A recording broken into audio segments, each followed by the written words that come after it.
From Hollywood, California, the makers of Rinso, America's biggest-selling package soap, present the dramatic expose, Big Town, starring Edward G. Robinson with Claire Trevor.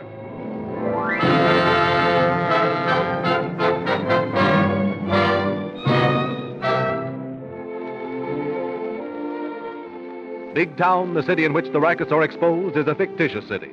All the characters and all the places named in Big Town are fictitious.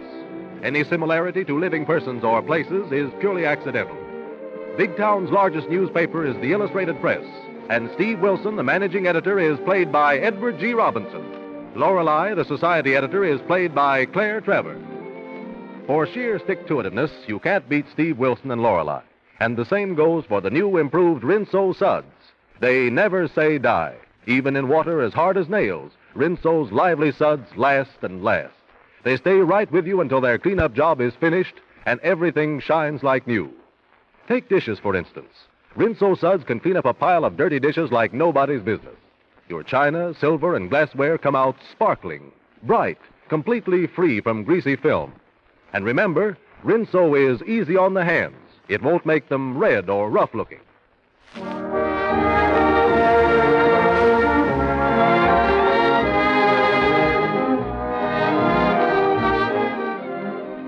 We take up our story of Big Town in the Oriental Room of the Big Town Hotel. Steve and Lorelei, after a strenuous day at the office, have come here to relax, to enjoy the good food and the good music. They have just finished their dinner, and with amused smiles on their faces, are watching the young couples on the dance floor.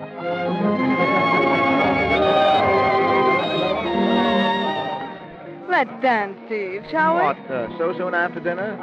Besides, I'd step all over you. I haven't been on a dance floor in 2 years. Oh, the first time I ever ask a man to dance, he turns me down. Well, it's for your own good, Lorelei. You know, you're a funny girl. Why? Because I like to dance? Yes, because you like to dance. And yet you want to be a newspaper woman. You know, you pestered the life out of me a year ago until I gave you a job to get rid of you. So, that's why you finally gave in. Sure. I didn't think you'd last a week. But I was wrong. Well, I was wrong, too. About what? About you. Yeah? You'll never know how close I was to quitting that first month. But not because I didn't like the work. Yes, I know. You didn't like me. You know, you weren't exactly reticent about it. Remember? I didn't like what you were making of yourself, Steve. But I did like you. That's why I stuck it out, and I'm glad I did. And so am I, Lorelei. Hello. What's the matter? What are you looking at? Over there, that ringside table. No, Where? the other one. There, where the people, the head waiter, is just eating. Oh, you mean that distinguished-looking man and the middle-aged couple? Yes. Do you know them? No. Well, that is, I'm not sure. Well, I know one thing. That couple isn't used to a nightclub. Look at them. They're all eyes.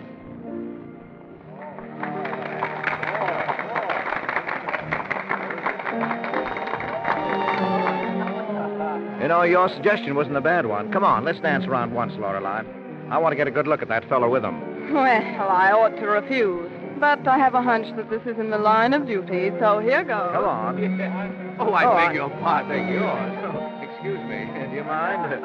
Hey, the floor's a bit crowded, isn't it? Oh, I don't mind. Well, I only hope I'm lighter on your feet than I am on my own. Bum, bum, bum. You know, I like this. Steve Wilson, you're a splendid dancer. Well, if you think you're going to get off with once around, you're... Ouch, my foot. Nobody can make a liar out of me. Oh, but I am sorry. Don't give it a thought. Say, we're getting closer to those people. Take a good look at them, especially him. Anything to oblige you, Steve. Unusual trio, isn't it? Oh, I don't know. I should say it was a prosperous son showing his father and mother a good time. Well, if they are his father and mother, they ought to give him a spanking and put him to bed without his supper. Why? Because if he's the fellow I think he is, he's a naughty boy. Here, come on now. You've suffered dancing with me. Enough. That's enough now. Come on. Oh, where are you going, Steve? To the manager's office. Bill Marvin is a friend of mine. I want to ask him some questions.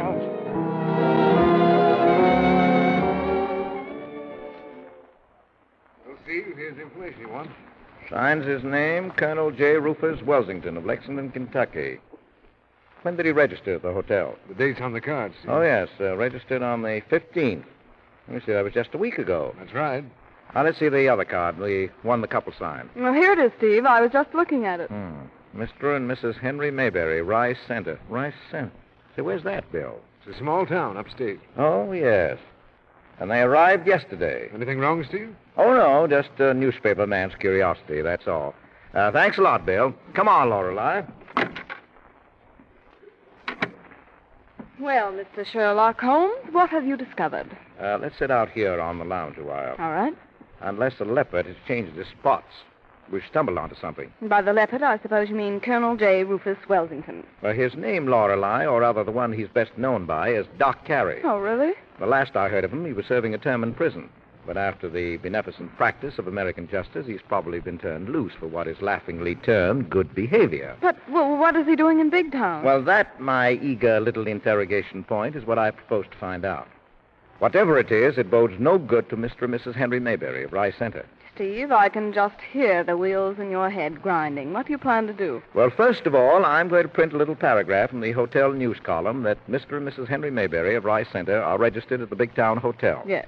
And tomorrow afternoon, you are going to pay a professional call on them.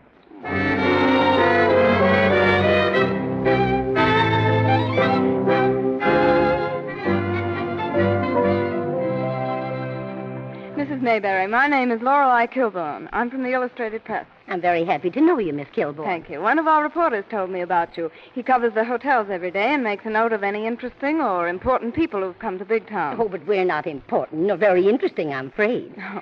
I was terribly surprised when I saw our names in the paper this morning. I hope you didn't mind. Mine?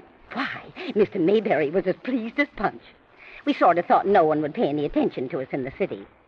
I'm sorry he isn't here, but he's out with Colonel Welsington. Then Colonel Welsington is an old friend, Mrs. Mayberry. Well, now, that's a funny thing.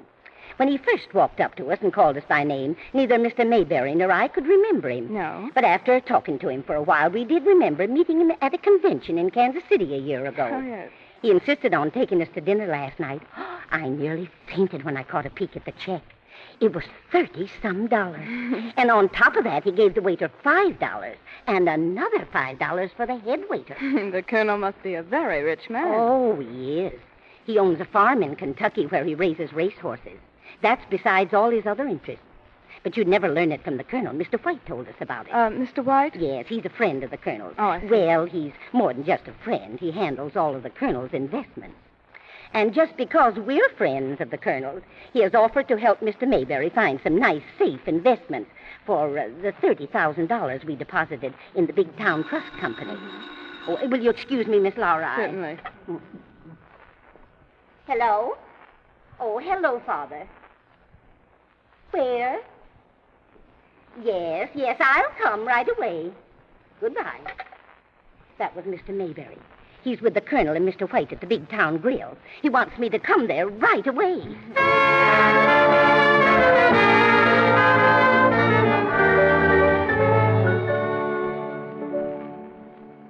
Now, go ahead, Lorelei. What happened after that telephone call? Well, nothing. She left. If it hadn't been for that phone call, Steve, I could have learned a lot more. You know, Mrs. Mayberry loves to talk. Well, you've learned enough, Lorelei.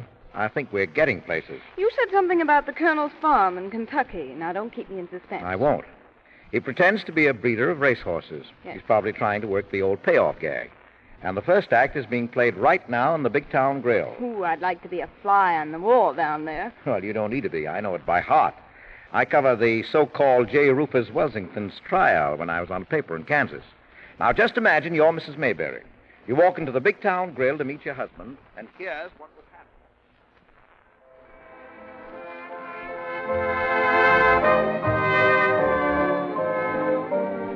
Oh, hello, Mrs. Mayberry. Hello, Mr. White. Hello, Henry. I wasn't very long, was I? Why, no, Mother. You must have flown right over after you hung up that telephone. Well, where's the colonel? He left his apologies, Mrs. Mayberry. He was called away, but he'll come back if possible. If not, he'll see us at the hotel later. Here, let me help you. Thanks, Mr. White.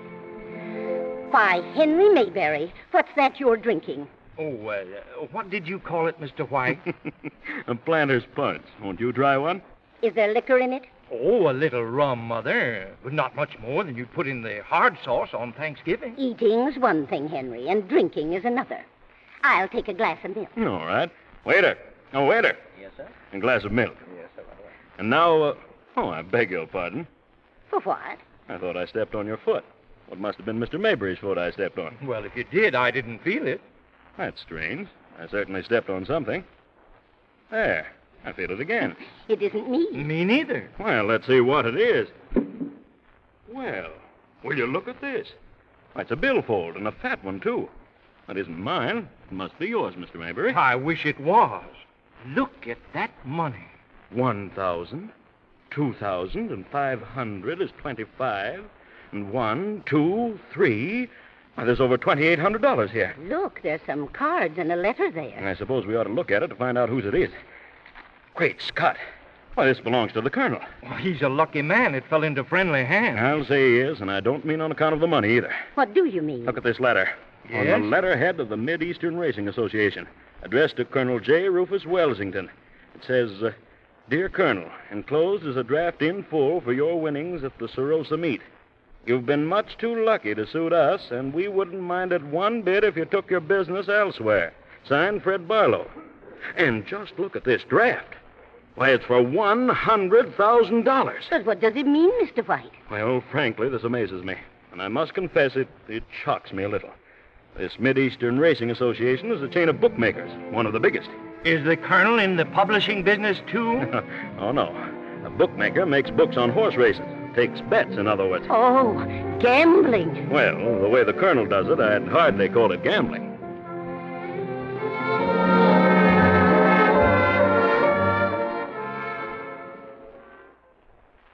And so then the Colonel returns in a panic over the lost billfold. When he finds out they found the letter, he breaks down and confesses. You've got me all a twitter, Steve. Confesses what, for the love of Pete? That he has a sure way of beating the races. Oh. He makes it all sound perfectly logical. Point for point, it would make sense to the layman, but in reality, the whole thing is an elaborate scheme to get the Mayberrys to bet their $30,000 on a sure thing. Well, what's sure about it? Only that their money will wind up in the pockets of the Colonel and his boyfriend, Mr. White. Oh, how are you going to stop it? Well, now, look here. As long as that money's in the Big Town Trust Company, the Mayberrys can't lose it, can they? No. Well, all right. Then we'll put a sentry at that door. Miss Foster? Yes, Mr. Wilson? Get me Mr. Arnold at the Big Town Trust Company. Yes. Oh, I don't believe the Mayberrys will fall for such a trick. Ah, they will, Lorelei. Because the only thing that makes confidence games possible is the desire in every human being to get money without working for it. Here's Mr. Arnold, Mr. Wilson. Oh, hello, Mr. Arnold. Hello, Mr. Wilson. Mr. Arnold, you have a new account in the name of Henry Mayberry, transferred yesterday from the bank at Rye Center. That's so? But how did you know? Ah, never mind that. But here's something you don't know. You're very liable to lose that account. How? I have reason to believe Mr. Mayberry and his wife are in the hands of swindlers. Oh, I'll warn them. Now, that's just what I don't want you to do. Well, it's my duty as a banker. Now, wait a minute. You've got other duties. Among them, that of a good citizen. What is it you want me to do? When Mayberry comes to draw out his money, which I know he will, call me at the Illustrated Press. You mean you want me to give it to him? Exactly. And whatever you do, don't you let him know that anything is wrong. Oh, but this is most irregular. Oh, of course it is. But so is swindling people out of their life savings, Arnold. Well, what about Mayberry? Now, don't you worry about him. He won't lose his money. I'll see to that. Well, what are you going to do? I'm going to use him for a decoy to trap the slickest gang of confidence men in Big Town. And I'm going to let him have both barrels. And you're going to help me.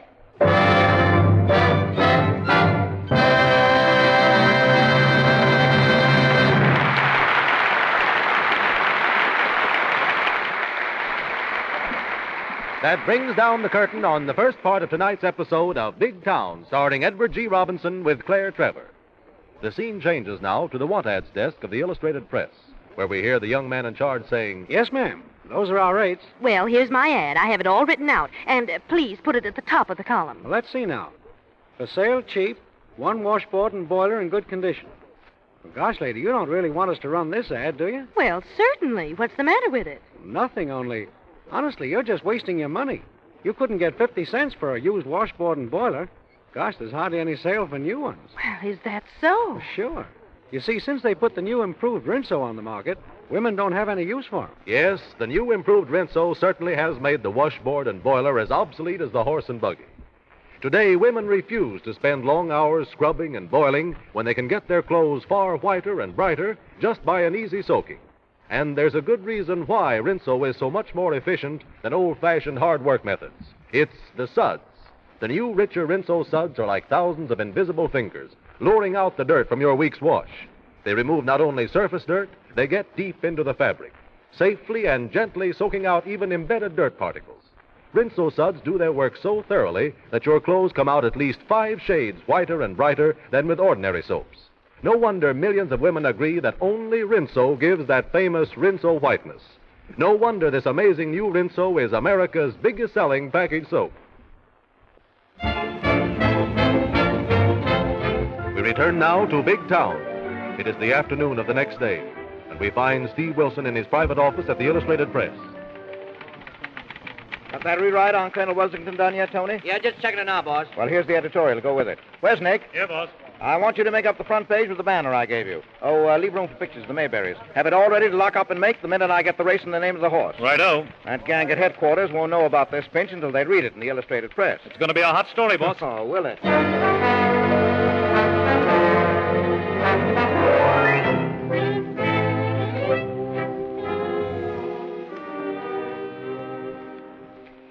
Henry Mayberry, it doesn't seem right to me. It's gambling. It ain't gambling, Mother. Then it's stealing. It ain't neither.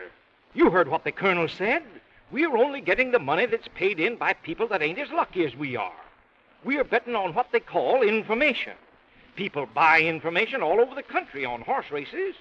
We just got better information than most. Oh, it's no use talking to you, Father. When you get your ears pointed forward and your hoofs dug in, no mule in the world can be more obstinate. Mother, we worked 20 years to save $30,000.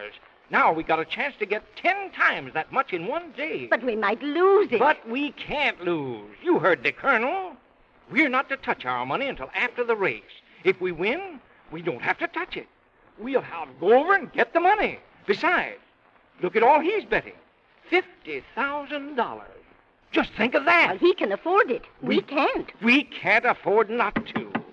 Oh, I bet that's the Colonel now. I'll let him in. All right, Henry. Oh, hello, Colonel. Hello, Mr. White. Just come right in. Hello, Mr. Mayberry. Mrs. Mayberry. Hello, Colonel. My dear friend, I do hope you have decided to take advantage of my offer. Well, I don't know. Mother here is a little timid. Oh, now, Henry. Now, Mr. White here is a hard-headed businessman. What are you going to do, Mr. White? Well, as you say, I am a businessman. I don't like gambling. But also, being a businessman, I don't pass up a sure thing.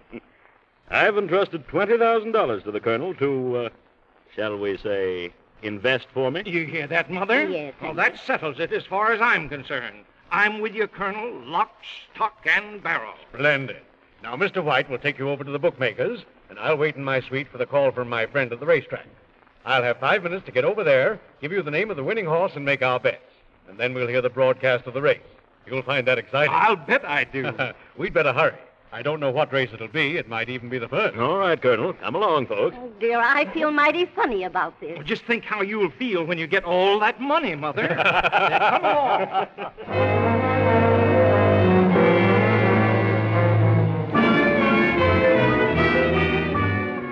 It's after 2:30, Steve. It looks like I'm right about the Mayberries. Perhaps you were.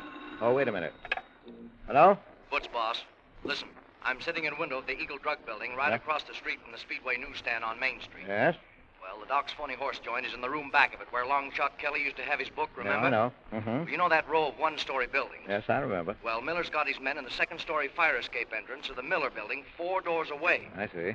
Now, when the time comes, they'll go across the one-story roofs and watch the game through the skylight. Good. Tell me, have the Mayberries or the Colonel shown up yet? No, not yet. Oh, wait a minute, boss. Yeah, here come the suckers now. Mr. and Mrs. Mayberry with that other guy, not the Colonel. You mean White? Yeah, that's him. They're hurrying. Yep, they're heading right into the phony joint. You hear that, Lorelei? They're hooked. Oh, I'm sorry for them. You'd be sorry if we hadn't gone to the Oriental room night before last. There goes the Colonel, boss. Hmm? He's ducking across the street. He's heading for Tony's joint. Now, here's what happens, Lorelei.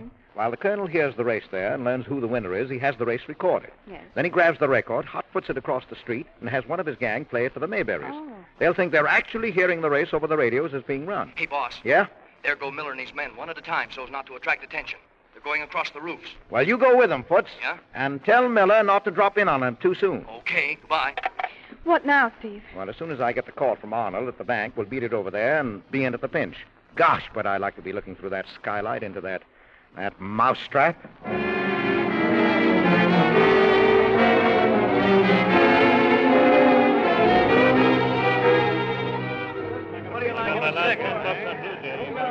Here's the rundown on the first of Laurel. Hey, hold it, fellas. I want to get these odds. 5, 2, 10. 6 to 5, scratch. 12, 2, even money at the bottom. Well, what in the world are they talking about? And that's the rundown, Mrs. Mayberry. It tells you the odds that are given on each horse in the race. Now, you stay close by me, Henry. I'm nervous as a cat. I ain't feeling any too cocky myself, Mother. I wish the Colonel would come. Why, here he comes now. Quick, folks. I just got the call. Now, the name of the horse is Whirlwind in the first race at Lorton. Mm-hmm. They won't take bets the size of ours at the windows, so I'll make them in the office and bring you your tickets right away. All right, Colonel. Here, Mike. Yeah. Here's the record fresh off the air. It'll give the suckers a thrill. It was Whirlwind by a whisker. Get it on, quick. Give me those tickets. Okay, Colonel. Here you are. Joe, put this record on the machine and get it spinning. Righto, you'll hear it in a second. I'm going back to the Mayberries. Well, I've got everything all fixed. Good. We'll be hearing the race in a second. They're at the post. There it is. Now, that's the race we bet on. Whirlwind is our horse. They're off and running. Coldwater's taking the lead. Desire is second and Grayback third. At the half-mile post is Coldwater by a half. Grayback is second by a head, and Sea Soldier's moved up and is third with Desire fourth. Come on, Grayback. I got Coldwater. He won't Where's Whirlwind? Where's Whirlwind? Flying around the first turn, it's Coldwater by a nose. Grayback is second. Sea Soldier is quit, and Desire is third. Whirlwind is fourth and moving very fast. Around the first turn, it's Coldwater. No. Grayback has slipped on the inside, is now first by a head. Coldwater second by a length, and Whirlwind on the outside is moving into contention. Into the stretch, it's Grayback, Coldwater, and Whirlwind. Grayback, Coldwater, and Whirlwind are going into a driving finish. It's Grayback. Coldwater is through. It's Grayback and Whirlwind, and they're going across the line of finish, and Whirlwind got up to win by a neck. It's Grayback second, and Desire third. We won, Mother. We won. We're rich. Yes, Henry, yes, I know. Congratulations, my friends. I may be forgiven if I say I told you so. Well, what are we waiting for? Let's get our money, Colonel. That's what I say. Oh, wait a second. It isn't official yet. I knew there was something. Attention, everybody, attention. It's official. There you are. Here are the mutuals. Whirlwind, $9 to win. Well. $4.80 to place, and $3.80 to show. Grayback, $3.80 to place, and $3 to show. Desire, $6 to show. And just what does that mean in dollars and cents, Colonel? Well, that means that for every $2 you bet, you win 7. In other words, you have won $105,000. And I get 70,000. Plus the 20 you bet, or 90 in all. Mm-hmm. Here, give me your tickets, and I'll cash them for you. Come on over to the window. You stay here, Mother. I'll go and collect. All right, Henry. Well, here we are, cashier. Read these tickets and weep. You really hit us this time, Colonel. I'm afraid you'll have to take checks. Do you mind? Not at all. I've had them before. Just a minute, Colonel. Are these all yours? No, only the largest one. The $20,000 ticket belongs to my friend Mr. White here. Ah. And the other one, for $30,000, belongs to these other good friends of mine, Mr. and Mrs. Mayberry. But they didn't put up their money, Colonel. Well, neither did I. I know, but your credit is well established with us. Theirs is not. I'll guarantee it, sir. Oh, that's not the point, Colonel. They've already won a large bet. You know the rules. I can't pay off until I know they could have paid us had they lost. Oh, what does he mean, Colonel? I could have saved all this trouble by merely advancing you the money, Mr. Mayberry, but it never occurred to me. You see, they insist on knowing whether you could have paid $30,000 if you'd lost. But I could. You know that. I've got that much right in the Big Town Trust Company. Then it's very simple, Mr. Mayberry. It's only necessary for you to bring in your money, show us that you could have paid if you'd lost, and your winnings will be paid to you at once. I'll do that right away. You take care, Mother, will you, Colonel? Certainly I I'll be back will. in 20 minutes.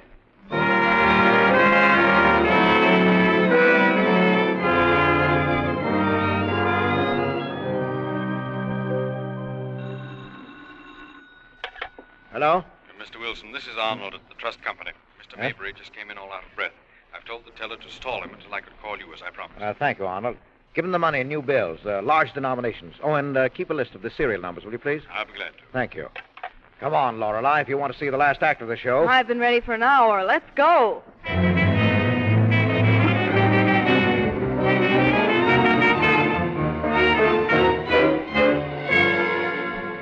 Glad you got here, Steve. Hello, Lorelei. Well, nice work, Miller. Mayberry back yet? Not yet. He left that pool room in a hurry and made a wild dash for the bank. Say, wait. Here comes a taxi. It's stopping. Well, that's Mr. Mayberry getting out. Now, look at him hurry. Who was it said suckers can't wait? Shall we start, Steve? I got the place plugged front and back. No, we'll wait a couple of minutes to let the colonel get his hands on that money.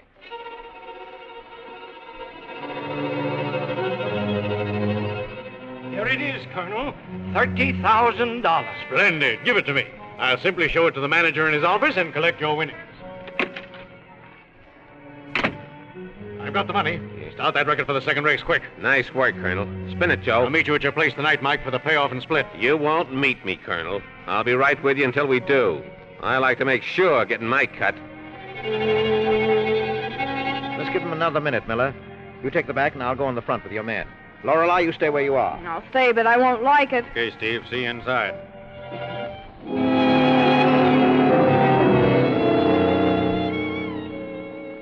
Here they come for the second race. They're coming down to the line of finish. Military slips on the inside and taking the lead by a head. They're driving, and it's going to be very close. Here comes Red Rufus again. He's up. He's past Military, and that's the way they finish. Red Rufus wins with Military second and Encino third.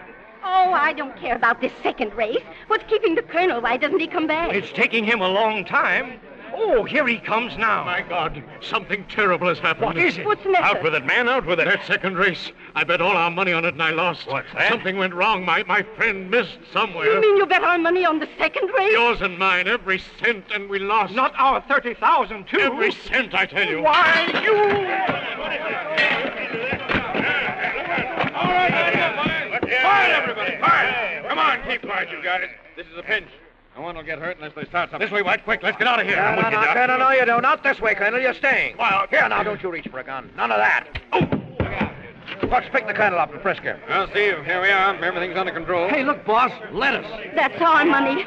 The money Mr. Mayberry took from the bank. Don't you worry, Mrs. Mayberry. The district attorney will see that you get your money back after these birds are tried and convicted.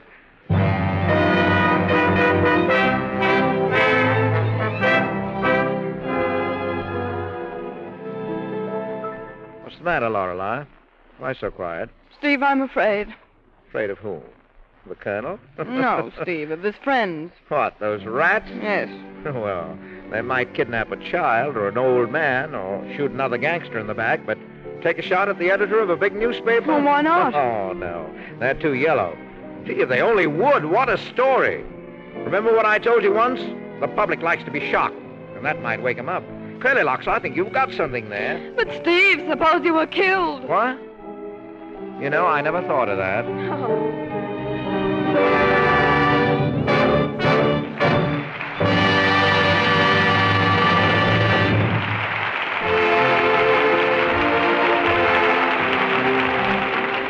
That brings down the curtain on another thrilling episode of Big Town, starring Edward G. Robinson with Claire Trevor and presented by the makers of Rinso.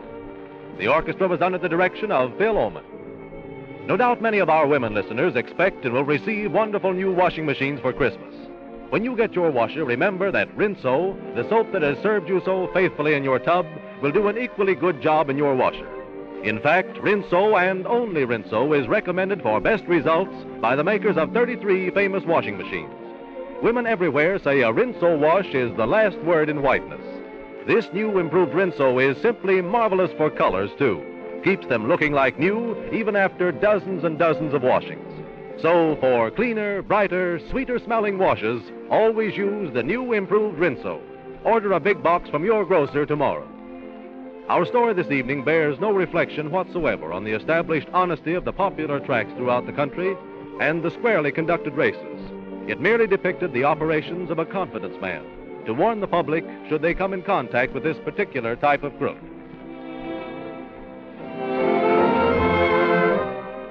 Ladies and gentlemen, join in the war against tuberculosis by buying Christmas seals. They're a penny apiece, and each one you buy means another step in the fight to put an end to the dread disease that is the leading cause of death among young people from 15 to 25. So do your bit and paste a Christmas seal on every card and package you send out. Next week at the same time, Edward G. Robinson with Claire Trevor bring us the next episode of the dramatic expose, Big Town, exposing the dance hall hostess racket. Attention listeners in Eastern and Central time zones. For a hilarious half hour of fun and music, keep your dials tuned to the Al Jolson Show to follow immediately in those zones. It's a big show with Al Jolson, Martha Ray, Park Your Carcass, and two special guests, Colonel Stoopnagel and Bud. For the benefit of our listeners in the mountain and coast time zones, the Al Jolson program will be broadcast at the usual time, 9:30 Mountain Time and 8:30 Pacific Coast Time. Carlton Cadell speaking. This is the Columbia Broadcasting System.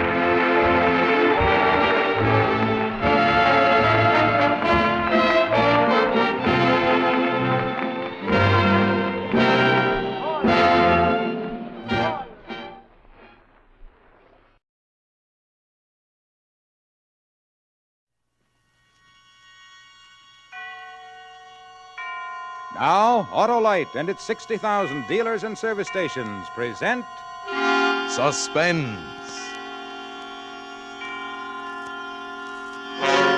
Tonight, Autolite brings you Edward G. Robinson in You Can't Die Twice, a suspense play produced and directed by Anton M. Leader. Friends, if a camel got a drink of water only 3 times a year, his tongue would hang out like a Christmas necktie. But an Autolite Stay Full battery thrives on 3 drinks a year. Yes, sirree, an Autolite Stay Full battery needs water only 3 times a year in normal car use. And by Cornelius, an Autolite Stay Full battery has extra plates for extra power, protected by fiberglass insulation for stronger, longer life. Why, in recent tests conducted according to the Society of Automotive Engineers life cycle standards, Autolite Stay Full batteries gave 70% longer average life than batteries without the Stay Full features. So remember, be battery right. Get Autolite. And now, Autolite presents Edward G. Robinson in a tale well calculated to keep you in suspense. Yeah. It's funny how it happened. Take a good look at me. Am I the type you'd say could harm a fly? Ask around my neighborhood. Ask any of my old customers. Sam, they tell you... Sam Brown? Why, he wouldn't say boo. Sam Brown, a murderer? Well, besides, there must be some mistake somewhere. Sam's dead. A whole year now.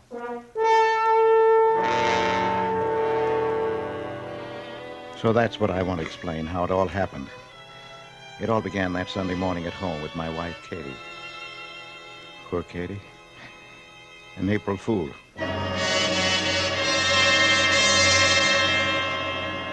Today is April Fool, isn't it, Sam? Yeah, I guess it is, Katie. Why? Why? Because we'll have to expect a lot of silly tricks today, that's why, from your so-called friends. Yeah, that's right. I guess we'll have to be on our guard, huh? You're talking. Yeah. After the way you fell for that April Fool's joke last year. Yeah, some letdown, all right. When I learned it was all a practical joke and I hadn't won $50,000 in the Irish sweepstake. Hey, you sure took it to heart, too. Why not? Will I ever in my life even see money like that? Oh, Katie, please. Will you ever make it from your miserable milk route? Will you? Oh, I'm sorry I even mentioned it. You were going to give me so much. You were going to get places. Throw $1 million at my feet. $1 million what? Empty milk bottles? Well, so I didn't get the breaks. Now, what do you want me to do, Katie? Rob a bank, murder someone? Please let me alone, will you? I want to hear. Turn that off and listen to me. Murder somebody, he says. Being poor is murdering me. I'm fed up, I tell you. Look up to here. Oh, Katie, please. Don't Katie me. What's the matter so early in the morning? Hello?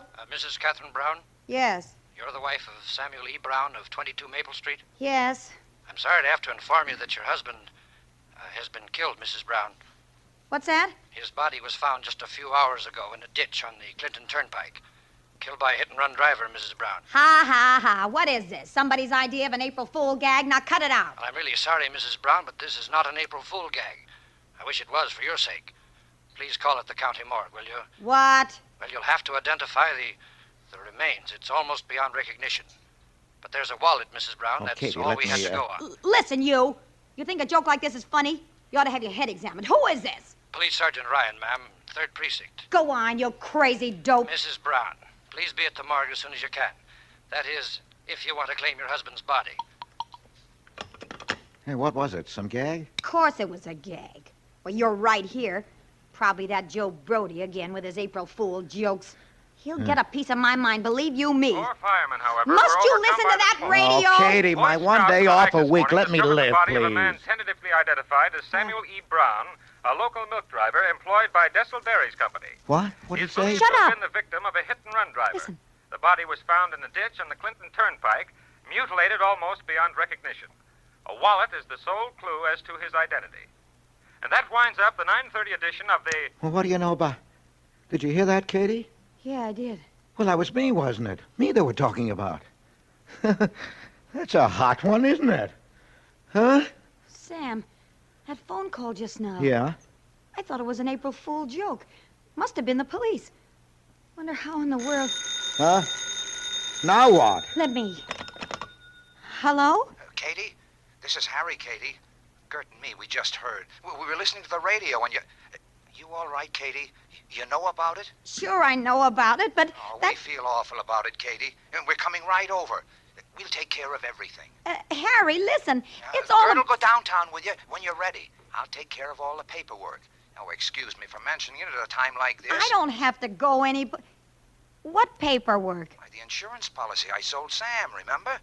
Remember I told you both how someday it might be... little did I dream. I'm so glad I talked you both into it. 10,000 with double indemnity for accidental death. That's 20,000, you know.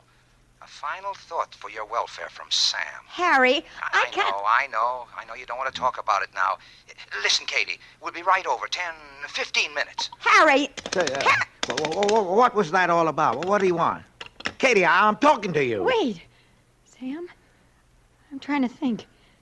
Oh, it's impossible. You're right here. Hey, Sam, what do they mean? Huh? They identified you by your wallet. You have it, don't you? My wallet? Your wallet!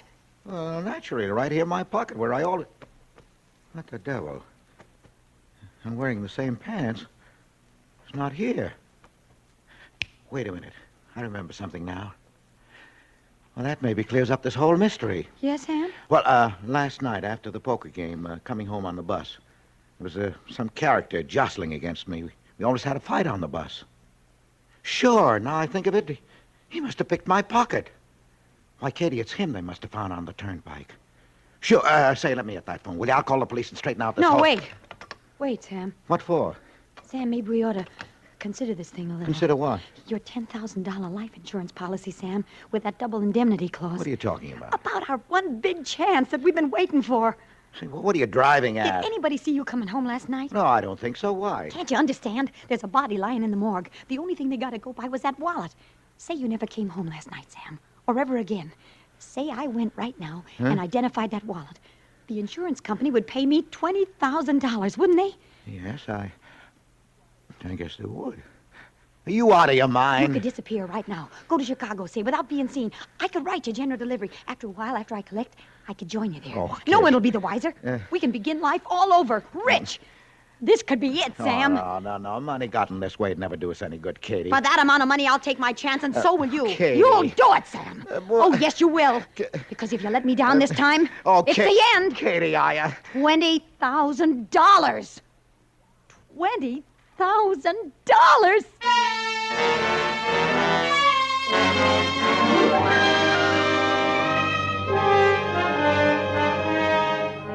For Suspense, Autolite is bringing you Edward G. Robinson in radio's outstanding theater of thrills, Suspense.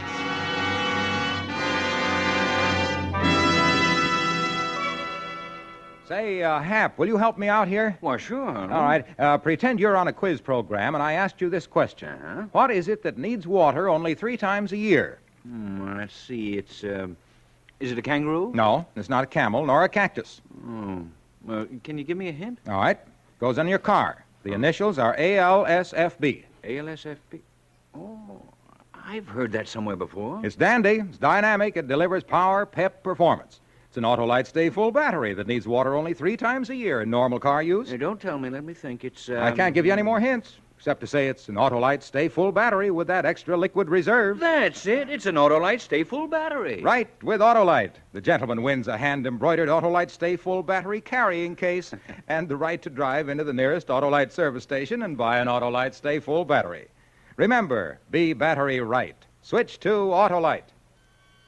And now, Autolite brings back to our Hollywood soundstage Edward G. Robinson as Sam in You Can't Die Twice, a tale well calculated to keep you in suspense.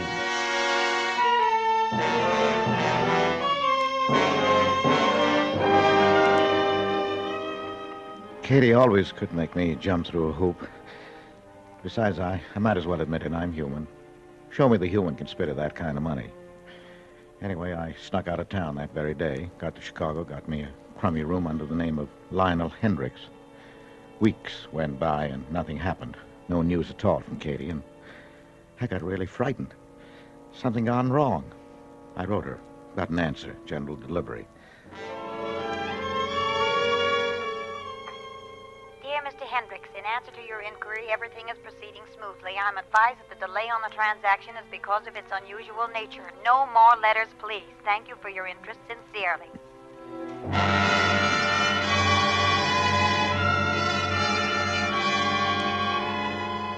More weeks passed. Another month, 2, 3, without a word from her. Now the police found out. Were they on my trail? And then I began to get suspicious of Katie. What was she up to? I had to phone her. Hello? This is me. Are you out of your mind? Oh, it's you, Clara. Well, I had to talk to you. Why haven't you written? What are you up to? Haven't you got it yet? Not yet. Well, when? In a little while, Clara. Just have a little more patience. Oh, cut out that Clara stuff. I'll be seeing you soon, But, dear. Katie, it's awful lonesome for me. Do you love me, Katie? Of course I do. Well, I get to wondering. It's 6 months now. This is crazy. I'm a wreck. I'm scared. I can't stand this life. I've never been away from home. I'm a family man, Katie. Hey, Katie, make it quick, will you? For Pete's sake. Who's that? What? That voice. You're imagining. I heard a man's voice. He's right there in the room with you. Now, don't deny it. I'll explain everything when I see you, Clara. I see. So you're two-timing me, huh? Well, that explains everything. I'll fix you. I'm coming home right now. If you do, you'll go to jail for about 10 years. Think it over. Goodbye, Clara.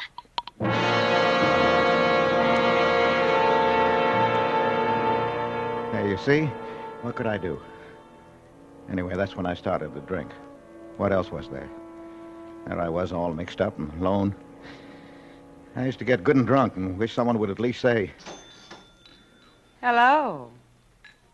I said hello. You all alone? What's that?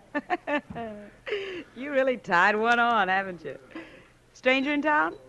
Oh, a stranger everywhere. How do you know? You're lonely, huh? Aw. Well, don't cry about it. I'm not crying. You want company? Sure. You're kind of cute. Luther. Yeah, Cleo. Rye high on the gentleman here. Coming up. Your name is Cleo, Yeah, I know. Cleo Carter. What's your name? Sam. Sam. Oh, Sam. Sam what? Oh, I mean Lionel. My name is Lionel Hendricks. That's my name. Lionel Hendricks. What happened to Sam? Oh, he's dead. Dead? Yeah, dead. Poor lonesome ghost. Nobody cared. Are you married? Uh-huh. Where you from, Lionel? You're not on the lam or something, are you? Cop shy? No, nobody cared. Not even his widow. Sam's widow. Name is Katie. Catherine, you know. Katie don't even care. Two-timing him. Oh, well, never mind. Change the subject. What do you do, Cleo? This and that. What do you do, Lionel? That and this. Where you from, Cleo? Here and there. And you? There and here. We make a great team, don't we, Sam? We sure do. Here you are, Cleo. Fly high. Thanks, Luther. How about a trip up the Nile, Cleo? Character. Luther's a comic, Sam. Yeah, now, my name isn't Sam. Now, Lionel is my name. Lionel Hendricks. Excuse me, Lionel Luther, That's right. not Sam. I remember. Hiya, Cleo. Hey, when did you get back? I gotta pay a visit. Nice to have met you. Oh, no. Where you go? Where you going? friend. No. Don't leave me alone, will you? You like my company? Oh, very much. Oh, very, very, very much. Much as that. Yeah, I certainly Well, do. it's this way with me, Lionel. I'll Yeah. be very frank. First of all, you're a married man. No, not me. Now, Sam's married, not Lionel. That's Sam Brown. Poor good fellow. All of a sudden dead. Killed dead. You know, all was left of him? A wallet. There's a few cents in it. Now he has $20,000.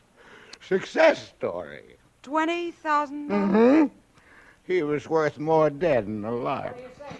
Lionel, let go of my hand. Look, Oh. I've got to see a friend over there. Yeah, but why? Percentage, Lionel. He always shows me a good time. Spends money like it was water. He's rich, see? Oh, he's rich. Well, I'm richer. Now, don't leave me alone, Cleo. I got $20,000, I tell you. Not you, Sam. Well, what's his is mine. I can lay my hands on it any time I want. You wouldn't kid me, would you, mister? Oh, you haven't said a word. Not a word.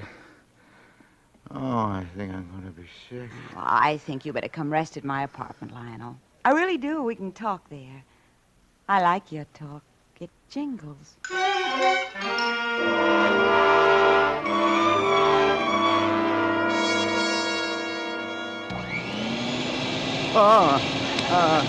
What? You awake, ain't you? Huh? What? Where am I? At little Cleo's, don't you remember? Just running the vacuum. All those butts you tumbled on the floor. Cleo? Cleo Carter. Took pity on you, let you sleep off a hangover on the couch here. Cleo. Are you forgotten? I remember. Guess what you need's a little drink, huh? Yeah. Well, it's on. Oh. You know why I'm laughing? I'm surprised at myself. Why? 'Cause I like you. I don't know when I ever felt this way before, so fast. Hmm? You said you felt the same way about me. Did you mean it, or was it that bottle talking? Yeah, I must have meant it, Cleo. All right, then. How does it feel to be dead, Sam Brown? What? How do you suppose Katie's taking it? No, I didn't tell you. Oh, it's all right, it's all right. You told me everything, but it's safe with me. To me, Sam Brown is dead. Oh. Could I please have that drink? Oh, sure. Okay. The insurance money really comes to $20,000, doesn't it? Or were you exaggerating? No, I mean, yes, it's 20,000. Why are they taking so long to pay off? Oh, I don't know. 10 months is a very long time. Maybe they've already paid and Katie's holding out on you. Oh, no. Katie wouldn't do a thing like that. Why not? Look what she's already done for the money. Well, not Katie. She wouldn't. She may have met another man she likes more than you. Oh, now stop it. Will you? Katie isn't like that. Look, you. Did you mean what you told me about you and me, or didn't you? Will you repeat it sober? Right now? What? Repeat what? That you never felt about her in all your married life the way you feel about me? That you're going to leave her for me? After you get the money? Say it again, Sam, or walk right out of my life. Oh, Cleo. I mean it. Well, I can't say that about Katie. I just can't. Get out. That's the way you feel. I'll go. Go ahead. And when you leave, you might think about whether or not you can trust me now that I know all about it. What? I could call the police, you know. Oh, Cleo.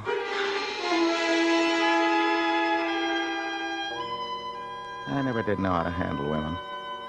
That was always my big trouble. Well, she could have called the cops, couldn't she? So I made up with her.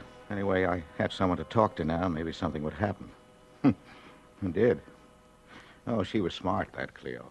You know, Sam, it'll be good to have $10,000 all at once. Yeah, sure will. Know what would be twice as good? 20,000. Wish for the moon, why don't you?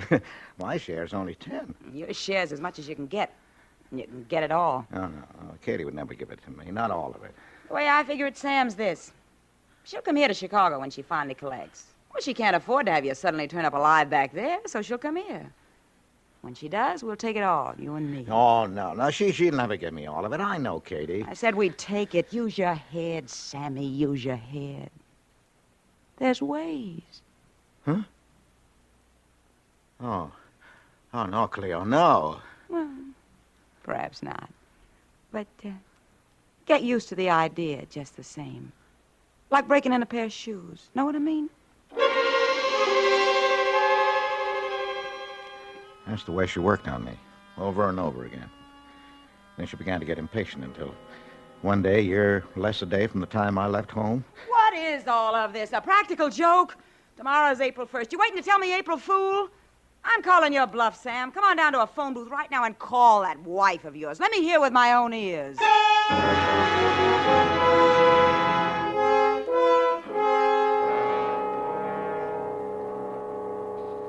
Hello? What do I say? Answer her. Hello, Mrs. Brown. This is, me. I've got it. I'm holding it in my hand now. I'm leaving for Chicago this afternoon. I'll be there at midnight. Get me a room at the Stevens. You'll meet her at the station information booth. Tell her. I'll meet you at the station in information booth, Katie. But why?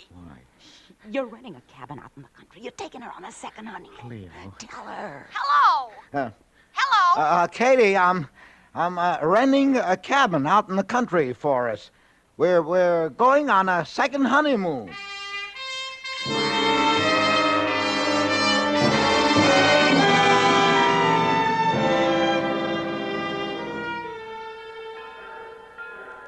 Oh, Cleo, I can't go through with it. Please change your mind. I'll give you just 15 minutes. I'll be hiding in the back of the car, and if you're not out there with her and the money in 15 minutes, I'll have every cop in Chicago looking for you. I mean it, Sam. Darling! Thank you, Mr. Gate. Darling! Lion. Huh? Oh, Sam. My darling Sam. I'm so happy. Hello, Katie. Don't cry. You're crying, too. Oh, no. Sam. We're together again. Yeah. And we're rich. We're rich. Yeah. Oh, aren't you excited? Wasn't it worth waiting for? And no one suspects. I can't believe it. We have money and we're together. Yeah. Here, let me take your bag. Yeah, hasn't been out of my hand the whole trip. It's all in here, in $100 bills. Oh, no wonder it's so heavy. Come on, let's go quick. We're really going on a second honeymoon. Oh, Sam, I could die for joy.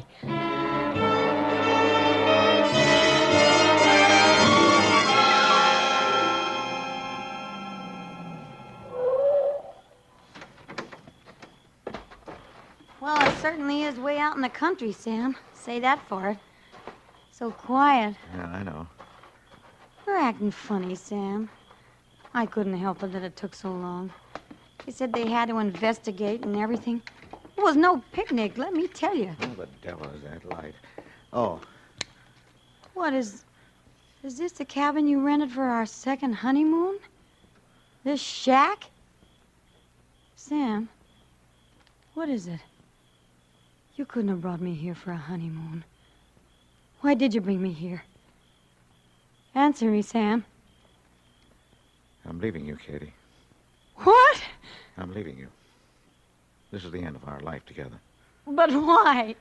Yeah. Why? Open the bag and get out the money. Yeah. Now you take half and I take half and we each go our way. Please, quick. How can you do that? I want my half now. You mean you want it all, Sam? Now, you said you'd let me handle it alone, Cleo. You promised not to interfere. You promised. So that's it. Another woman. Take the money out of the bag, Sam, and let's go. Oh, Sam.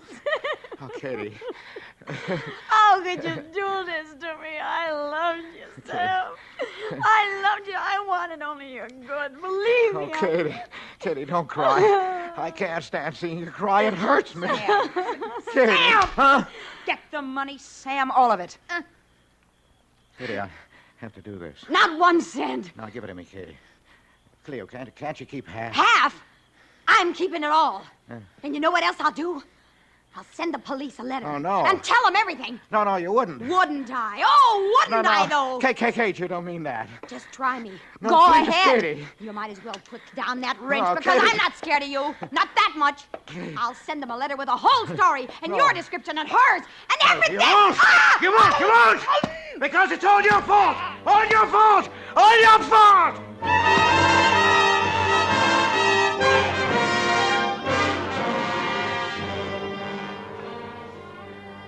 Katie was dead. I don't remember much of the ride back to Cleo's place with the police with the money on my lap. I was numb, exhausted. I collapsed on the floor of the apartment, fell asleep, cradling that valise, and it was past noon. I woke up. The valise was still in my arms, but it was open and the money was gone. So was Cleo. She wasn't there. She was gone. I was alone. Cleo!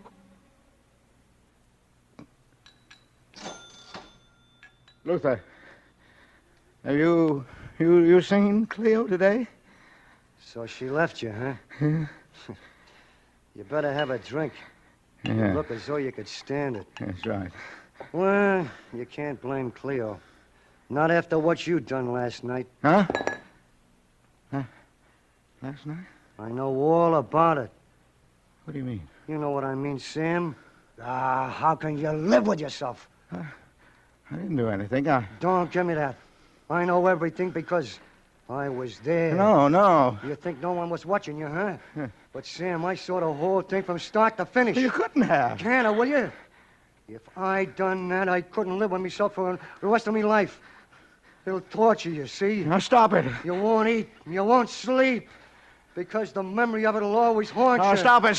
It'll haunt you until the day you die. Unless you confess right here and now. Confess! All right, stop. I did it. I killed my wife.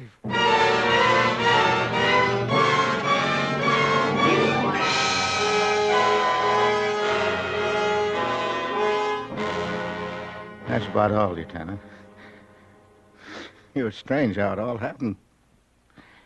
Strange how it started. And stranger still how Luther here knew. Yeah. How did you know, Luther? Oh, I didn't, Lieutenant. What's that? Oh, not a thing. Well, what did I say to him? How can you live with yourself after last night? So what?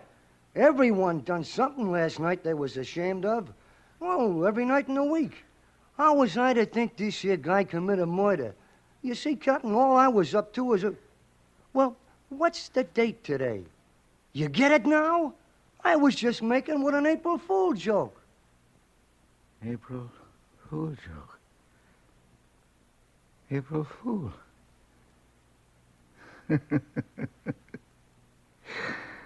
Oh, Luther, you killed me.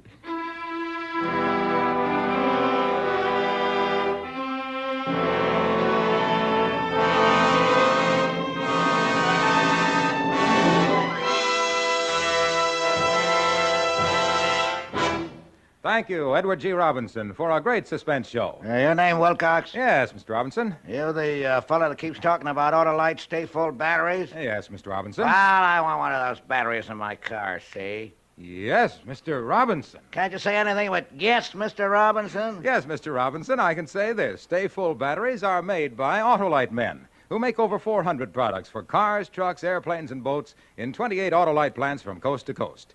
Yes, sirree, and Autolite also makes complete electrical systems for many makes of America's finest cars. Batteries, spark plugs, generators, starting motors, coils, distributors. All ignition engineered to fit together perfectly, work together perfectly, because they're a perfect team. So, folks, don't accept electrical parts that are supposed to be as good. Ask for and insist on Autolite original factory parts at your neighborhood service station, car dealer, garage, or repair shop. Remember, you're always right with Autolite.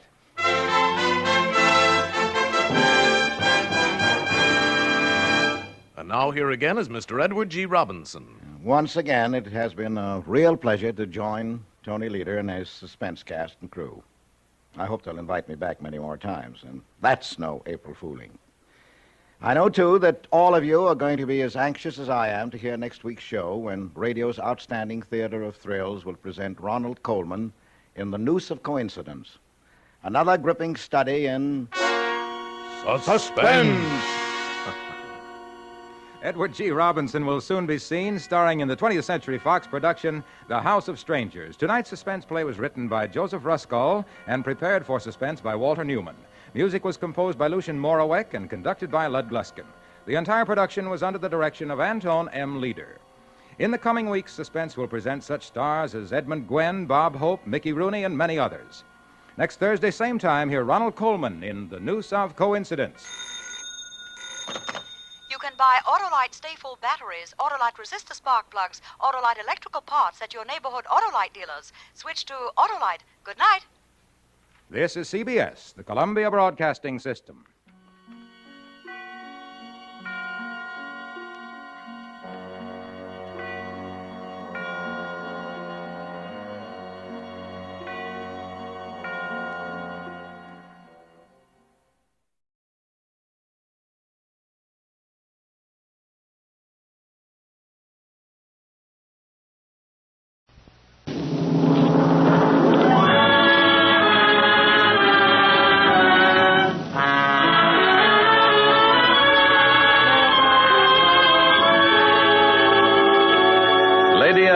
Presents the Screen Guild Players.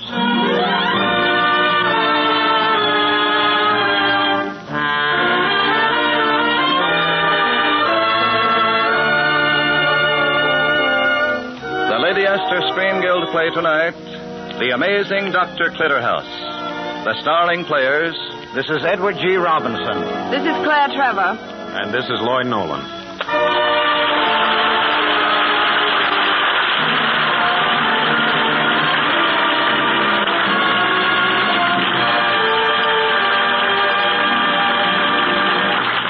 Tonight, Lady Esther presents the Screen Guild players in a radio adaptation of the Warner Brothers picture, The Amazing Dr. Clitterhouse by Barry Lyndon.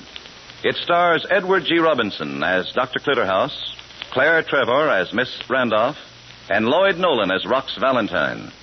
The Lady Esther Screen Guild players in The Amazing Dr. Clitterhouse.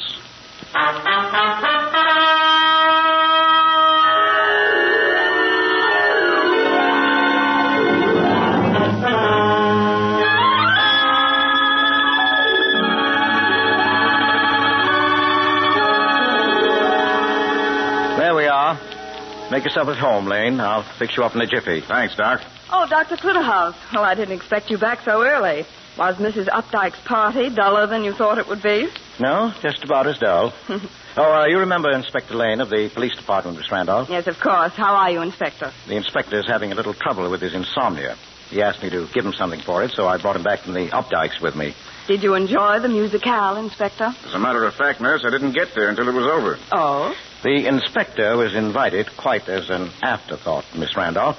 It seems that while Mrs. Updike was singing Close Thine Eyes in the parlor, somebody was in her bedroom stealing $100,000 worth of jewelry. $100,000 worth of jewelry? Oh, that thief was no piker. Do you have any clues, Inspector? Not yet, but we'll catch the fellow, all right. Say, we're forgetting your insomnia, Inspector. Miss Randolph, will you get me the bottle of paradictyl chloride tablets? I believe it's in the cabinet. Yes, sir. Oh, and put my bag in the closet for me, will you? Yes, certainly, Doctor. I hope these pills fix me up. I haven't had a good night's sleep in weeks. These robberies are getting on your nerves, huh? Yeah, this Updike affair is the fourth in the last month. All obviously done by the same man, too. The commissioner is screening his head off. You have no idea who the crook is? Not yet, but he'll make a mistake. They all do. What kind of a mistake do you think you'll make, Lane? Is this that hobby of yours again? The medical approach to crime? Well, someday criminologists will thank me for that hobby. But I would like to know, what kind of a mistake are you hoping for? Well, it would be nice if he went to the wrong fence. Fence? Oh, receiver, you mean? Yeah, the guy who buys the hot stuff. Oh, yes. Sooner or later, our man will try to peddle his swag. That'll be the end for him. No fence will take a chance with a crook he doesn't know. And I know 'em all. From the petty larceny guys right up to Rox Valentine. Rox Valentine. What an interesting name. Doctor. Here are the sleeping pills. Thank you, nurse. Anything wrong? No. Nothing. You look a little upset. Well, this is the paradictyl chloride, all right. Found it in the cabinet, No, Doctor. It was in your medical bag. You opened my bag? Yes, Doctor. Well, Lane, these should do the trick. Just take the dose prescribed on the bottle. Only half a tablet? Oh, that's all that's given as a sedative. In larger quantities, paradictyl chloride is deadly poison. Okay, Doc, and thanks. Good night, Lane. Good night. Oh, say, this crook would make swell material for your book. When we get him, I'll invite you down. Oh, I'll be there, all right. So you opened my bag, Miss Randolph? Yes, Doctor. Rather glittering array of equipment in that bag, don't you think? Yes, Doctor. Did you see any medical supplies you'd care to wear? Dr. Clitterhouse, you stole those jewels? They are the proceeds of my fourth burglary. You deliberately committing a robbery? 4 robberies, Miss Randolph. Don't talk as if I were a beginner. But what can you possibly want with all that jewelry? I don't want it, candidly. It's a nuisance, an unfortunate byproduct of my experiments. You're experimenting with criminals? I'm being one. I've been planning a book on the medical aspects of crime for a long time now, Miss Randolph. My book will show how the nervous tension caused by crime changes the blood pressure, the ratio of the blood corpuscles. In fact, it changes the entire mental and physical makeup of the criminal. But you don't know any criminals. Precisely. So I became a criminal myself. I planned a series of burglaries and went through them. And as accurately as I could, I analyzed my medical reactions to each crime. It's merely a research. In rather unusual form. Well, let's shut up shop. I've had a pretty busy day, and tomorrow I pay a little visit to Rock's Valentine. A patient? Offense. Well, let's... What are you looking for, Miss Randolph? A sleeping pill. For me? No, for me.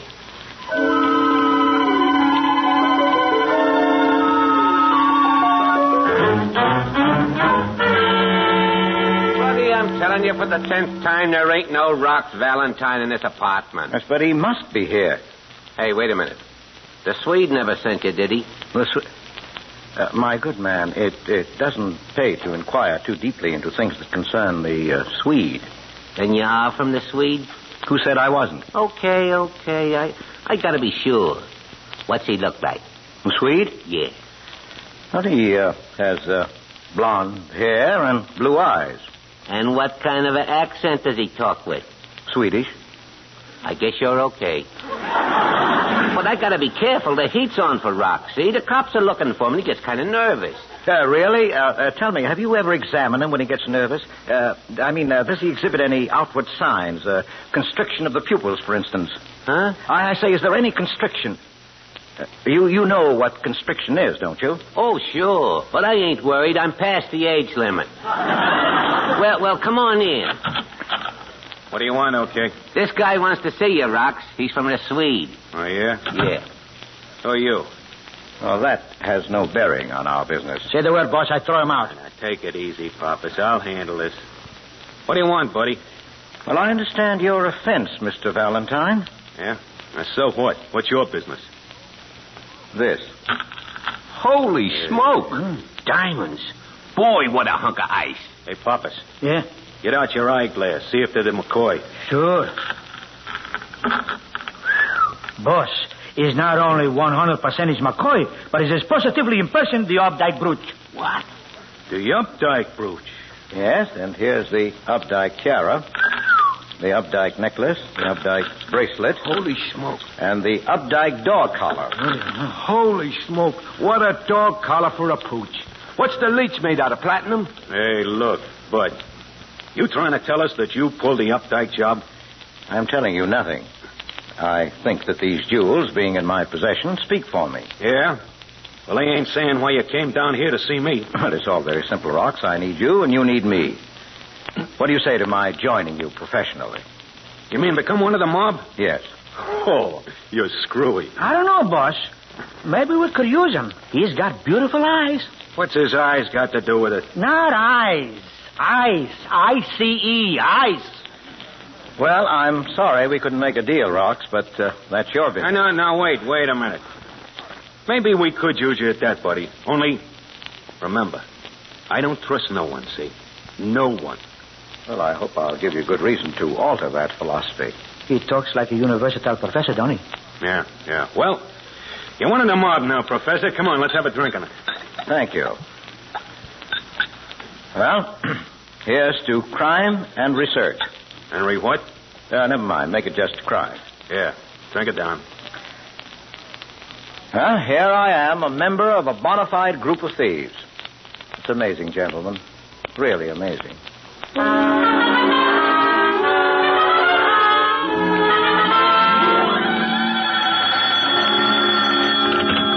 Dr. Clitterhouse's office? No, Inspector Lane. The doctor is still in Bermuda. Well, I can't say. It may be months. Oh, you say your headaches have returned? On account of robberies? Oh, all right, Inspector.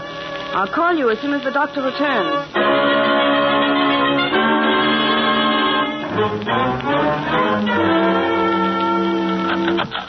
Hi, Professor. Oh, hello, Rox. Everything all right? Yeah, that loft was a pushover. We split up. The boys will be back soon. Hey, what's that in that tube? Blood. I took the specimen from OK before he went out on the warehouse job. I'll take another when he gets back. You got more of OK's blood now than he has. You know, I've been wanting to talk to you, Professor. All right, Rox. What's on your mind? Well, I don't like the way things are going lately. Well, what's the matter? We've been successful enough, haven't we? Well, that ain't it. I used to be the head man around here. I don't like the way you moved in, see?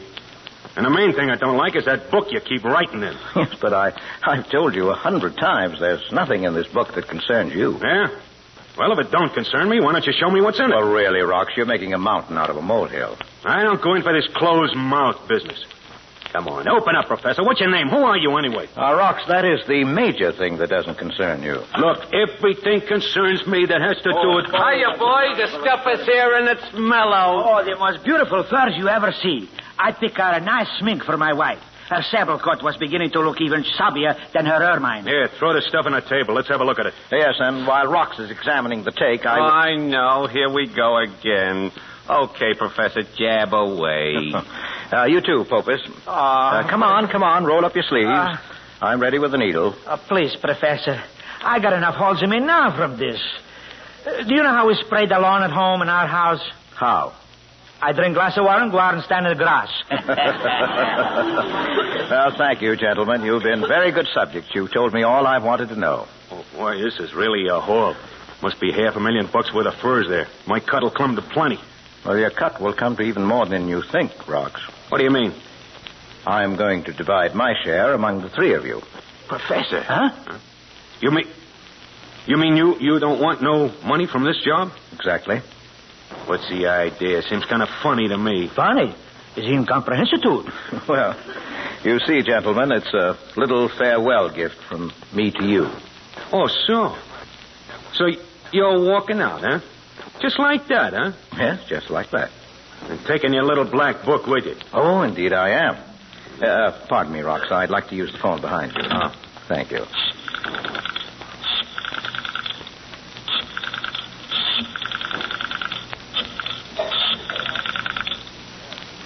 Hello? Yes. Yes, I've decided. Well, tell Mrs. Gansper I'll see her in the morning. What? Yes, I've weathered all storms, and I arrive home tomorrow for good. Tomorrow, then. Goodbye. Well, goodbye, gentlemen. It's been very enlightening to have known you. So long, Professor. Happy days, sport. Thanks. Now, there are no hard feelings, Rox. Get out. Very well. I'll see you in the medical papers, gentlemen. You think the guy's daffy? Daffy, nothing. I'm going to do a little research on my own. Where's that phone? Give me a screwdriver, Papas. You taking the phone apart, boss? Yeah, sure. I fitted a piece of pencil lead under the dial. And when your professor spun it, it went around with the dial and made a mark each time. See? Holy smoke. Look. Yeah, it worked pretty good. See, there's 7 marks there. Now all I got to do is sort of translate them. Yeah. It's pretty nice of the professor to write down his own number for me, eh? You're phoning his number? Hey, Rox, that ain't right. Shut up.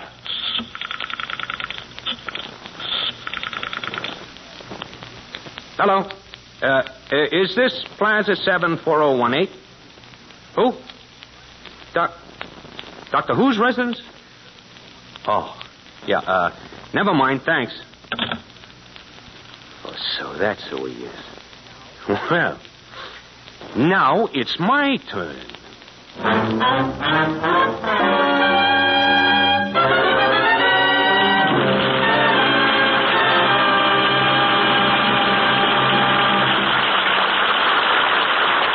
Lady Esther has presented Act One of The Amazing Dr. Clitterhouse, starring Lloyd Nolan, Claire Trevor, and Edward G. Robinson. In just a moment, we will hear the Lady Esther Screen Guild players in Act Two. But first, a word from our hostess, Lady Esther. I wonder if you've ever had this experience. You've dressed and made up carefully and gone out somewhere. You're gay and confident because you know you look your best. But after you've been out an hour or two, you catch a glimpse of yourself. My, you say, is that what I look like? Whatever happened to my makeup? Well, unless I miss my guess, one of 3 things has happened. Either your face is shiny, or it's caked and streaked, or tiny little lines are noticeable. On the other hand, here's what women who use my Lady Esther face powder tell me. Hours after powdering, the effect is still so wonderfully smooth and fresh, so glamorous, as though they had just spread the delicate film of Lady Esther face powder on their skin. And I'll tell you why Lady Esther is so different. At the point where other face powders are considered finished, my twin hurricane process begins. It blows the powder particles with such tremendous force, smooths them down so fine and velvety that they lie on your face like a soft, flattering veil, hiding little lines and blemishes, clinging fresh and smooth for hours and hours. I hope you'll try Lady Esther face powder right away and discover how much younger and lovelier the right face powder can make you look. Not for just a few minutes, but for hours and hours.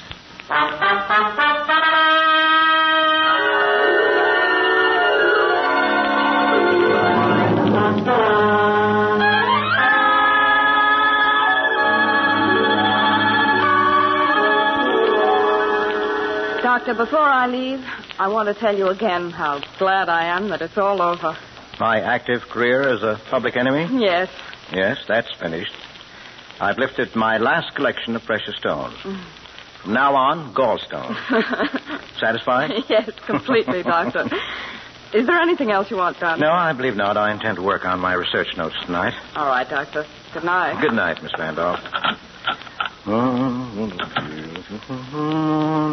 My, you sound happy, Professor. Rocks. How did you get in my office? Oh, it's a cinch.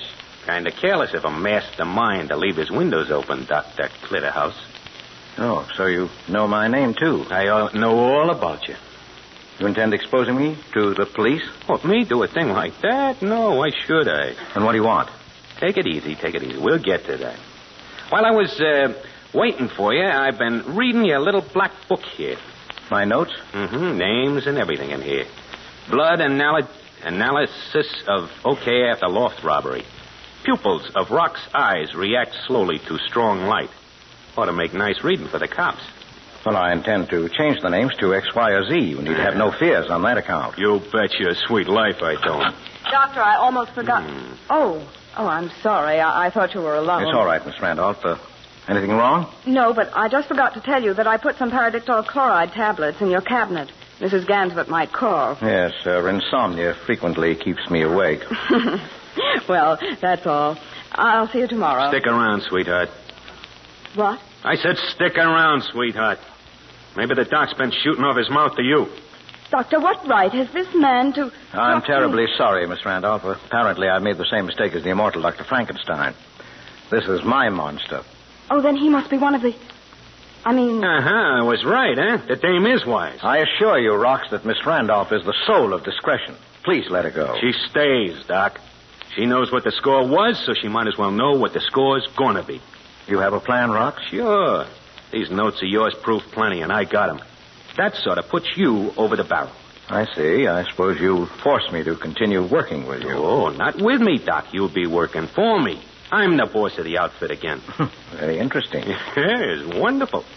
You got an in with a lot of rich guys, and you're going to use it. You're going to slip me the layout of their houses, find out safe combinations, tell me when they won't be home. Oh, it'll be a cleanup for me. And just to show you I ain't a bad guy, I'm going to give you 10%. Well, your generosity stuns me. You'll take it and you'll like it. Doctor, you mustn't let him do this to you. I'm afraid it's unavoidable. What else can I do? Nothing. Except maybe offer your new boss a drink, huh? Yes. Good suggestion. Yeah. I have some excellent scotch in the cabinet. Oh, it's swell. About 6 fingers in a water glass ought to do the trick. How about you, sweetheart, little snifter? No, thank you. Don't be like that. Say, you ain't bad looking. Sure, take them flat-heeled shoes off you and take some of the starch out of that uniform. Leave her alone, Rox. Oh, private stock, huh? Well, okay. But hurry up with that drink. Talking to her gives me a chill. But it's on the way. Rox, do you seriously mean all you've said? Just try and cross me, Doc. You'll find out. Well, that's that. Here's your drink. Oh, thanks. Not bad. Quite old. You probably noticed the full smoky flavor. Yeah, well, here's a toast. To a killing for me and 10% for you. Well, couldn't you make that to crime and research? You're still harping on research, eh? Yes, because I have some more to do.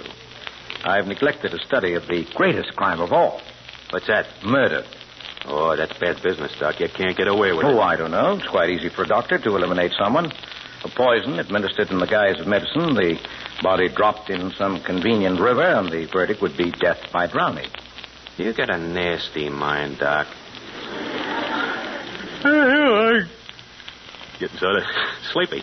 You are, Rox? Yeah. Yeah, that drink, I guess, it sure hit me. Did it, Rox? Look at me. Can you see me clearly? No. It looks funny and small and far off. My voice. Sounds rather indistinct, doesn't it? Talk louder. I can't hear you good. Doctor, what have you done to him? As you pointed out, Miss Randolph, there were paradictyl chloride tablets in the cabinet. Hey, Doc. I can't open my eyes. No, Rox, then you never will again. You I'll fix. There's no use struggling. Unfortunately, you placed me in a position where this was the only way out. I couldn't very well sacrifice my life's work because you were greedy, could I, Rox? Could I, Rox? No, I couldn't.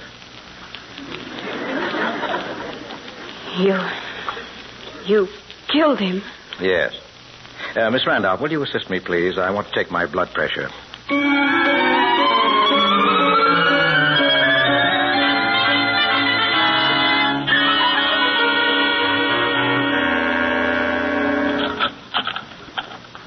Good morning, Dr. Clitterhouse. Oh, Inspector Lane. Well, delighted to see you. What brings you out so early, Inspector? Oh, I got another splitting headache. Oh, well, that's too bad. How long have you had it? Since early this morning. It started when we fished the body of Rox Valentine out of the river. Oh, really? He was full of poison. Paradictyl chloride. Well, how distressing for him. Any clues? Yes. In his pocket was a book of matches with a telephone number written inside the cover. It was somewhat blurred by the water, but it's either Plaza 74018 or Plaza 74016. Well, it couldn't be Plaza 74018. That's my number. Yes, so it must be the other one. 4016? That belongs to the Beauty Form Girdle Company. Valuable clue, Inspector. We'll get more. We just picked up Harry Pappas and O.K. Kinsella, and we'll soon have a complete description of the mysterious professor. I'm on the way to talk to him now. Yeah, but your headache, Inspector. It's almost gone. However, don't be surprised if I drop back later today. No, I won't. Goodbye, Inspector. Miss Randolph. Yes, Doctor? Get Chester Wood on the phone, please. Your lawyer? Yes, tell him I want to see him immediately. Doctor, why did Inspector Lane come here? Was it... He had a headache, Miss Randolph. Oh. The contagious kind. Now I have one. I made a slight error last night. After all, it's my first murder. Inspector Lane will be back soon to place me under arrest. Doctor, it's not fair. Can't you make them see that? Now, don't worry, Miss Randolph. It's a clear case of monomania. It's my own personal physician. I've just diagnosed my own case. Yes, Dr. Clitterhouse? I'm crazy. Miss Randolph, absolutely crazy.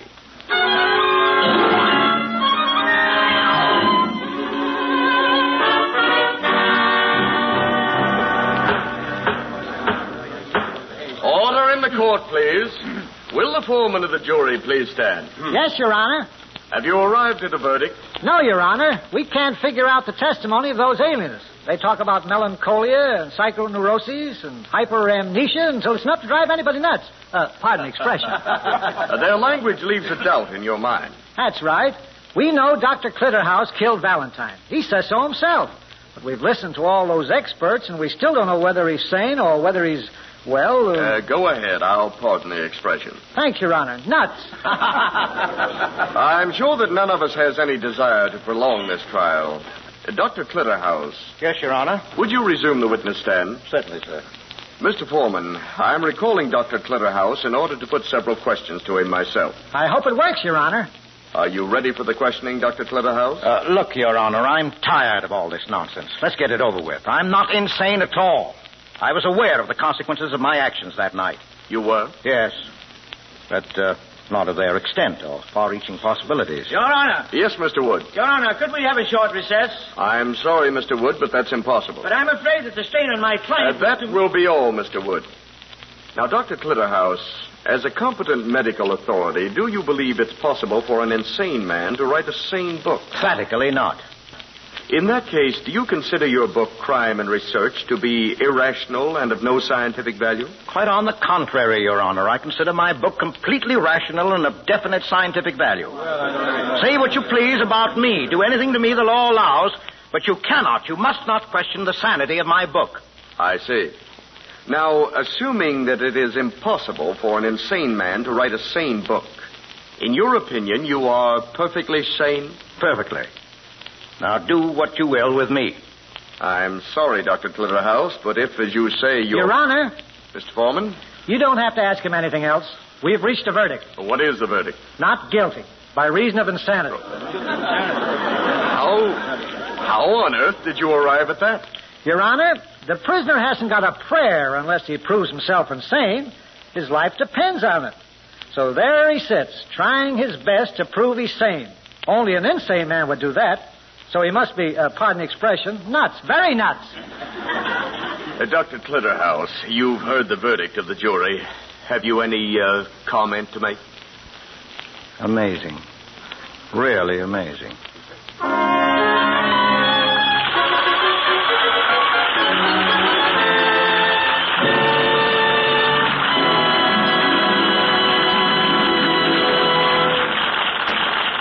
Thank you, Edward G. Robinson, Claire Trevor, and Lloyd Nolan for appearing with the Lady Esther Screen Guild players tonight. Oh, that was our pleasure, Mr. Bradley. You see, the Motion Picture Relief Fund, which benefits from these programs, is very important to all of us in the industry. We are vitally interested in the fund and the country house and the clinic which it supports. And now, before we tell you about next week's show, here's a word from one of America's best-known beauty authorities, Lady Esther. Thank you, Miss Trevor. Ladies, I promise you a thrill and a surprise when you first apply Lady Esther face powder. Surprised that any powder can make you look so much younger, so much prettier. But the real thrill of using Lady Esther face powder comes hours later, when you take out your mirror to repowder and find your face still as smooth and glamorous as though you'd just made up.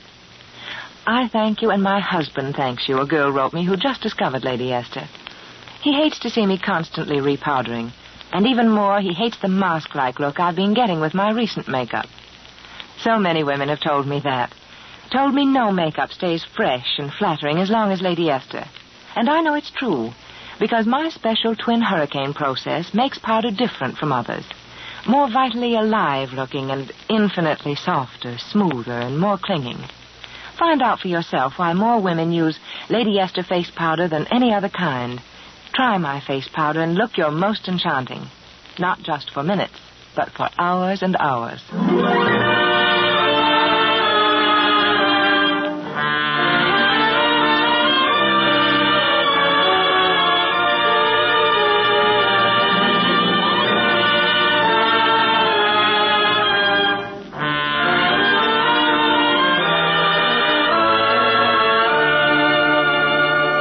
Next week, the Lady Esther Screen Guild players will present My Son, My Son. It will star Geraldine Fitzgerald, Freddie Bartholomew, and Brian Ahern. Be sure to listen. Edward G. Robinson is soon to be seen in the Columbia comedy Mr. Winkle Goes to War. Claire Trevor will soon be seen in the RKO radio picture Farewell, My Lovely. Lloyd Nolan is soon to be seen in A Tree Grows in Brooklyn, a 20th Century Fox production. Music on tonight's program was arranged and conducted by Wilbur Hatch. To try Lady Esther four-purpose face cream, just get the smallest size jar. Later, you can get the economical large jar and keep refilling the small one for convenience. This is Truman Bradley, speaking for Lady Esther, saying thank you and good night, everyone. This is CBS, the Columbia Broadcasting System.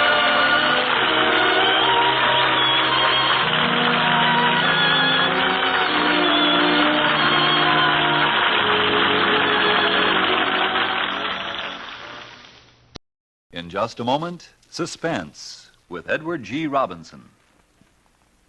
Boy, have I got the hiccups. I'll say you have. And the way you're sputtering, you sound like a car that needs a set of new Autolite spark plugs. Now, Hap, it isn't funny. Billy, have you tried drinking a glass of water while you hold your breath? Mom, I'm so full of water now, I feel like an Autolite Stay Full battery. Men never take anything seriously. Maybe what Billy needs is a hiccup. A checkup at an Autolite ignition service station. It might help if I could get my mind on something else. Say, I know what'll make you forget those hiccups and give you a bunch of thrills to boot. Switch to Autolite, Mary. It's time for Suspense.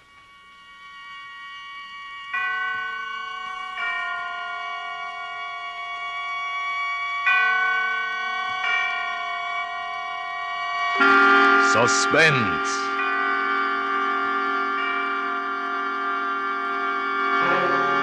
Autolite and its 60,000 dealers and service stations bring you radio's outstanding theater of thrills. Starring tonight, Mr. Edward G. Robinson in Anton Leader's production of The Man Who Wanted to Be Edward G. Robinson. A tale well calculated to keep you in suspense.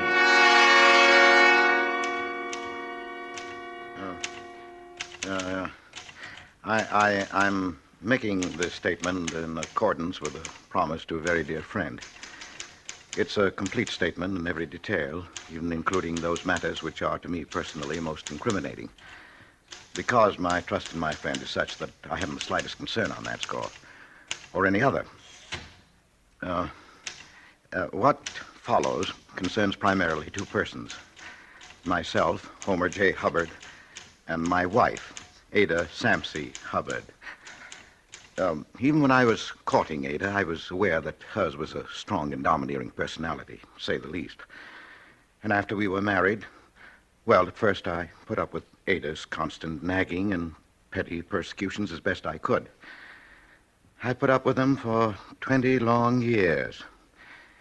It wasn't until a memorable evening a little over a year ago that the first dim outlines of an escape and finally a plan began to take shape in my mind.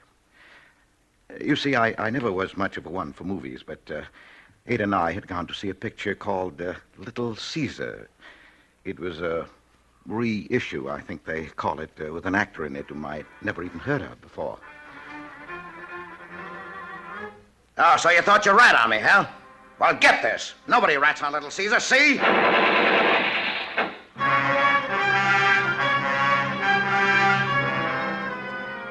The moment I saw that face on the screen, the minute I heard that voice, the world of reality around me simply ceased to exist. I lived that picture. I was Little Caesar. I was Edward G. Robinson. I was dimly conscious that my voice was like his, that even my face without my spectacles and with my hair parted differently might have been mistaken for his, but it was more than that. It was his personality that fascinated me, and that I assumed. Calm, assured, tough.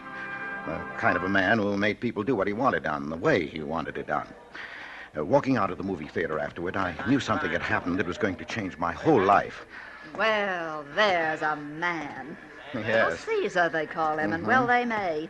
Yeah. And that Edward G. Robinson, I'll wager he's no Casper milquetoast either. Yes, dear. Is that all you have to say? Well, yes, dear. What does it take to arouse a little enthusiasm in you, anyway? Well, Here you've seen a fine performance, a picture that'd get anybody in the world excited, That's and right. all you can say is, yes, dear. I wish you were half the man that Robinson is.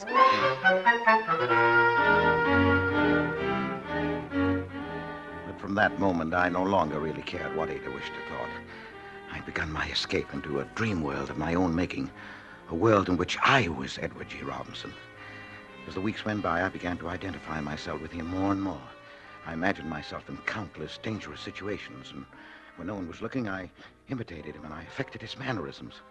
I would start daydreaming at my desk, wondering what the other people in the office would think if I suddenly exposed this hidden side of my personality. Okay, everybody. Stay where you are, will you? Hold your hands over your head. What is this? I don't want any monkey business, see? Now stand back there, Ryan. Any funny stuff from you, and I'll let you have it. Hubbard, this is preposterous. What do you mean by such behavior? Is this your idea of a joke? You'll see whether it's a joke or not if you make one false move. Now, this isn't a water pistol I'm holding here, you know. Hubbard, you're fired. Leave this office immediately. Well, I'm getting out all right, but I'm not fired, see? I'm leaving well heeled, and that's where you come in, Mr. Ryan. Oh, please, Hubbard, be reasonable. Now, shut up and do what I tell you. Keep your hands up in the air, will you? Walk over to that safe. Open it up. Get all the money out of it and put it right here on the desk in front of me. Now, get moving. I don't want to have any trouble with you, Ryan. I'm going to count 3, and if you're not moving when I finish, you'll never move again, see? 1, 2... Hubbard. Huh? What are you doing daydreaming? Oh. You'd better get busy. I shall be forced to report you to Mr. Pemberton again. Yeah. I'm so sorry, Mr. Ryan. I'm terribly sorry. I can't understand what could have come over me. Well, that's the way it went. At the office, walking down the street, riding home on the bus, my life, outwardly calm and well ordered, possibly even dull, was actually 24 hours of harrowing adventure with myself as the central figure.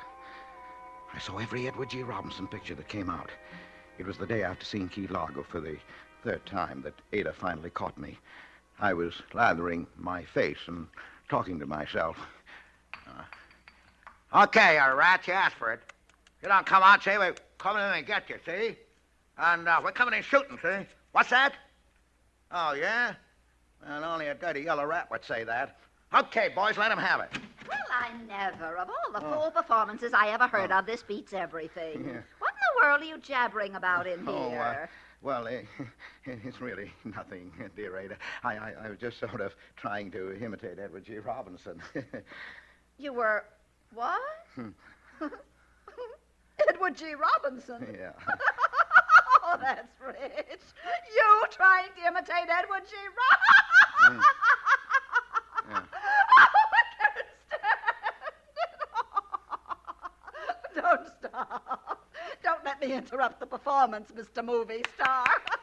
Come on. Do your act for me. Well, dear, I don't see anything so funny about it. Oh, maybe you don't, but you're the only person in the world who wouldn't.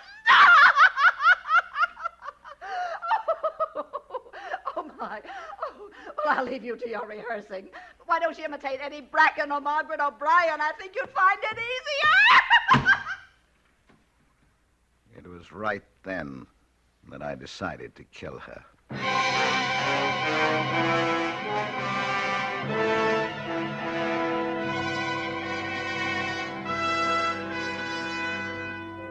For Suspense, Autolite is bringing you Mr. Edward G. Robinson in radio's outstanding theater of thrills, Suspense.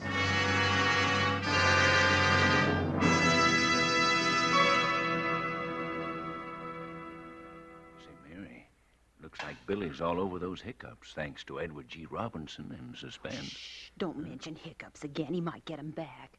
Let's switch his mind to something else. Well, you know how he is about anything Autolite makes. Mm-hmm. Let's listen to Frank Martin. That'll do the trick. Friends, money can't buy better electrical equipment for your car than Autolite. And here's why. In the first place, Autolite is the world's largest independent manufacturer of automotive electrical equipment. Original factory equipment for many of the finest cars and trucks in America. In its 26 nationwide plants, Autolite manufactures distributors, generators, starting motors, spark plugs, batteries, wire, not to mention such things as bumpers, die castings, horns, instruments and gauges, lights, ornamental plastics, and over 400 other products. What's more, Autolite service stations all over the country are staffed with trained men and specialized machines to give your car the best possible electrical service. So, friends, when your car's electrical equipment needs attention, drive into your nearest Autolite service station or the dealer who sells your make of car and ask for original factory parts and service. Remember, Autolite service stations are listed in your classified telephone directory under Automotive Electrical Equipment. And now, Autolite brings back to a Hollywood soundstage Mr. Edward G. Robinson in The Man Who Wanted to Be Edward G. Robinson. A tale well calculated to keep you in suspense.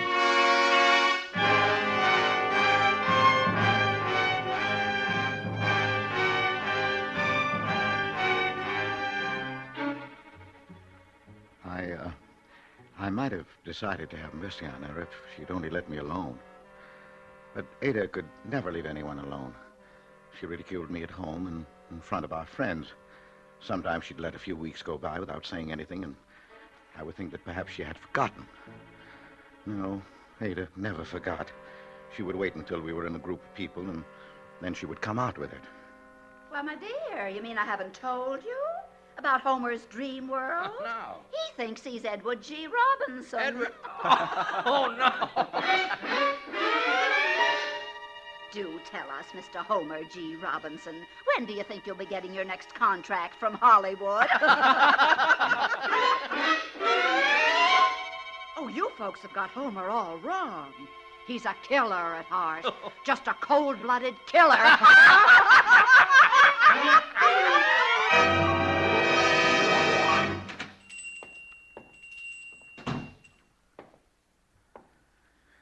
I want to buy a gun. Yes, sir. What kind of a gun? Well, I don't know much about guns, but that one looks all right. Oh, yes. It's a nice little gun. Yes, isn't it? $28.50.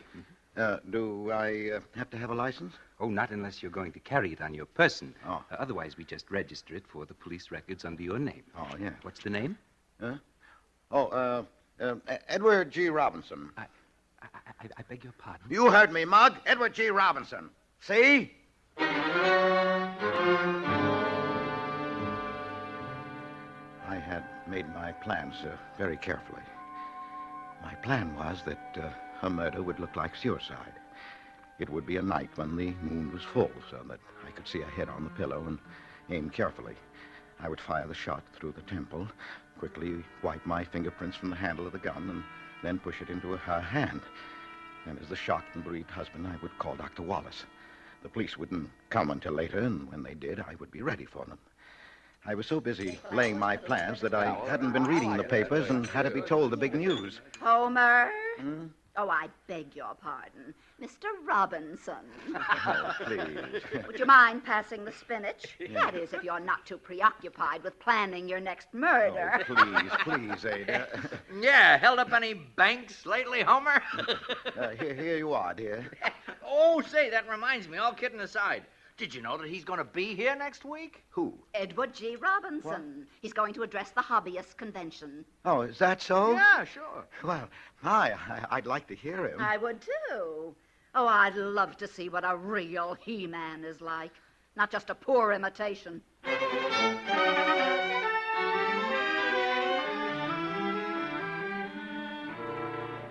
We went, and at first it was the most terrible disappointment of my life. Because he wasn't tough or hard-boiled or anything like it.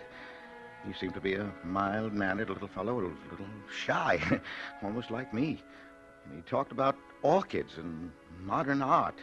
They were his hobbies, he said, raising orchids and collecting paintings, modern paintings. Yes, but as the lecture went on, I began to understand.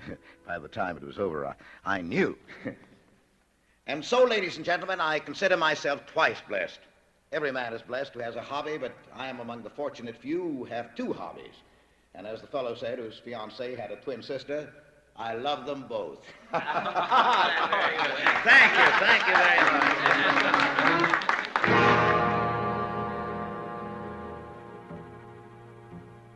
Later that evening, I made an excuse to get away from Ada and went down to the hotel where I knew Mr. Robinson was staying. I bribed the bellboy $1.75 to tell me which was his room. I went down the hall and knocked at the door of 708. Yeah? Western Union. Come on in. Just put it on the... Well, say, Western Union dresses their boys up pretty snappy in this town, don't they? I must apologize for adopting the subterfuge, Mr. Robinson, but I have something of the utmost importance to discuss with you, and I was afraid you might not see me since, well, we've never been formally introduced. Formally introduced? Why, that's all right. What is it, autograph? I'm afraid it's something a good deal more serious than that, Mr. Robinson. Yeah? Well, you caught me right in the middle of shaving, as you see, but if you don't mind my finishing the job while you talk, why, come right along inside. Tell me all about it. Thank you. Well, now, what's on your mind? Well, Mr. Robinson, I have a problem, and I feel you are the person best fitted in the world to tell me what to do. That's so. Well, what is the problem? Mr. Robinson, suppose, of course, this is purely hypothetical, but suppose you were going to kill somebody. Kill somebody? Yes, in your own home, somebody who's, shall we say, related to you. Yeah, now, hold on a minute, Mr. Hubbard. Homer J. Hubbard. Mr. Hubbard, I may look like a bad guy on the screen, but when I'm not working, I'm just a plain, peace-loving citizen like anybody else. You can fool people like that audience tonight with all that talk about orchids and modern art, and it was very good, and I quite understand why you do it. A man in your position must have a front, of course, but you didn't fool me. I didn't, huh? Well, I know. Rather, I knew I could come to you and be perfectly frank. Yeah, about what? Why, about the murder. About the what? Well, look at me, Mr. Robinson. I'm a shy, inhibited, weak, utterly ineffectual person. I have none of your assurance, your hardness, your ability to cope with any situation the direct, ruthless way. Yeah? Well, how many times I wished I had, because for 20 years my life has been made horribly, unbearably miserable by one person, my wife. Oh, so that's the way it is. Yes. For years I bore it as best I could, and then one day I thought, how would you have coped with it? And of course I knew at once, you would kill her. Here, now, wait a minute. Are you kidding me? Oh, no, Mr. Robinson. I wouldn't think of such a thing. Look here. I've even secured a gun to do it with.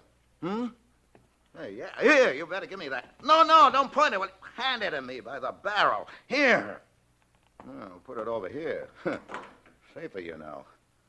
Yeah. I must admit I know very little about firearms, and they're quite distasteful to me. Yes, you and me both. You, Mr. Robinson? Well, I mean, small arms like that. Of course, Tommy gun, that's different. That's the only thing to use. Yeah, I suppose you're right. But I didn't know where to get a Tommy gun. I was afraid even if I did, I'd never master the art of using it. Yeah, well, now you want to kill your wife, is that it? You want me to help you? If you would, Mr. Robinson, if you could spare the time, I can't tell you how grateful I'd be. Yeah, well, you know, Mr. Hubbard, you look like a pretty nice little guy. Your wife must really be an old battle axe to have got you in a frame of mind like this. All right, now I'll tell you what I'll do. I will help you. Oh, Mr. Robinson.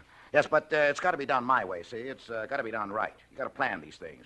Yeah, now, take this gat, this little flea, for instance, that you got over there. That's no kind of a rod to kill your wife with. Why, the caliber is all wrong. The ballistics would be all wrong. Things would be on your trail just like that.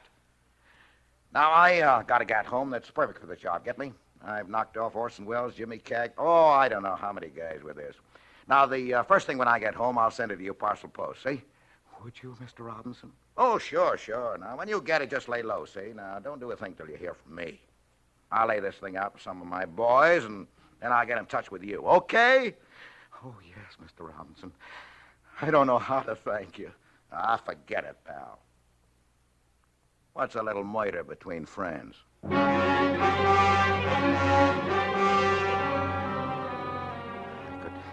I could scarcely maintain my composure in the 2 days that followed. The second day, sure enough, the gun arrived. It was a great, heavy thing, the kind that's referred to, I think, as an automatic. Remembering its history, I handled it with the utmost care and reverence. I hid it in the garage where I keep my pipe that Hader won't let me smoke in the house. It was the next afternoon, a Saturday, that the phone rang.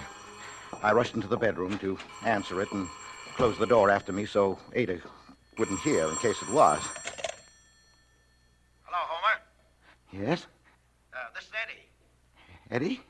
Yeah, you know, Eddie Robinson. Oh, yes, Miss... Eddie. You get that package I sent you? Oh, yes, I got it. Okay, but don't fool around with it, will you, until the time comes. Kind of tricky. Oh, no, I won't. Now, listen. The deadline is tomorrow night. Midnight, got it? Yes? Now, here's the layout. Tomorrow night, you go to bed, just as always, but have that gat handy and leave the front door open, see? I understand. Oh, say, wait a minute. I meant to ask you, is it safe to talk where you are? Oh, yes. The phone's in the bedroom and the door is closed. The bedroom, huh? Swell. Well, now, listen. A little before midnight, you get up, see? When she's asleep, you take a spot just outside the bedroom door, see? Where you can keep an eye on her and on the front door, too, see? Yes? Well, at midnight, I'll contact you. We'll do your job and then make a quick getaway, and you can hole up in the hideout until the heat's off. Get it? Tomorrow night, midnight. I'll do everything just as you say. Eddie? I followed his instructions to the letter. Well, it seemed hours before Ada went to sleep that night. It seemed days until my watch finally crept around towards midnight. But at last, the time had come. I crept out of bed, got the gun out of my coat pocket, and took my position on the landing outside the bedroom door as he had told me to. And then suddenly the phone rang. The plan was ruined. Even Edward G. Robinson couldn't have foreseen this. I rushed back into the bedroom, hoping against hope that I could catch it before Ada woke up. But she already had the light on. Homer! What in the world are you doing prowling around at this time of night with a gun in your hand? Why, I thought I heard a burglar. Burglar? When I've answered this phone, I want to talk to you, Homer Jeremiah Hubbard. Yeah. Hello? Yes. What? Oh. What? Homer, there is a burglar. Is there? Someone just saw him trying to get into the house. Oh, are you sure? Of course I am. A man just phoned that he saw the burglar. Well, don't just stand there. Yeah, no. You've got a gun. Go on down and stop him. Yes, but Ada... Go on. Do you want us to be killed in our beds? No. Go on, I say. Oh, Ada, why do you have to spoil everything? There was nothing to do but go. I crept down the stairs in the darkness. I knew what Edward G. Robinson would have done. He would have gone down and captured the burglar without the slightest trouble and turned him over to the police after giving him the beating he deserved. But somehow I didn't feel much like Edward G. Robinson just then. It was at that moment that the terrible thought occurred to me that maybe it wasn't a burglar. Maybe this was Edward G. Robinson. I had no time to pursue the thought further. Let him have it! Suddenly, there was a barrage of shots and a confused yelling of voices. In my terror, I suppose I must have squeezed the trigger of my own gun because it began jumping and twisting in my hand. I tripped on something, and the next thing I knew, I was tumbling headlong down the stairs, and that was the last I remember.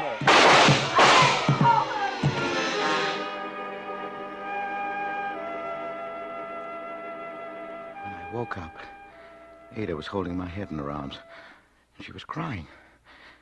They made me stay in bed for a couple of days, but I really didn't mind. There were reporters to see me and take my picture for the paper, and all kinds of people. Even Mr. Ryan and Mr. Pemberton came to see me. And Ada? Well, Ada was simply a changed person. Nothing was too good for me. My slightest wish was literally a command. If the whole thing hadn't been an accident, if I'd planned it that way, it couldn't have turned out better. And then as the final climax that afternoon when the phone rang by my bed. Yes? Oh, yes. Eddie. You did, huh? Oh, nothing, really. Yes? Oh.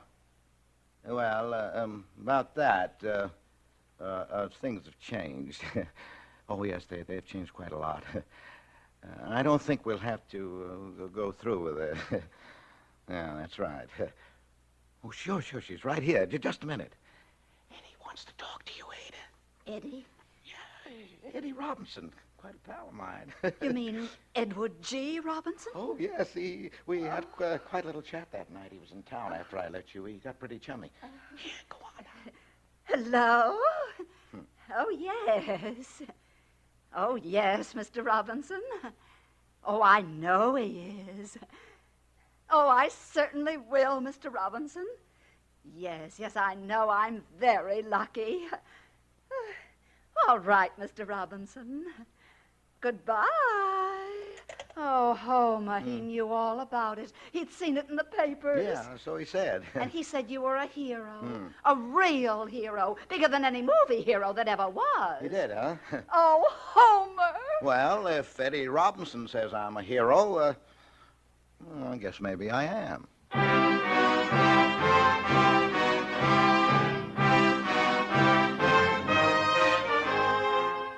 Couldn't have turned out better, Eddie. You know how grateful I am. I'm a regular little Caesar around town now, and my married life is all I've ever wanted to be. Of course, there are some things about the whole thing that confuse me a little. It has even occurred to me, I'll confess that you might have had more of a hand in it than was generally known. And that the gun you sent me might have contained blanks. I believe you called them because in spite of all the shooting, there wasn't one bullet hole anywhere in the house. And the gun had disappeared, which confused the police somewhat, too. And the burglars might have been some of your boys playing a little joke. But I don't think you would do a thing like that to a pal, Eddie. Would you? I don't even think you would use the statement that you asked me to send you to hold over my head as a guarantee that I wouldn't try to kill Eddie again. Now, not that I ever would. Yes, but even if you did all that, Eddie, I don't really mind. Because, as you might say yourself, what's a little joke between pals?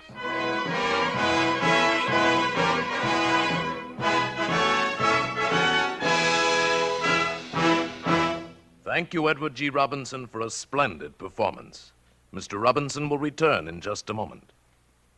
My, that was a wonderful performance, wasn't it, Hap? Sure was. Oh, say, Billy, how are the hiccups? All gone, Dad. I think I lost them during Mr. Martin's last Autolite commercial. Yeah, that's fine. Well, I guess it's time to... Oh, my gosh. Now I've got them. Mary, turn up Frank Martin again, quick. Autolite original factory parts and Autolite service stations work as a team to help you maintain carefree, economical performance for your car. So, friends, when your car's electrical system needs attention, drive into your nearest Autolite service station or the dealer who sells your make of car and ask for original factory parts and Autolite service. Money can't buy better electrical equipment than Autolite. And remember, Autolite means spark plug. Ignition engineered spark plug. Autolite means batteries. Stay full batteries. Autolite means ignition system. The lifeline of your car.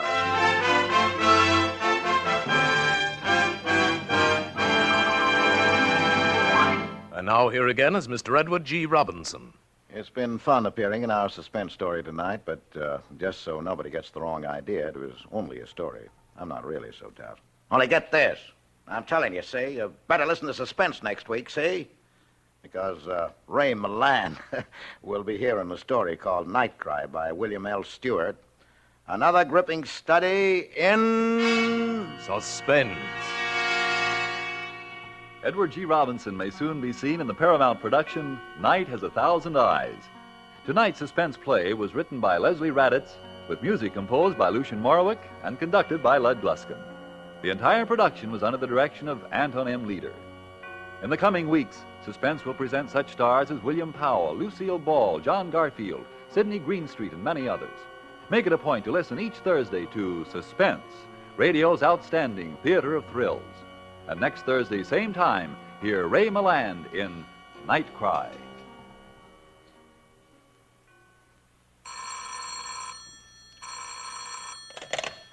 This is the Autolite Suspense Show. Drive as if your life depends on it. It does. Good night. Switch to Autolite. This is CBS, the Columbia Broadcasting System.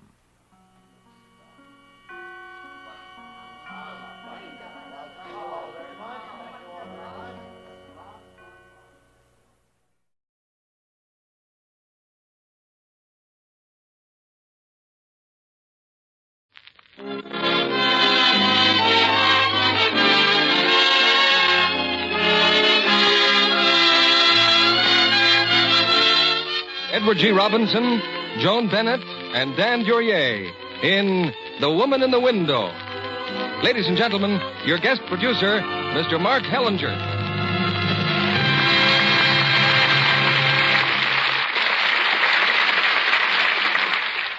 Greetings from Hollywood, ladies and gentlemen. Some years ago, I produced a picture called Brother Orchid, starring Edward G. Robinson in one of those gangster roles he made so famous. During the making of that film, Eddie expressed to me an ultimate desire to put down his revolver and interpret characters of more variety and scope. Well, he has such a role tonight. He's the quiet and scholarly professor in the unusual drama, The Woman in the Window, from International Studios, producers of Tomorrow is Forever.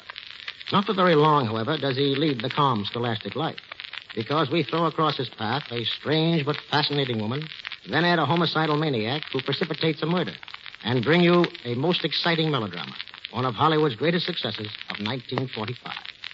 Co-starred in our cast, from one of the theater's oldest, most respected families, is Joan Bennett. Also, Dan Duryea, who has hurried west from his native New York City to be with us in tonight's play. Now, from coast to coast, the curtain rises on The Woman in the Window, starring Edward G. Robinson as Professor Wanley, Joan Bennett as Alice Reed, and Dan Duryea as Height.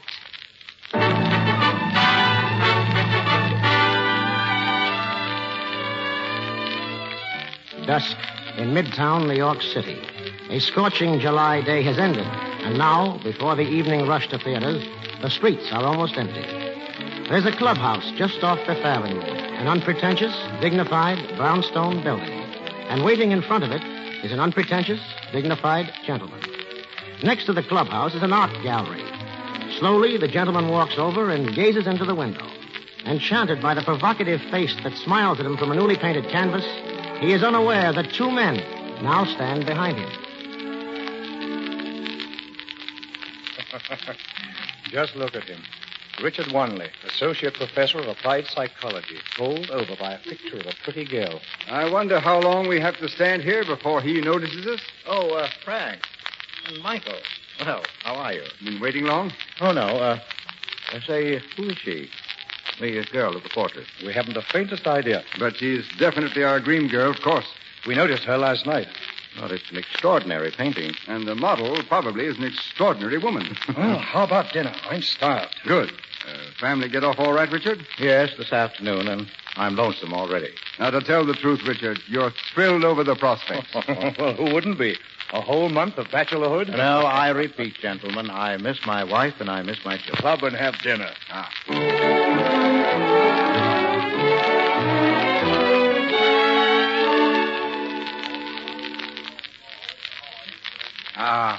Now that's what I call a meal. Well, what's on the program now? I suggest a drink, a cigar, and a good old talk fest right here in the club. Are you out of your mind? Frank, what about the Stork Club? That's more like it. Now, what's gotten into you tonight? The two of you. You're determined to show me the town, aren't you? Throw over the traces. Whoopee.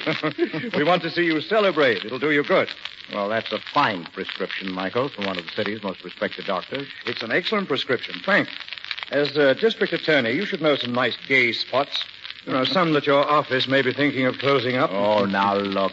We're three old crocs. That sort of shenanigans is not for us. Oh, so I'm an old croc, eh? Richard is absolutely right. It's a darn good thing, too. Men our age... Good thing? I didn't say it's a good thing. I rather doubt that it is for men of our age. I'm stuffy and stodgy, and all the brightness of life, the spirit and adventure, well... it's all gone by now. Oh, come now. Michael was just kidding. Only as far as tonight's concerned.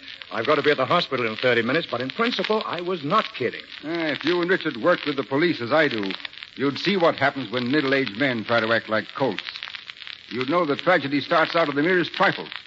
A casual impulse to do something daring, an idle flirtation. Youth can handle such things, but we... judging from that look you're giving me, Richard, I am treading on a tender spot. Oh, nonsense. If I'm giving you any look, it's simply one of academic disagreement. You see, with me, the flesh is still strong. It's the spirit that grows weaker by the hour. Yes, even if adventure should beckon to me. Even in the form of, of that most alluring woman in the window next door. I'm afraid all I do is clutch my coat a little tighter and run like the devil. Well, at least you could get her phone number for me first. Well, I'm sorry to break this up, but I'm on my way. Wait a second. You give me a lift. What about dinner tomorrow night? Excellent. Richard? Well, shall we stay here, 7 o'clock? Good. Do you think it's safe to leave me here alone in my rebellious state of mind? That depends on your plans. A drink, glance at a book, and home in bed by 11 o'clock. Good night, Richard. Good night. Good night, Michael. See you tomorrow.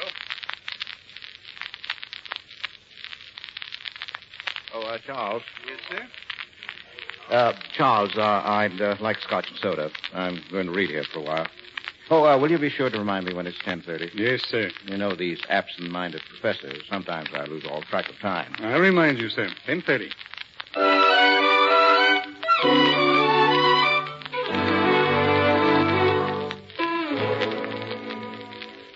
Professor Wanley? Professor Wanley? Charles. 10:30, sir. I didn't fall asleep. I'm afraid you did, sir. Well. Well, I better be getting on home. Shall I get your car, sir? No. I parked just next door in front of that art gallery. Well, good night, Professor. Good night, Gerald.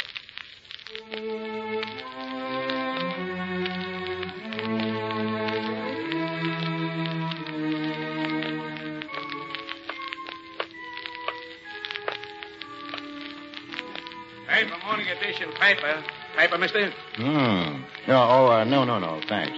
Say, that dame in the picture, some tomato. Yeah, some tomato. The woman in the window. What did I tell Frank? I'd clutch my coat a little tighter and run like... Well, what do you think of it?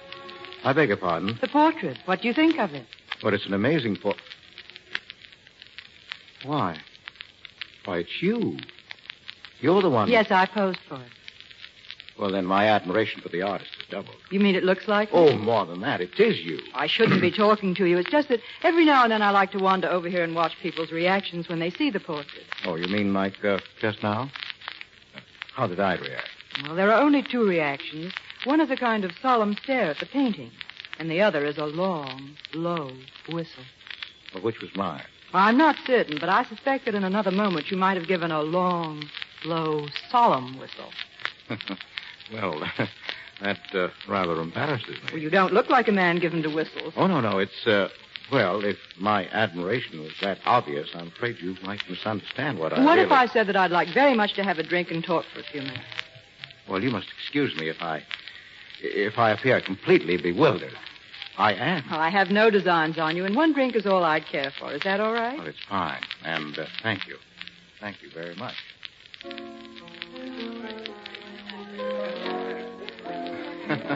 Well, what's so funny?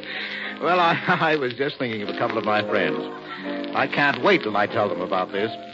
You see, they admired your portrait, too. I have a few other subjects that the same artist painted. Would you care to see them? Oh, very much. Then you can take me home. Well, it's a little late, isn't it? Besides, I recently was warned against the siren call of adventure. At my age. Is this adventure? Oh, yes, it is. I should never have come here to have a drink with you. Never? No, but I think I'd like to see those other paintings very much.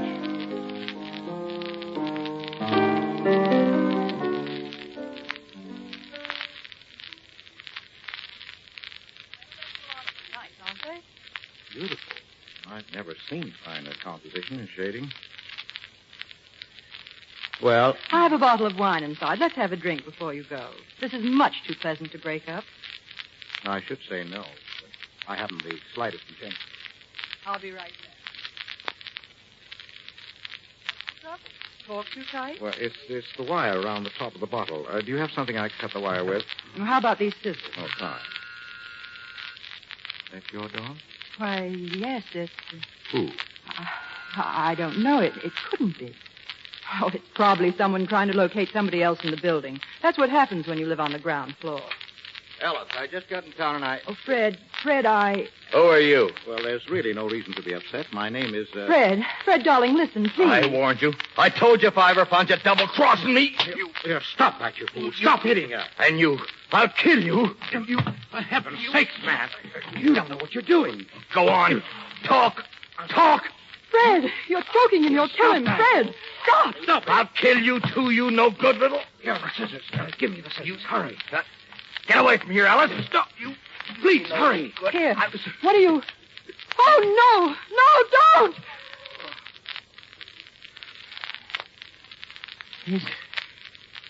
Is he... Yes. Yes, I think so. I better telephone the police. What's his name? Howard. Fred Howard. That's what he told me. You don't think that's his right name? I don't know. He's not breathing. No. He never told me where he lived or anything. He's just someone I knew. But he's so jealous in his temper, it's horrible. I'd see him maybe once or twice a week, but always alone. You better tell me the truth. I am telling you the truth. You said you always saw him alone? And how did you meet him? On a train. Why? Who knows that he saw you at all? Unless he's told someone, which I doubt. No one. You never mention him to anyone? Not his name, not even the name he gave me. You think there's something we can do? I'll do anything. I don't want to go to Now, jail. Please try to keep calm. Let's think this out. He was trying to kill me. There's no question about that. If I hadn't killed him, he'd have killed me. What if the police say it was self-defense? I'm ruined any which way, my whole life. You're thinking of something. What is it? No, I was wondering if we have the nerve for something. Something dangerous that would shut the door on us completely if we were caught. Anything you say. I'd die in jail. I'd die. Now, if nobody knows about you, if nobody saw him come here, how could either of us be connected with this murder if his body were found miles away from here? But how? My car's still parked in front of the art gallery. I'll drive it back here. Then what? I'll take the body, leave it, somewhere in the country. It'll be found, but maybe not for a week or so. You go for the car and I wait here? Would you be afraid?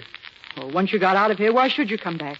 I don't even know who you are. And there isn't a man in the world who wouldn't try to get out of a mess like this if he could. No, we mustn't quarrel. If we do that, we're lost. Why can't I go with you? Because we mustn't be seen together. There's no need for me to tell you who I am if we're successful. All right. But leave something here. I don't understand. Leave something that would identify you if you don't come back. No, that's fair enough. My hat? I have a vest. I always wear a vest, even in summer. It'll do. All right. Now we have to move fast. Look, almost no blood at all. That's very fortunate. Now, wash the scissors. Yes. Better boil them. Fingerprints, you know. The police do miraculous things with clues. A piece of cloth, a button. I'll be very careful. Nearly 1 o'clock. There may be some time getting back. Why? I don't know why. I only know that I want to be cautious. Now, just don't get panicky and call the police. I promise you that I won't fail you.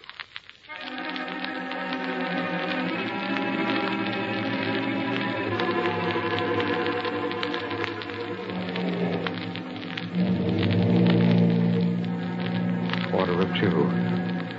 I've got to hurry.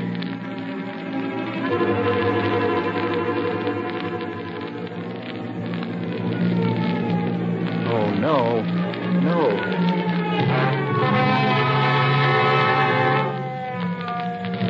Pull over, mister. Yes, officer. What's the matter with you?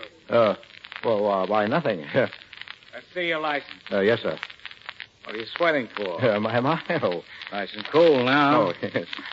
Name's Wanley, huh? Got any other identification? Well, I have a pencil, my initials that were engraved on it, here in my vest box. Oh, I guess I left my vest home. How about a letter? Here, it's from the president of Gotham College. Let's see it. Professor, huh? Associate professor. I know it sounds foolish, but I assure you I wasn't aware I was speeding. Speeding? I didn't tag you for speeding. You, No. Your lights. Don't you ever turn them on at night? Oh, I'm sorry. Okay. Get going, Professor, but watch those lights from now on. Yes, I will, officer. Thank you.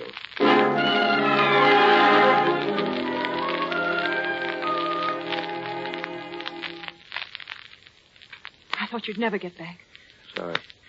I wondered about it myself. Before I forget, my name is Reed. Alice Reed, in case you have to come back again. But if we're lucky, I won't have to come back. Now, we'd better get rid of anything that might identify him. I've already done that. You searched him? Had to be done, didn't it? Here's his wallet and his watch. A watch. What are those initials? CM. CM. Well, that doesn't sound like Fred Howard, does it? Put the watch with the other things. Tomorrow get on a ferry boat and drop it all overboard and be sure that no one sees you. Now, what about this rug? Well, there's only that one small spot. Well, wash it very thoroughly. A laboratory can find signs of blood that the naked eye could never see. I'll take care of it. Now, do exactly what I tell you, please. Otherwise, we might as well give ourselves up. We've got to think of everything in advance. Now, remember that. I will. Now, when I leave here, I want you to go over the whole place. Wash these glasses and put them back on the shelf. And get rid of that champagne bottle. There mustn't be one sign that you had any visitors tonight, him or me or anyone else. Well, looks as if I'm ready. I'll get a blanket. Good. I'll bring it right back. quite heavy. Now, put out that light. Open the door. Take a look in the lobby. Door clear. Wait for me here.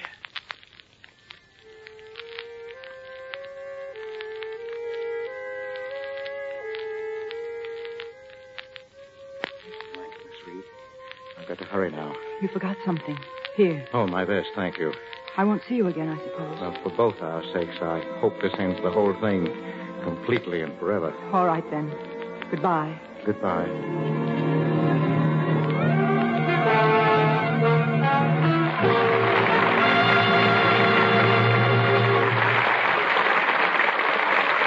In just a moment, Mart Hellinger will present Act Two of The Woman in the Window, starring Edward G. Robinson, Joan Bennett, and Dan Duryea.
Back to Mark Hellinger and our stars. Act 2 of The Woman in the Window, starring Edward G. Robinson as Professor Wanley, Joan Bennett as Alice Reed, and Dan Duryea as Height.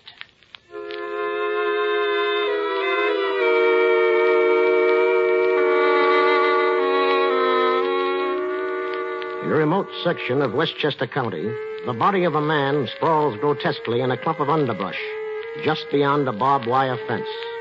The ground is wet, for it rained hard last night, but still visible on the barbed wire is a drop of blood.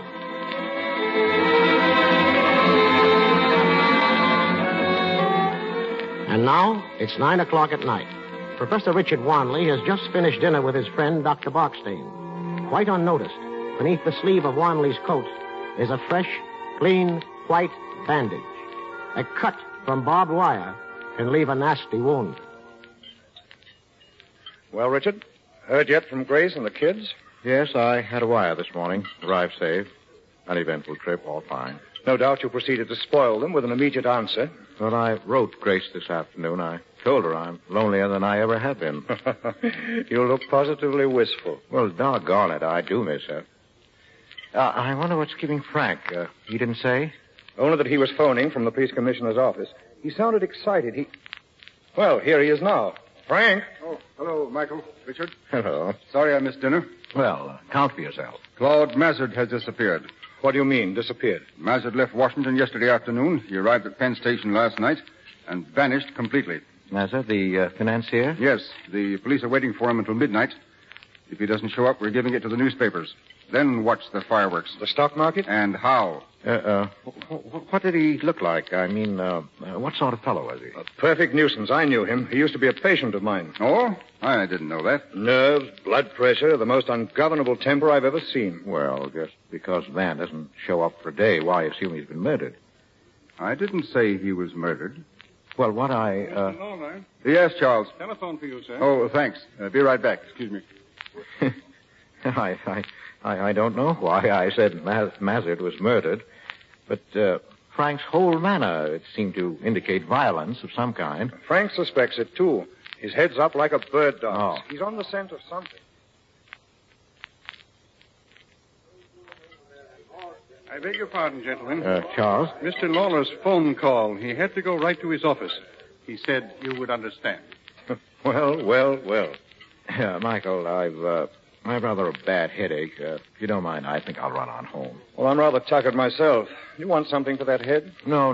It's just the heat. Some nerve of Frank leaving us high and dry about Mazard. Well, maybe he'll know more about it tomorrow. I'll give him a call in the morning. Yes, well, he'll probably be busy. Nonsense. I'll see that we meet Frank tomorrow and get the whole sordid story. Can I call you at home? Home? Oh, yes. I'll be home all day.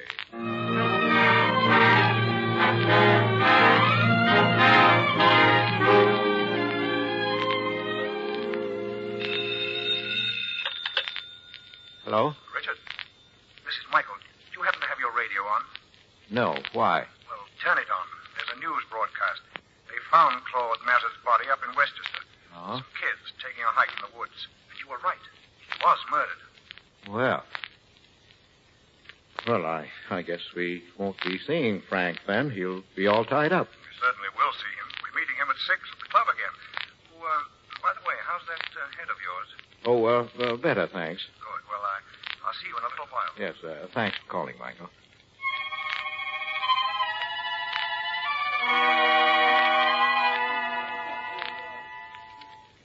Well, Frank, we're waiting to hear all about it. Well, by now you've read the papers, but here's something. Mazard was not killed where the body was found. Well, how do you know that? We've got tire marks of a parked car. It rained, and the ground was soft.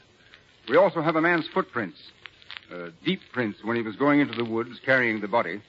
Lighter coming back. Yes, the shoe prints should be very helpful. Shoe prints? These were well-worn shoes. They've told us quite a bit. Don't be so indefinite. Well, the man weighs about 160 pounds, wears a size 8 shoe, and is probably in moderate circumstances. Well, that's rather a guess now, isn't it? No, the shoes have been half sold. We like evidence like that.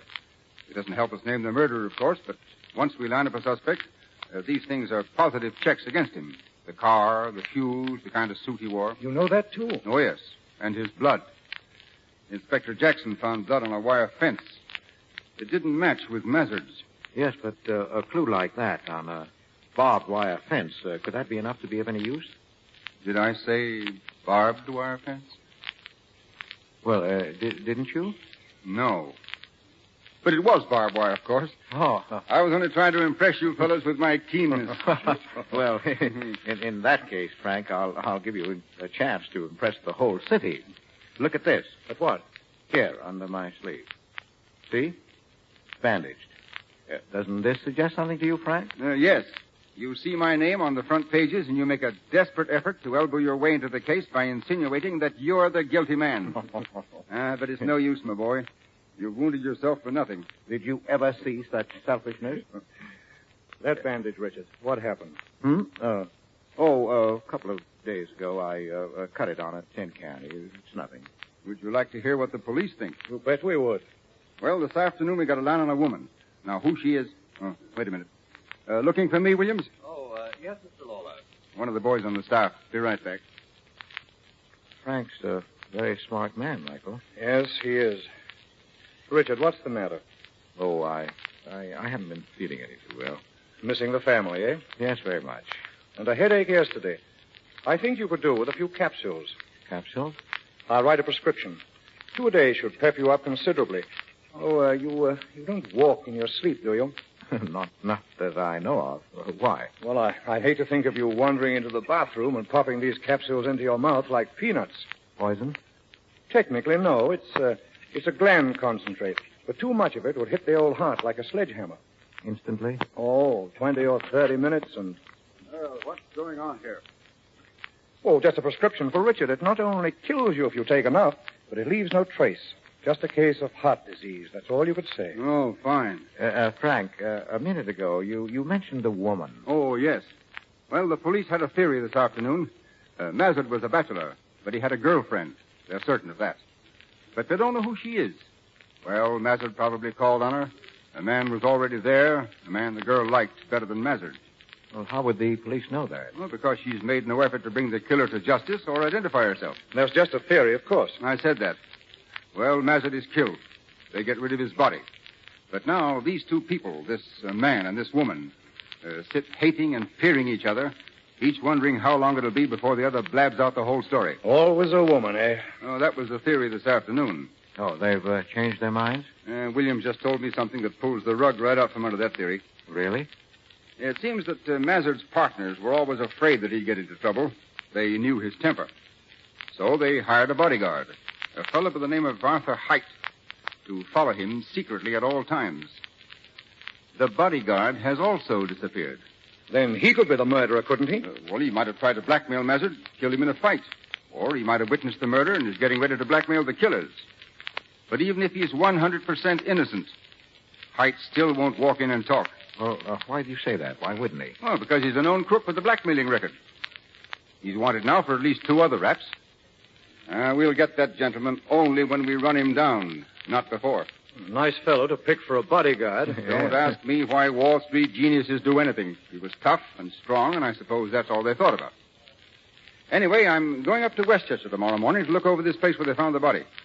Want to come along? I wish I could, but I've got a date with some gallstones. Richard? Go along by all means. Well, I'm Oh, afraid he'll that, go, Frank. I'm his physician, and I order him to go. Give you something to think about, Richard.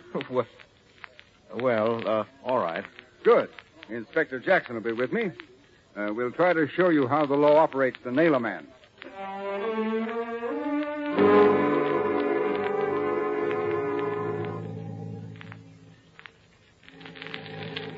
How much further, Inspector? Just a half mile or so.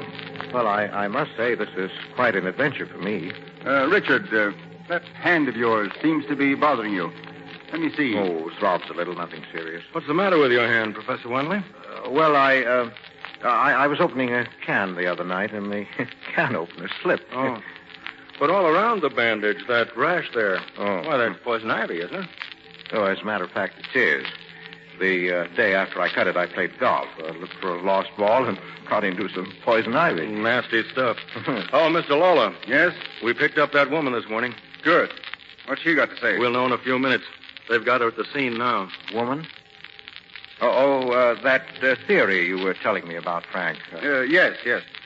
Before we talk to her, Inspector, I'd like to do some looking around. Okay. Well, here we are. That's the place down there where you see those officers.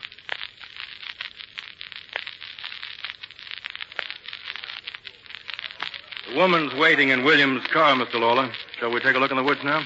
Yes. I want to point out to the professor just what you've learned. Oh, please. I really wouldn't want to It's a interfere. pleasure. Well, back there is where the car was parked. We know it had Goodrich tires, 716, about 20,000 miles. A motorcycle officer recalls seeing a car that might be the one we're looking for. Oh? Did he see who was in it? A man, but he couldn't make a positive identification. Well, let's look at where he dropped the body. Richard. Yes? Are you going to be our guide? Oh, you mean I'm walking in the right direction? Straight as an arrow. Well, now. That's very odd. I wasn't even thinking of where I was going. Oh, don't get nervous, Richard. We rarely arrest people just for knowing where the body was. Now, our killer didn't know about this fence. He couldn't go any farther, so he just dumped the body over here. You see? Yes.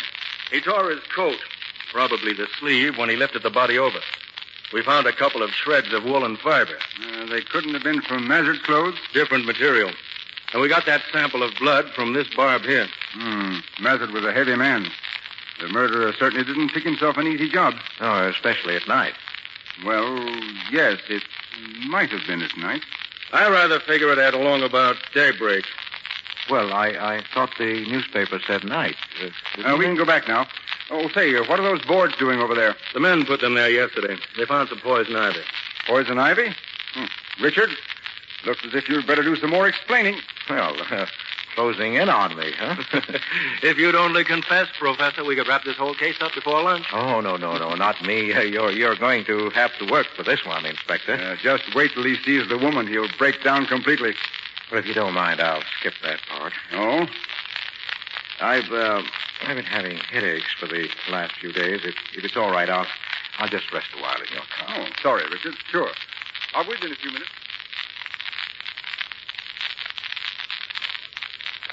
Well, how's the head? Feeling any better? Yes, a little, thanks. Well, we'll be on our way directly. What did the woman have to say? Very little. She's got something on her conscience. But what woman hasn't? Yes. Well, where did they find her? Second-class hotel off Broadway. She seems a lot too dingy for Mazard. He'd do better than that, I'm sure. Oh, cheap-looking? Bottom of the barrel. We're about ready to drop the woman angle anyway. It's the bodyguard who's hot now. Very hot. The bodyguard? Yes, I see.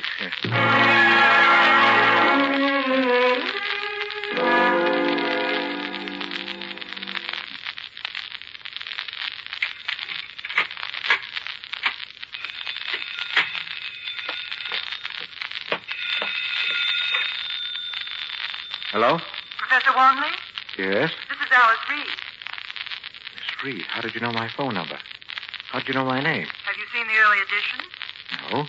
Your picture's in the paper. Congratulations. Will you please tell me what you're talking about? Well, wait a second. I'll read it to you. Here it is.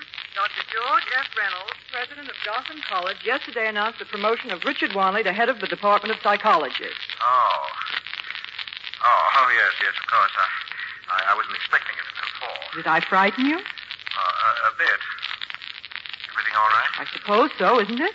You've heard nothing from anyone? Have you? No, not so far. Oh, I'm not worrying now. I'm sure we're out of it. I hope so. And I'm not going to bother you, believe me. Oh, it's quite all right. I'm rather glad I heard from you. Well, there goes my buzzer. I'd better hang up. Yes, well, good night, and thank you. Thank you. Bye. Coming. Who is it? Open up, Miss Reed. Who is it? My name is Height. Arthur Height. I want to have a little talk about our friend, Mr. Mazard. I don't know you, and I don't know your friend, Mr. Mazard, so beat it. You don't want me to get tough, do you? I don't care how tough you get. You're not coming in here. I'm not kidding, lady. Open the door or I go to the cops.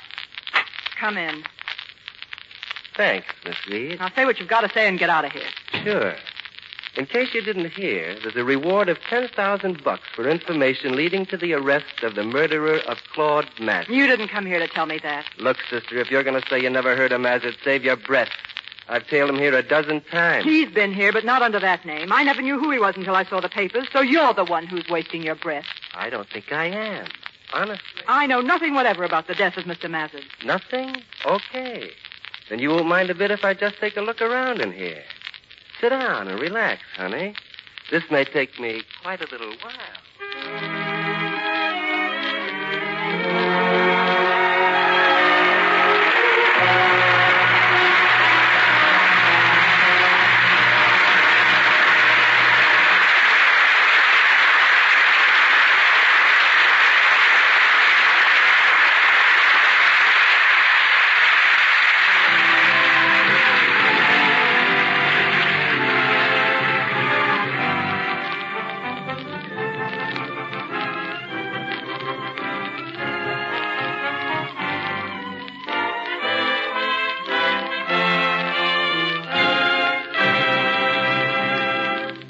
In just a moment, we'll return with Act 3 of The Woman in the Window, starring Edward G. Robinson, Joan Bennett, and Dan Duryea.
Back to our microphone comes Mark Hellinger. Act 3 of The Woman in the Window, starring Edward G. Robinson as Professor Wanley, Joan Bennett as Alice Reed, and Dan Duryea as Height.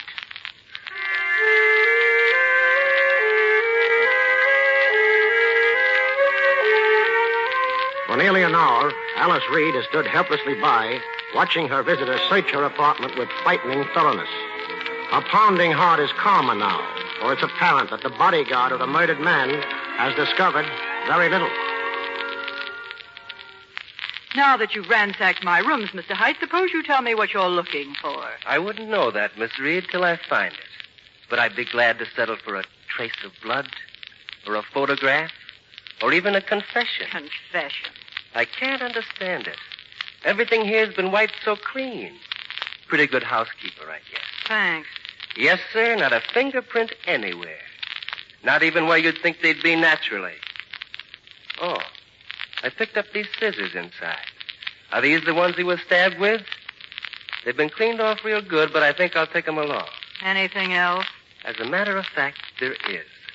This, Miss Reed, this gold pencil. Oh. I found it in your dressing room. The pencil's engraved R.W. Now, that doesn't stand for Alice Reed. And it doesn't stand for Claude Mazard, either. Whose is it, baby? What's his first name? R for Robert? Or Ralph, maybe? Oh, I'm getting warm, all right. There's no question about that in my mind. All right, what do you want? Well, the way I figure it, you just don't want the police nosing around here. Is that right? Who does? Well, that's what I mean. Well, there's a $10,000 reward out for just the sort of information I got. But the way I see it, if I got $5,000 from you, I'd be perfectly satisfied. Are you crazy? I haven't got $5,000. Go on. Go to the police and tell them whatever you like. You don't want me to do anything like that, Miss Reed. Mr. Mazet was a rich man. You can't tell me you didn't get something out of him. Don't forget, you'll be a lot better off dealing with me than the homicide squad. I have a pin and bracelet. They must be worth at least $1,000. Take them and get out of here. No, ma'am. Nothing like that. Nothing but cash. $5,000. Cash. You know you're just bluffing. If you can get a $10,000 reward, why should you be satisfied with my $5,000? Suppose I tell you to whistle for it. Do you want to take a chance on that? You see, honey, you killed Mazet, you and some guy. If you were in the clear, you'd have called the cops the minute I stuck my nose in here. That's why you got to look at it my way, don't you see? I'll have to think it over. Yes. You think it over and see if I'm not right. And I'll be back here tomorrow night. Now, don't worry. Just get the cash, and that'll be the end of the whole business.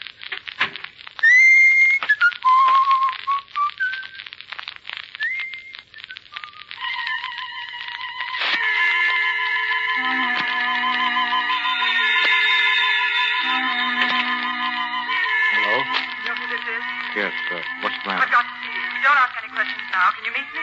Well, yes, where? I'll be walking near the monument, Riverside Drive. 20 minutes? All right, 20 minutes.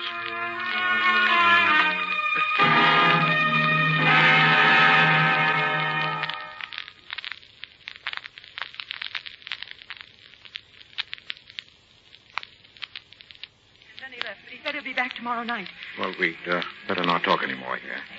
You may be noticed. What do we do, walk? Yes. You're sure you've told me everything? Oh, there's something else. The night it happened, you forgot to take something out of your vest. A gold pencil. Oh, that's what it's been. I kept it because I wasn't sure of you. I wanted something just in case. I found the pencil? Yes. You're angry with me? Well, it's done now. It doesn't matter. I don't expect you to pay all the money. I have a little, and I can raise some more on some jewelry. Well, you're very fair, Alice. Very generous. It'll be worth it to get rid of him. Yes, but it won't get rid of him. If you pay him once, it'll go on as long as we live. But if we don't, he'll set the police on us. Well, that's blackmail. You pay or the blow falls. So what can we do? Well, let's not talk anymore now. Meet me here tomorrow morning at 10 o'clock. You think you can figure out something? Alice, there are only 3 ways to deal with a blackmailer. You can pay him off and pay him and pay him until you're bled white. Or you can call the police and take the consequences. Or you can kill him. Just 3 ways. Are you going home now? Yes, but on my way, I'm stopping at a drugstore. There's a prescription I want to get filled.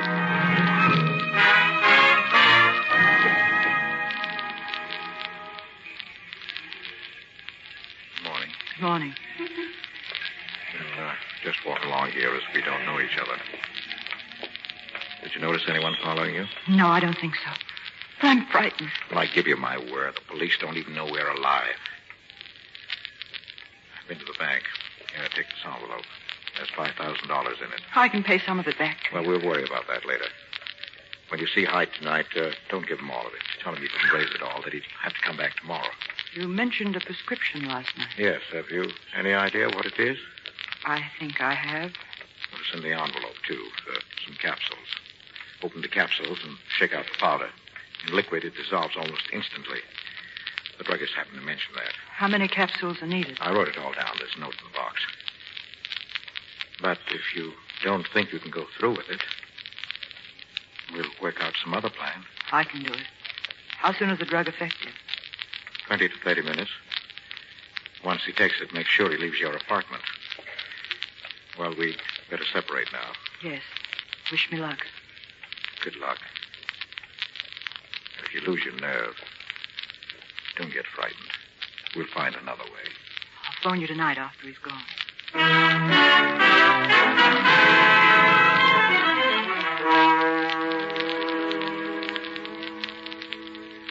Come in, Mr. Height. Thanks. Hey, you're all dolled up. Is that get up for my benefit? I'm glad if you like it, of course. That Mazet knew how to pick 'em all right. Okay, where's the dough? Well, $5,000 is a lot of money. Yeah. Now, I haven't been able to raise it all yet, but I will tomorrow. How much have you got? $2,900. That's about what I guessed. What do you mean? 2,900. That's the kind of a figure I'd say if I had some other idea in mind. Not too little, not too much. Don't you believe me? Who told you to hand me this line? Nobody. Nobody, huh? Is it all right? Here, it's in this envelope. Yeah. You know, you're pretty cute. Is it all right? I'll take it. What else can I do? Well, now, if you don't mind, I think I need a drink. Would you like one? What have you got? I'm going to have a scotch and soda. Make it two. Sit down. I'll be back in a minute. Well, that didn't take long, did it? Here's your drink. Thanks. You know, I've been sitting here thinking. Oh? Where's the boyfriend all this time? There isn't any boyfriend. You don't believe a thing I say, do you? I'm just naturally what they call a cynic, honey. What kind of a heel is he shoving a nice kid like you out in front? Oh, what's the use of my trying to tell you anything? So everything's kosher? Yes. Then why are you giving me this dough? Just because you like me? I'm giving it to you because I don't want to get involved in any way. You can't tell what they try to hang on me. Oh, honey. Well, you're not drinking. Wait a minute. How would you like to get out of this whole thing? Get out of it? Yes, completely. How? I'll be leaving town soon, Mexico. You can come along. Think about it for a minute. I'm not such a bad guy. I didn't say you were. Take a look in the mirror, beautiful. And if you're still thinking of that boyfriend you haven't got, don't be a sucker.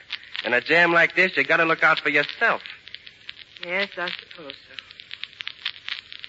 When would we leave? Tomorrow? Tomorrow. Well, I'll have to do some phoning. I can't have people running to the police getting excited about me disappearing. Yeah, you'll have to watch that. Is it a deal, then? I guess so. I guess it is. Look at me, baby. Yes, sir. Mazet sure could pick 'em. Well, you leave it to me, and we'll do all right. I don't seem to have any choice.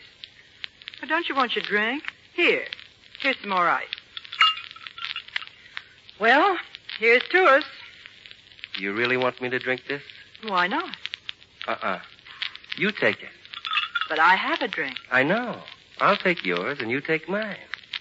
What's the matter? Nothing. All right, then. Drink it. Drink it, I said. What do you take me for, some punk kid? I don't know what you're talking about. No, then why wouldn't you drink it? All right. You gave me $2,900. Now let's have the rest of it. There isn't any more. Will you stop acting like I'm a school kid? Get the rest of that dough and... Wait a minute. Stay right where you are. Right under my nose all the time. I thought that book looked kind of fat. Hiding the dough in a book on a bookshelf. And a watch. A gold watch behind the book. You amateurs. How could you lie to Pappy like that? All right. I did lie, but it's all there. You've got your money. Now get out. A watch with Mazard's initials on it. C.M. I'm taking this, too, honey. And just because you've been such a smart little chiseler, you're going to have to dig up some more dough for Pappy. Another $5,000. How do you like that? By tomorrow night. It's no use. I can't do it. You try, anyway. And I'll be around tomorrow night again just to see what luck you have.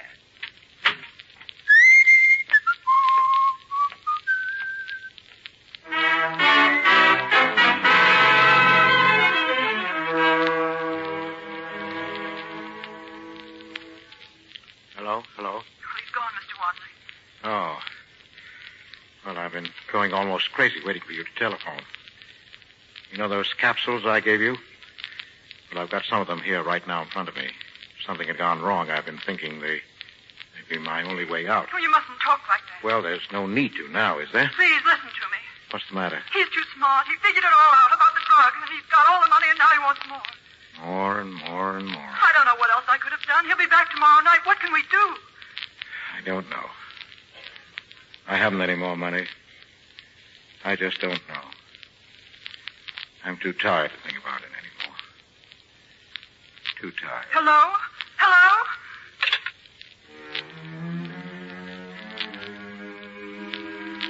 My wife, my children. There's no other way, no other way. I'd hate to think of you popping these into your mouth like peanuts. Hits the old heart like a sledgehammer. No other way. Just a case of heart disease, that's all you could say. 20, 30 minutes. 20, 30 minutes.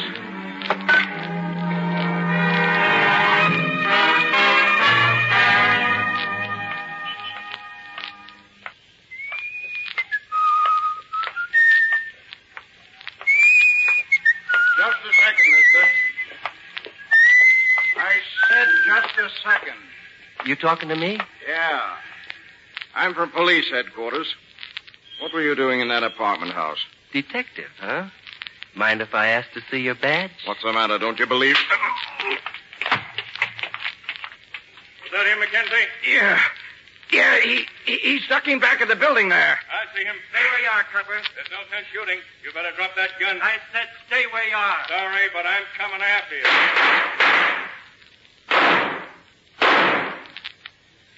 I got him, Mackenzie.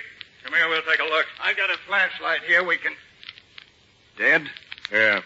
What do you want to start shooting for? Just didn't want to burn, I guess. He killed Mazard. You're sure of that, Inspector? Look. Look what's in his pocket. That watch? See the initials on it? C.M. Would you look at that bankroll? Yeah. Mazard always carried a roll. Funny, I was beginning to get an entirely different angle on this case. Well, this washes it up, I guess. Well, here comes the neighborhood. Stay here. Keep him back, and I'll go telephone. Yes, sir. All right, stand back now. Stand back. Who is it, officer? Who is it? Only the guy that bumped off Claude Mazard, that's all. Did you hear what he said? The guy who killed Mazard. Yes, I heard. Excuse me, please. Excuse me. What's the matter, lady? Don't you feel good?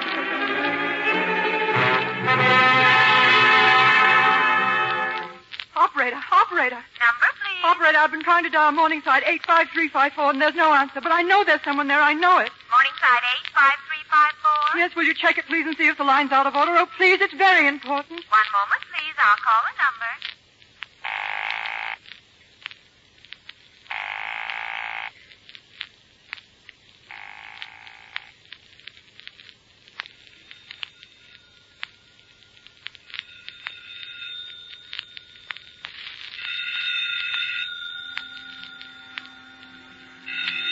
Telephone. Answer. Telephone. I can't move. My lip ring. Make no difference. A few minutes more. Be free.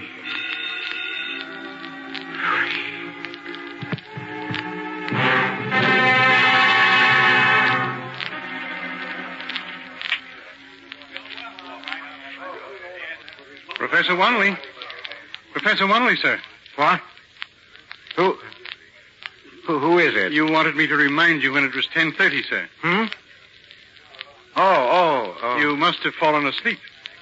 Asleep? I've been asleep? Yes, sir. A dream. It was all a dream. Sir? Charles, I can't tell you how happy I am to see you again. Well, thank you, sir. Well, I'll get my hat and run along on home. Oh, this pencil, sir. I think this is your pencil, isn't it? Yes. Where was it? In the dining room. You must have left it there when you signed the dinner check. Well, it wouldn't do to lose this, Charles. My wife gave it to me as a going-away present. She went away this afternoon. Thank you, Charles. Good night. Pleasant dreams.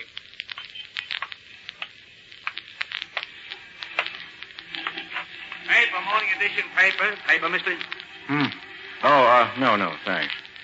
Say. That dame in the picture. Some tomato. Yes, my boy. Some tomato. This is the Armed Forces Radio Service.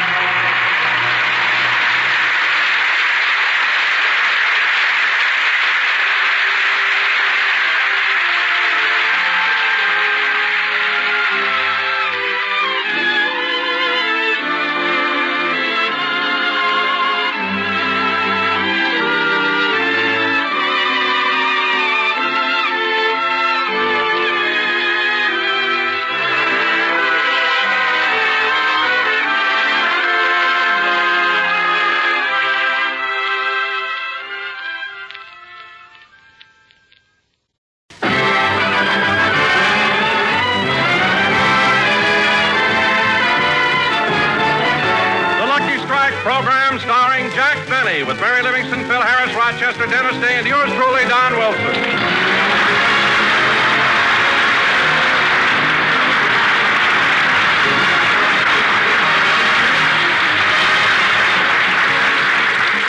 Now, ladies and gentlemen, we take you out to Jack Benny's house in Beverly Hills, where we find Jack and Rochester in the garage. I can't understand why the car won't start. Try it again, Rochester. Yes, sir.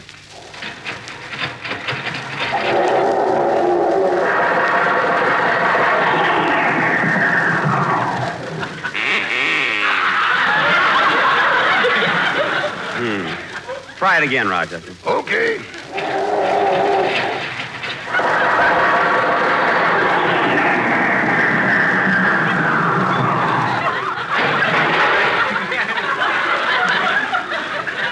Try it again, Rochester. Wait till I put the door back on.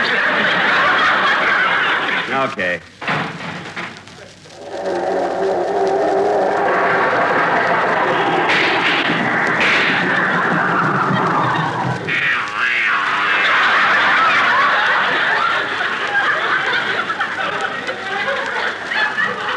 Well, that's more like it. Rochester, it didn't start. No, but the door stayed on.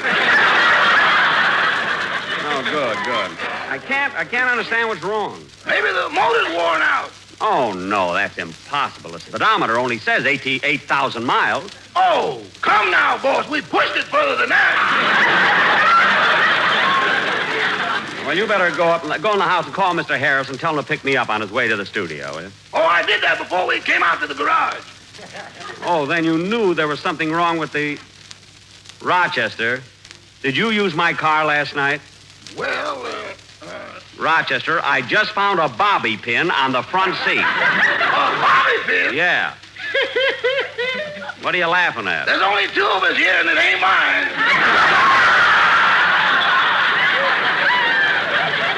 Well, it isn't mine either. Rochester, you used my car last night to take your girl out. Uh-huh. Well, how did it go? Oh, very good, very good. Heard like a kitten. That's funny, and today it won't even start. Oh, you mean the car? Yes, the car. How did it go? Oh, fine, boss, fine. Until I lost a tire off the front wheel. You lost a tire? Why didn't you come back home? Well, the rim got caught in the trolley car tracks, and I had to go all the way to Pasadena before I could make a left turn.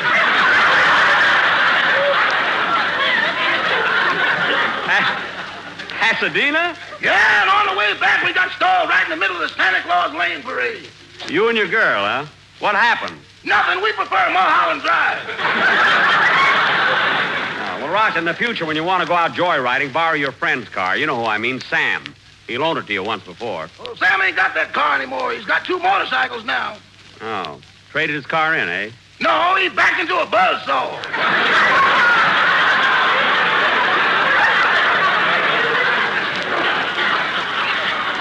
Oh, my goodness. Did Sam get hurt? No, but if he hadn't leaned over to put down the window, he'd have been twins.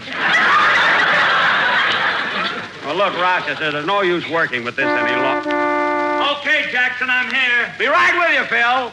So long, Rochester. I'll see you after the broadcast. Yes, sir. Yeah, I'm sorry to take you out of your way, Phil, but I couldn't get my car started. You know, Jackson, when you bought that car, it's too bad you didn't wait just one more year. They came out with a wonderful improvement. Yeah? What was it? The Pony Express. All right. Come on, let's get to the studio. Say, this car really runs nice. Well, you know me, Jackson. Nothing but the best for Harris. Oh, boy, what a fancy dashboard. What are all those buttons for? Well, that's a radio. I push this button and get Australia. I push this button and get London, this button China, this button France, and on up to 8 countries. Gee, my radio, I've only got 3 buttons. Anaheim, Azusa, and Cucamonga.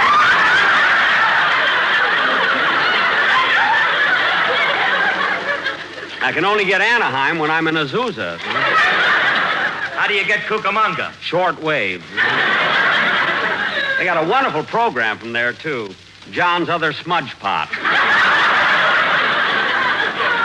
I never miss it, you know. Oh, boy. Phil, this is really a swell car. How much did it cost, Phil? $3,500. $3,500. Gee, I wish I had 2 shows.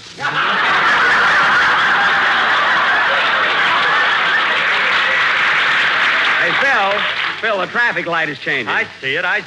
Watch it, will you, kid? Oh, Martha, look who's sitting in that car. Jack Benny. Well, isn't that a coincidence? 3 weeks ago we were standing here, and he drove by then, too. Yes, isn't he handsome? Martha, what are you crying about? Well, I can't help it. When Mr. Benny was in vaudeville, he was my husband's favorite comedian. Well, that's nothing to cry about. I was thinking of my husband. He's been dead for 40 years.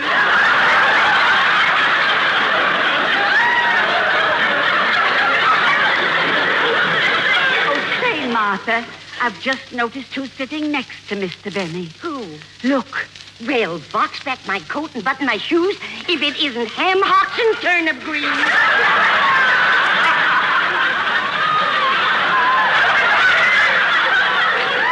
What a thrill. Let's go over to the car and ask them for her autograph. Oh, no, Emily. They'll think we're trying to pick them up. Oh, yeah. Gee, those two old ladies are sweet. You know, Phil, I saw them at the football game yesterday. Oh, did you go, Jackson? There was such a mob out there. How'd you ever park your car? Oh, I didn't take my car. It was such a nice day, I decided to swim. Fortunately, it was downstream, you know.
It's a pity to say goodnight played by the orchestra. Now, ladies and gentlemen... Okay, Don, okay, we're here. I'm sorry we were late, but I couldn't get my car started. Then we got held up in traffic. Well, that's all right, Jack. We filled in with a couple of orchestra numbers. Good, Don. But who led the band? Frankie.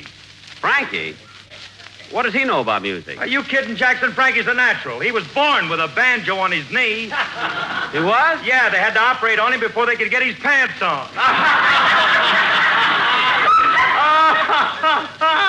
Keep that up and you'll be another Carmen Lombardo, Phil. I'll settle for anybody.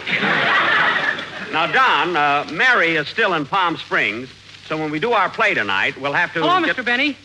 Hello, Dennis. Hello, Phil. Hiya, kid. Hello, Don. Hello, Dennis. Hello, Mary. I guess she's mad at me. Dennis, she's not mad at you. Mary isn't here. She's in Palm Springs. Oh. Now, Don... Well, if she isn't mad, why doesn't she call me up? But she has no reason to call. Dennis, take my word for it. If Mary were here, she'd say hello to you. Oh, yeah? Well, I wouldn't even answer her. All right. Don't answer her. Now, Don. Yes, Jack. As you know, 2 weeks ago, we were going to do our version of The Killers. But we had to postpone it until tonight. Who does she think she is, anyway? Dennis, I told you Mary's in Palm Springs. Now, will you please forget it? Okay. Oh, say, Jack, before you tell me about the play tonight, do you mind if I talk to you about a very delicate subject? Delicate subject? What is it, Don? The quartet is here, ready to do the commercial. Don, look, Don, I want to talk to you a minute. Not in anger. Look, kid. Look, Don, just a nice, friendly chat. Sit down, Don. Well, there isn't any chair here. Well, sit on the quartet. Go ahead. Get up, you're hurting him. Now, Don, let's get one thing straight. The quartet is through. Finished. Listen, Jack, give them one more chance, and if you don't like what they've prepared for today, I'll never bother you again. Don, look. Come on, boys, Il Trovatore. I don't want Il Trovatore. LSMFT, LSMFT. Don, Il Lucky Trovatore. Strike means fine tobacco. Yes, Lucky Strike means fine tobacco. Don, Il Trovatore is not for... che son capricci, solenni funesti, e vivo che tardi, LSMT. John, that doesn't fit. Look.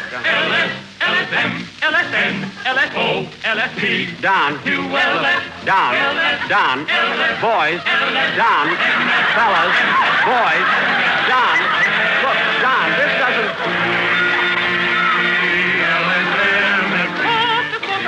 Tobacco, yes, fine tobacco. John, look, it's no good, believe me. Quality of product is essential. Essential soul. LSMFT. LSMFT.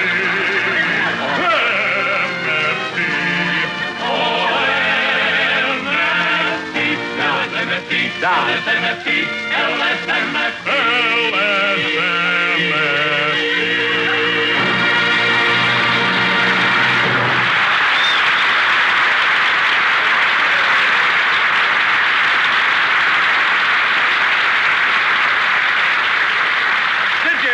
Applause, Jack. They were sensational. Don, I don't care if they applaud all night. Opera has no place on this program. All right, Jack, then listen to this. Don, I've Take had it, boys. Holiday for Strings. Holiday for LSMFMFTO, MIO, MIO, UNRAILOVEU, I do. RSCPDQ, MIOK for you, babe. Babe. Wait a minute. Fellas, wait a minute. RSCPDQ. Wait a minute!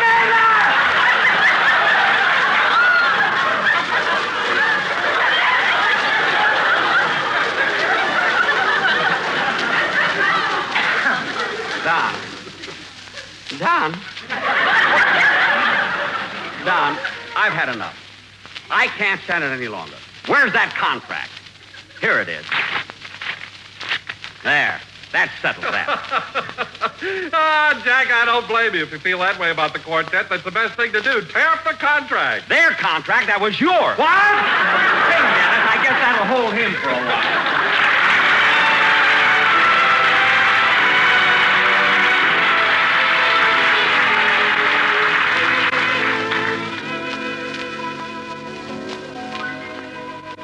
For you, for me, forevermore,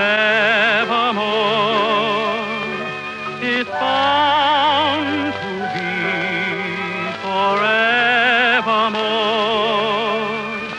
It's plain to see we found by finding each other a love we waited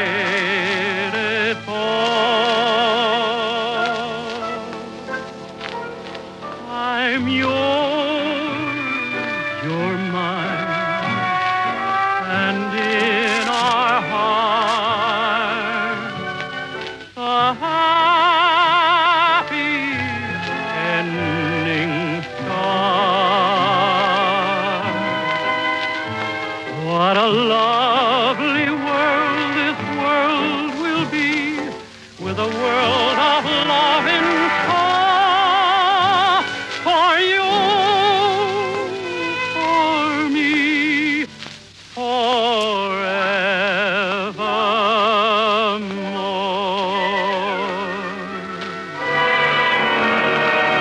I'm yours, you're mine, and in our hearts, the happy ending starts. What a lovely world this world will be, with a world of love in store. For you, for me, forevermore.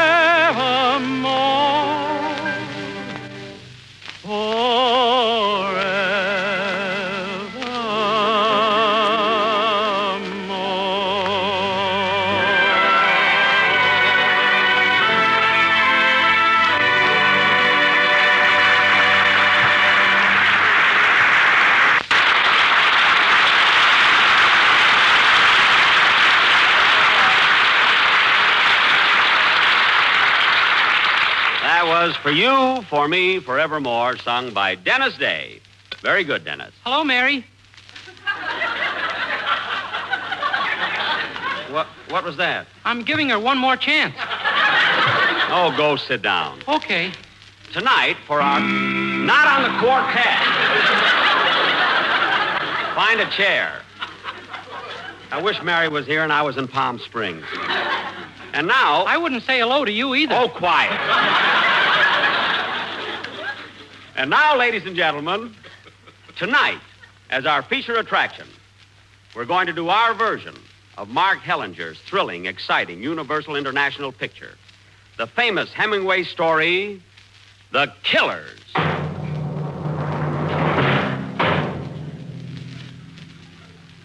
This is the story of two gunmen who walk into a little lunchroom looking for a guy called the Swede. It's midnight, and the lunchroom is deserted, except for one lonely customer.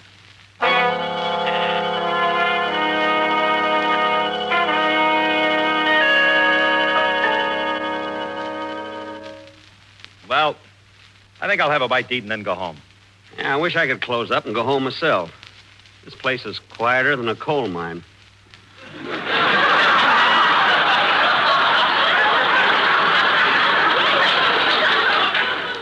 Kind of a dreary night, too. Yeah. Say, Charlie, don't the Swede usually drop in about this time? Uh-huh. Hasn't been in now for 2 or 3 weeks. Understand he's sick in bed.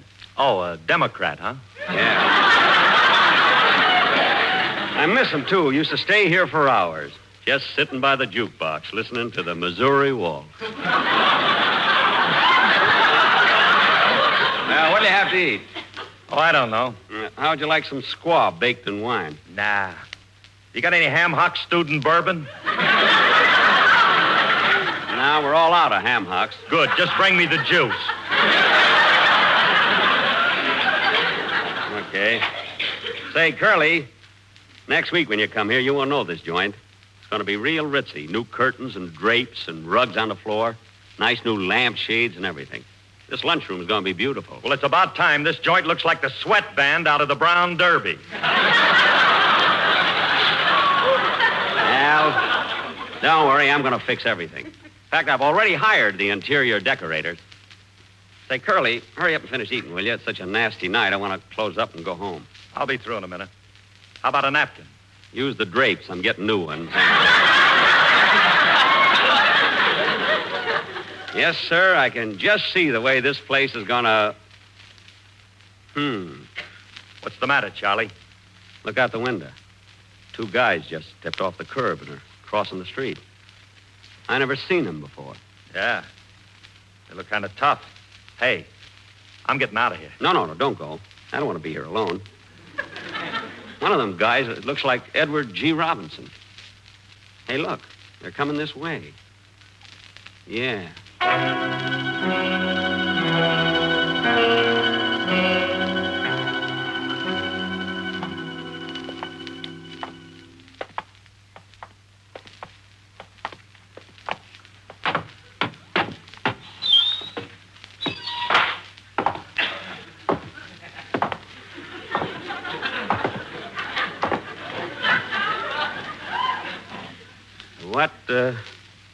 What'll it be, gentlemen? I say, what'll it be, gentlemen? Gentlemen, what'll it be?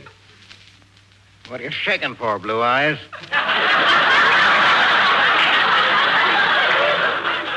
It ain't cold in here.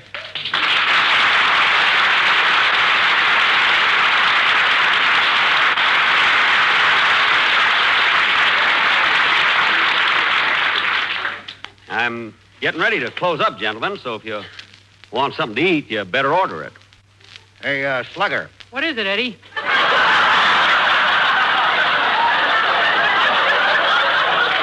Blue Eyes is in a hurry. Maybe we ought to slow him down. Yeah, down. Now, look, gentlemen, I don't want no trouble. What'll you have? You can have some ham and eggs or some corned beef hash or a mixed green salad. Ouch! I don't like salad. Now, look, mister, I want to close up this joint, so you better order or get out of here, because if you don't, I'll call the police. Well, did you hear that, Slugger? Blue Eyes is going to call the police. Yes, I am. And one move out of you, and I'll fill you so full of holes you look like a Chiswee sandwich.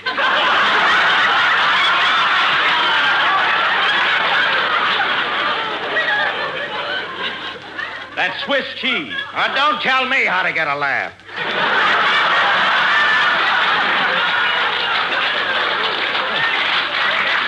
What? It amuses Slugger. Yes.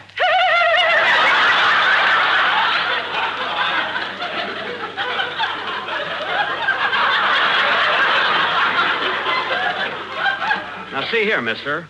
I want to ask you a question. Would you fellas... Now, look, Bright Boy, I ask the questions around here, see? You just answer them and do as I tell you, see? If not, you'll get hurt, see? Now, get me something to eat, see? And be quick about it. Look.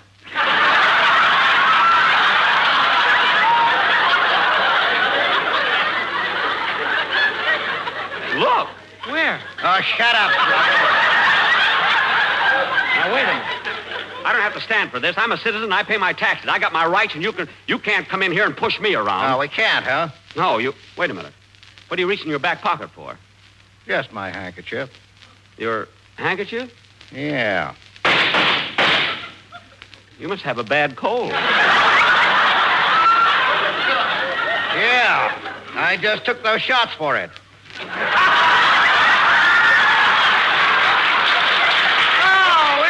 Keep that up and you'll be another Phil Harris. Now, look, will you fellas... Wait a minute. Now I know who you guys are. You're the killers. You're looking for the Swede. Did you hear that, Slugger? Bright Boy thinks we're looking for the Swede. Well, ain't we been looking for no Swede? Now, Bright Boy, we ain't looking for no Swede. We came in here to talk to you. Me? Yeah, you. We heard you're going to get this dump redecorated. Yes, I am, but what's that got to do with you? Well, we want to know something. What? Who are you getting your chintz from?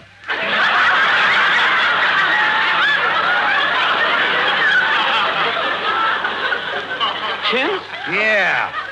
And the silk lining for your drapes. I'm not going to have them lined. You hear that? Now, listen, Bright Boy. You're going to have drapes, and you're going to have them lined. You're getting them from us, see? I can't get them from you. I'm buying all my curtains and drapes from Johnson and Company, right on the corner.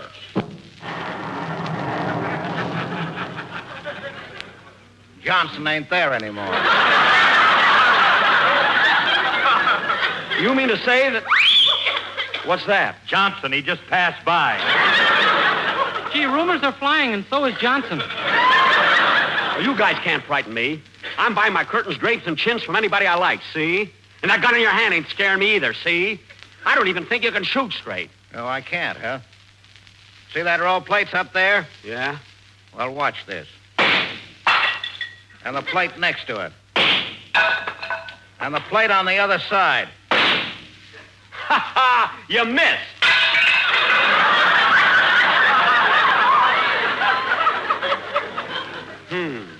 I put a curve on that one. Oh, yeah? Well, I'm not afraid of you now. You took 3 shots before and 3 shots now. You're out of bullets. No, I ain't, Bright Boy. This is a never-sharp gun. It's got a 6-month supply of lead. I should have known with that deep pocket clip. Hey, you know, the gun I have only shoots 6 times. Look. Here, I'll show you. See? Hey, that's a pretty nice gun you got there. You're darn right it is. Now, come on now. Up with your hands, both of you. Oh, you want to shoot it out, huh? Well, take that. Ha, ha, ha! You missed me twice. Now, you take this. Oh, you got me, Slugger. You got me. I'm dying, Slugger. I knew the day would come. I knew I couldn't get away with it. Everything's getting dark. I can't see. I'm dying, Slugger. They finally got me. Me, Little Caesar. Goodbye, Slugger. I'm dying. I'm dying. Dying. Well, fall down, you big ham.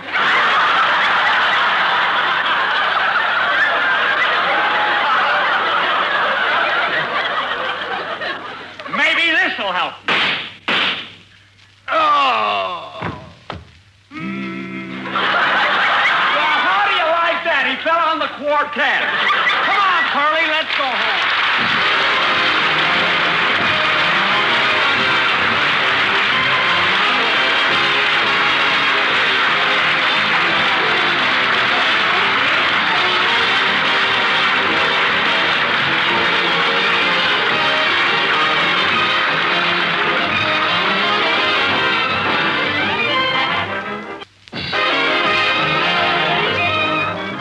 Ladies and gentlemen, I want to thank Edward G. Robinson for appearing with us tonight through the courtesy of the Thalia Productions, producers of that soon-to-be-released picture, The Red House.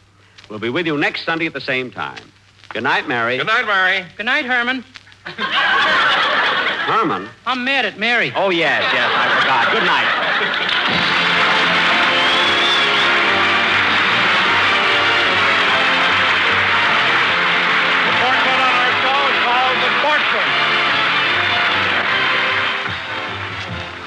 This is NBC, the National Broadcasting Company.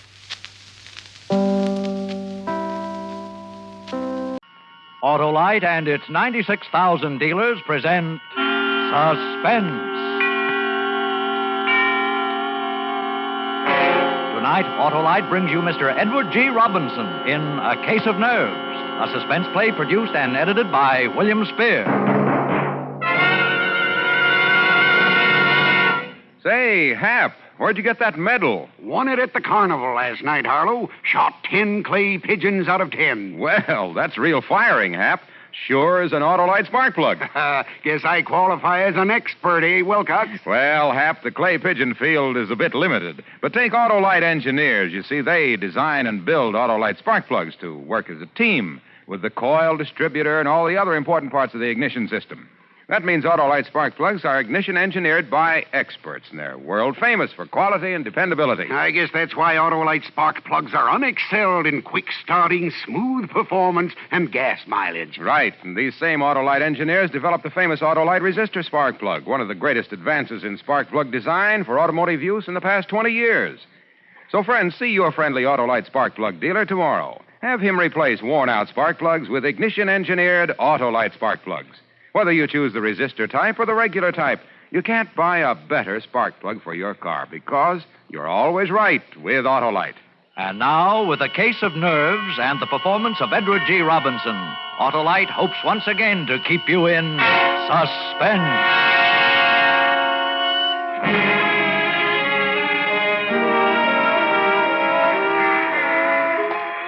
I got off the train in Toledo and walked through the station to the street. I passed up the waiting taxi and swung aboard a bus. Taxi drivers are likely to remember you, and I couldn't take a chance on that. I hadn't paid any attention to the bus. I didn't know what the line was or where it was going. It didn't make any difference. I didn't know Toledo very well anyway. I watched out the window, and when I came to a likely neighborhood, I got off. Strange, unfamiliar quarter of the city, and yet familiar because every city has neighborhoods like it. Drab, faceless houses looking almost alike. And then most of them drab men and women anxious to make $1 by renting a room. Now, this here is a nice room. It's the best one I got. Your windows on two sides. There's a nice soft bed. Well, I'll take it. How long you figure on staying? Oh, just overnight. I'll pay you now. Oh, well, that's $2, please. Yeah. Oh. What's the matter, mister? Are you sick? Yes, I'm very sick. Is there a doctor near here? Say, you are sick. Yeah, I think I'll go to bed. That doctor. Oh, yeah. There's Dr. Martin just around the corner. He's young, but he's good. Well, would you call him for me, please? Ask him to come right up. Oh. Yeah, sure. Right away.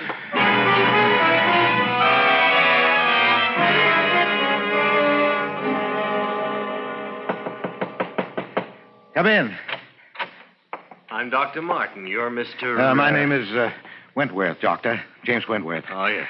I just got into town. I'm afraid I'm in for my old trouble again. Oh, what's that, Mr. Wentworth? Trigeminal neuralgia. Ah. I had bad attacks before. Just where is the pain? Here. And here. Oh, yes. Now, if you'll... No, don't touch it. It's like a red-hot iron, even the draft of air. I know. Really, you should have that nerve operated. Yes, I'm going to have it done when I get home. Oh, and where's that? Cleveland. Cleveland. I know a lot of men there. Who's your doctor? Dr. Fletcher. Lawrence Fletcher. No, Andrew. Andrew R. Fletcher. I don't recall him. But he's waiting to clear up a heart condition before he operates. Oh, yes, very sound. Now, how did this attack come on? Oh, the way they always do. I was shaving and I touched the nerve with the razor. Oh, yes, the trigger point. It's very typical. Well, that doesn't help me when that nerve starts jumping. When will you be back in Cleveland? About 3 days. I'll give you a prescription. This is morphine, 1/4 grain. You've taken it before? Yes, that's the only thing that gives me any relief. Well, then I don't have to tell you about it. I'll drop this off at the drugstore and have them send it up. Well, thank you, Doctor. Tell him to hurry. And I'd better give you a shot right now. You know, Doctor, I think the pain isn't so bad now. I don't like to take more than I have to. Oh, well, if you're sure you can get along. Well, yes, I can make out all right. I'll hold the tablets until later.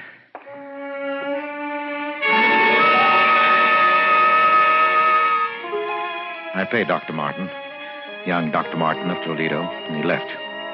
I waited for the package to arrive from the drugstore. Then I stayed the night so the landlady wouldn't think it was peculiar. In the morning, I got on the train and went back to Cleveland, to the hospital with the little white tablets in my pocket. The little white tablets with which I would kill Louise.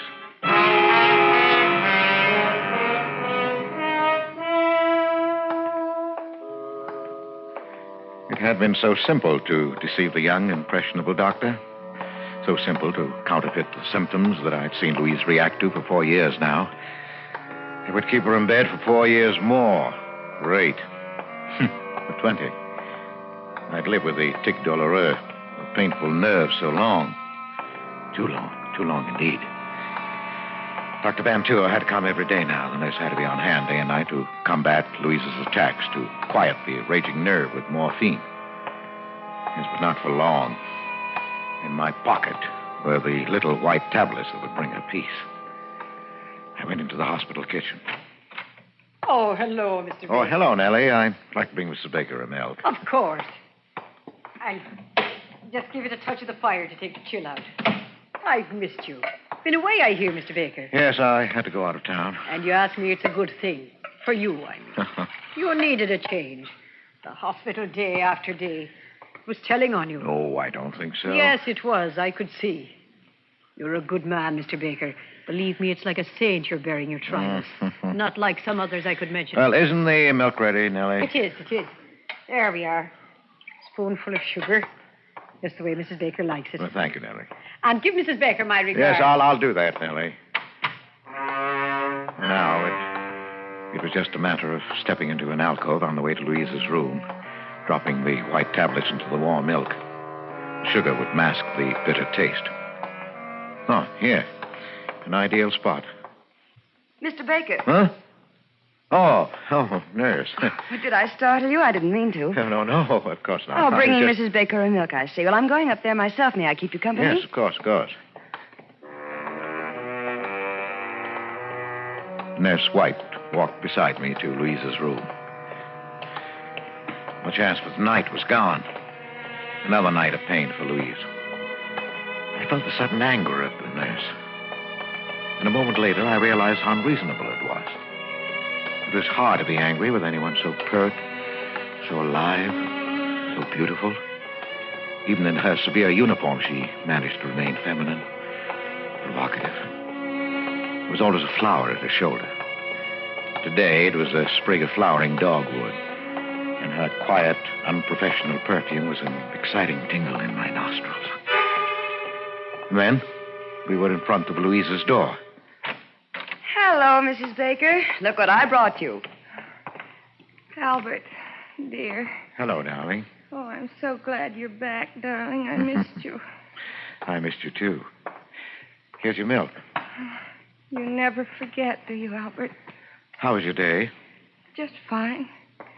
Wasn't it, Miss White?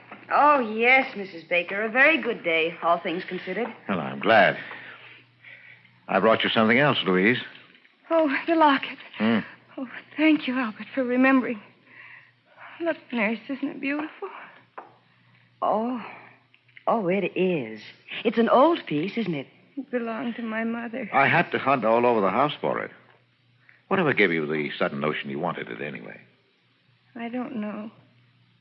I've had a feeling I'll be joining Mother soon. Oh, Louise, please don't talk that way. Now, Mrs. Baker, you're going to be up on your feet before you know it.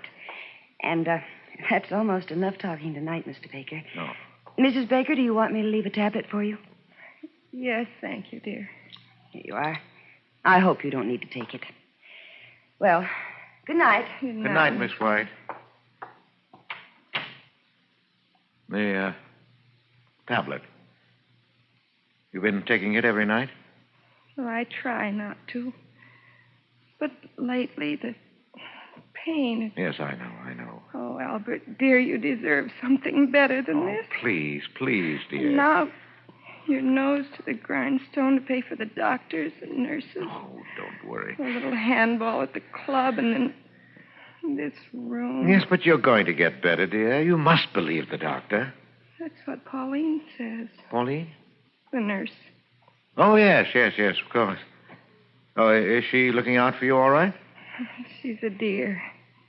And very pretty, don't you think? Pretty? Yes, I suppose so. I hadn't noticed. I used to be pretty. You used to embarrass me sometimes, the way you looked at me.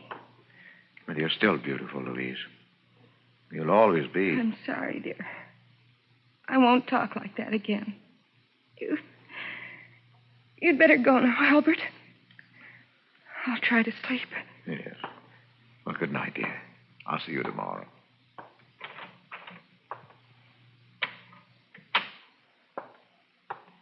Mr. Baker. Oh. Miss White. I thought you'd gone. I wanted to talk to you, Mr. Baker. Yes? It's about Mrs. Baker. She worries me. Her mental state is very low. You heard how she talked about her mother, the locket. Yes, I heard. She needs something, I don't know what, to snap her out of this mood. I just thought I'd mention it to you. Yes, thanks. Oh, where are you going? To put the morphine away. You know, I don't see why Dr. Van Tour doesn't give her more of that stuff. She needs it. Yet you ration it out as though it were poison. Well, it is poison, Mr. Baker. That's why I'm particularly careful about Mrs. Baker. But you don't think she'd actually... Oh, well, usually the ones who talk about it don't do it, Mr. Baker, so I wouldn't worry. Well, good night. Wait a minute. Yes? Miss White. Pauline, isn't it? Why, yes, I didn't think you knew. Well, would you mind, when we were alone, if I called you Pauline? I'd like it. Thanks. Well, you know, this is an awful thing to ask, but, well, you know, it's been pretty lonely for me. Oh, yes, I know. That is, I can guess. Well, would you let me take you to dinner this evening? Why, thank you, Mr. Baker. I'd love it.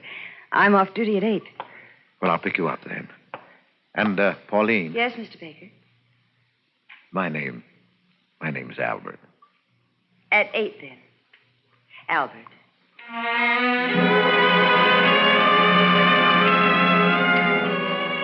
My heart sang. She was perfect. Everything was perfect. I had my poison. I had my witnesses. Louise had said just the right things in their presence, talking about her locket, making her veiled hints at suicide. How beautifully everything fell into place. I started toward the lobby door when I heard my name. Oh, Baker. I say, Baker. Oh, Dr. Van Tour. How are you? Oh, fine. Say, I want you to meet someone. This is Dr. Martin of Toledo. I looked at him, at the man who stepped forward to shake hands with me, and my mouth went dry. This was Dr. Martin of Toledo who had given me my murder prescription. The eager, bumptious young man who stood there now looking straight into my eyes and saying, Hello. How's that bad nerve of yours?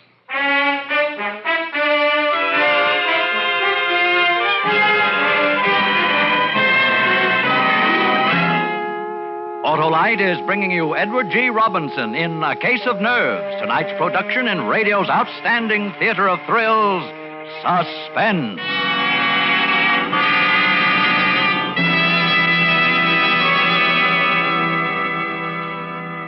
Say, Harlow, I had my fortune told at the carnival, too. Oh, that's so. What'd the gypsy see in the crystal ball, huh? Well, he said I would soon consult with an expert about... Ignition-engineered Autolite spark plugs? Yeah. Well, they're built by experts because Autolite engineers are the experts who design and build complete ignition systems used as original factory equipment on many makes of America's finest cars.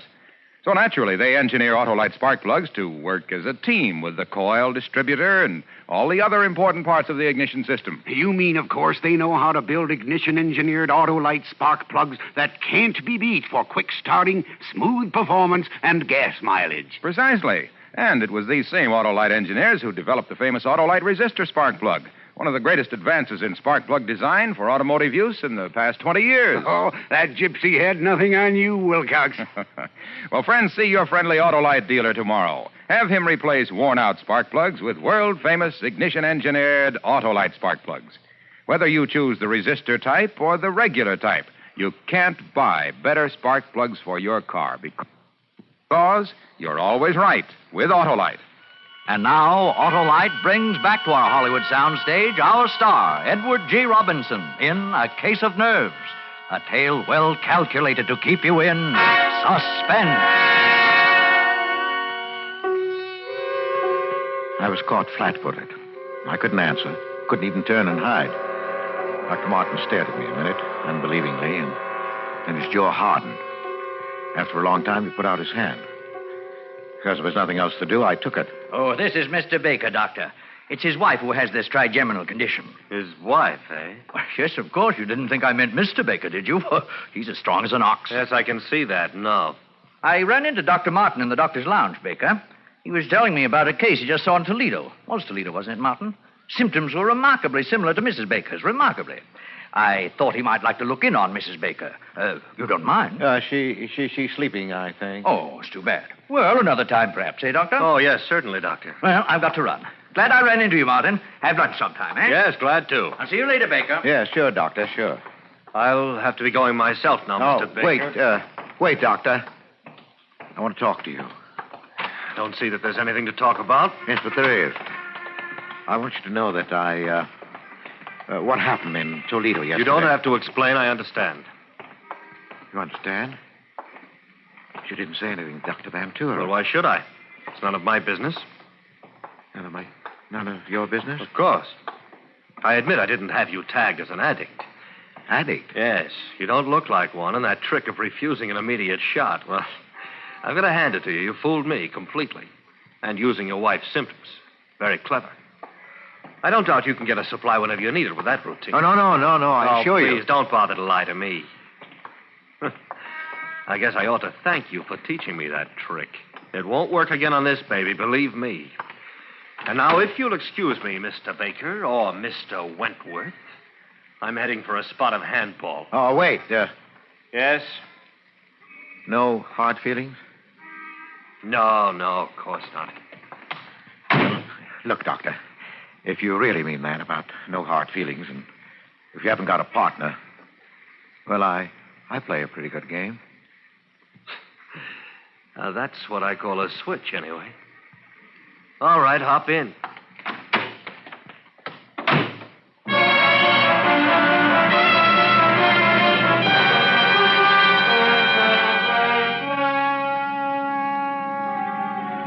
An addict.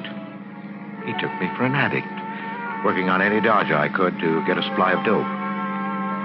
Yes, but later, when he heard of Louise's death, he'd remember.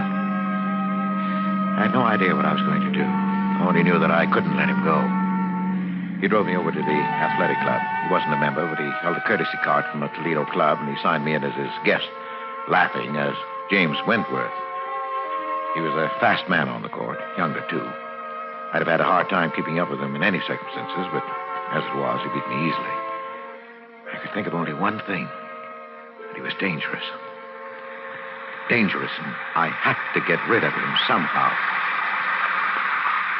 It's a nice backhand you've got there, Baker. Wish I could handle those tough ones half as well. Well, never mind the compliments, Doctor. Just remember the final score and be satisfied. Say, how about a sweat out? They've got a good steam room here. Yeah, sounds good to me. Here, this way, then. Oh, take your towel. Oh. Boy. Oh, boy, this is hot. Sit on your towel. Yeah, good idea. That was lucky for me you came along. This place is dead today, not a soul here. Well, I enjoyed it. Oh, hot, isn't it? Yeah. Say, Baker, you know, I misjudged you. Sorry. Oh, that's all right. Forget it. You know, you really could do something for your trouble. Yeah? We've got a sanitarium in Toledo that have been having pretty good luck with addiction lately. I scarcely heard him. I only realized that we were alone, clouded in steam, not even visible to any casually curious person looking through the glass square in the door. This was my chance. I'd never get another like it. Take nerve, of course. I picked up my towel. Plenty of that. What are you doing? I'm sorry, Martin, but there's no other way.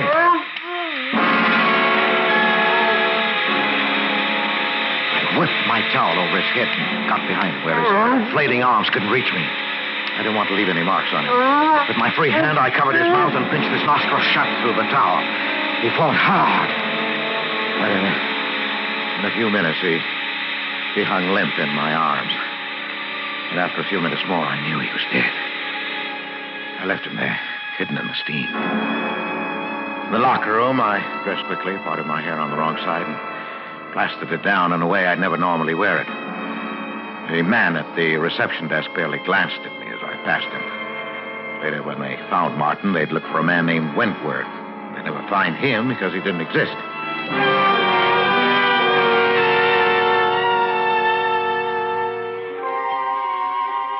It wasn't even that close.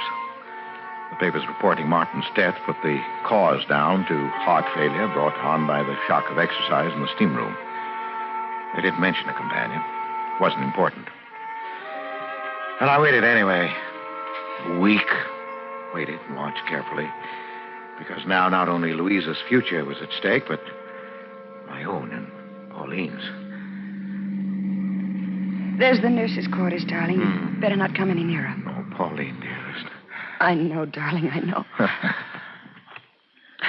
Oh, you must let go now. Oh, I'm late already. No, not yet. Albert. No, yes, dear. I'm leaving the hospital. I'm taking a job in Chicago. You know what? Yes. This is hopeless. I can't stand it. Taking care of your wife, smiling at her, seeing the two of you together. But you can't do it. I couldn't live without you. Now that I found you, What do you think this is going to do to me? But I can't. When are you going? I'm giving notice tomorrow. Tomorrow? Oh, my darling. Goodbye. Pauline!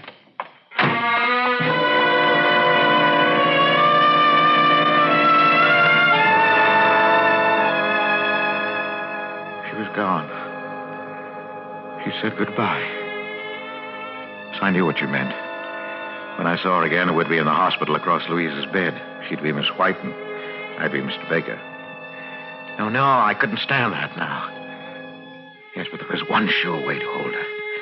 The little white tablets were still in my pocket.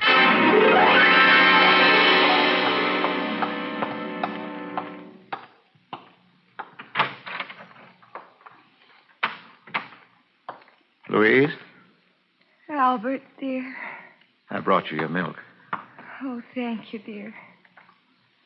Hold this, will you, please? What's that? Oh, your locket. It's beautiful, isn't it? Who shall I leave it to, I wonder? Miss White.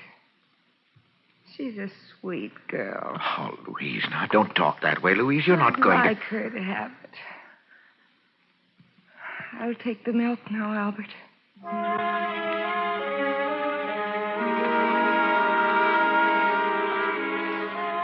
She drank it.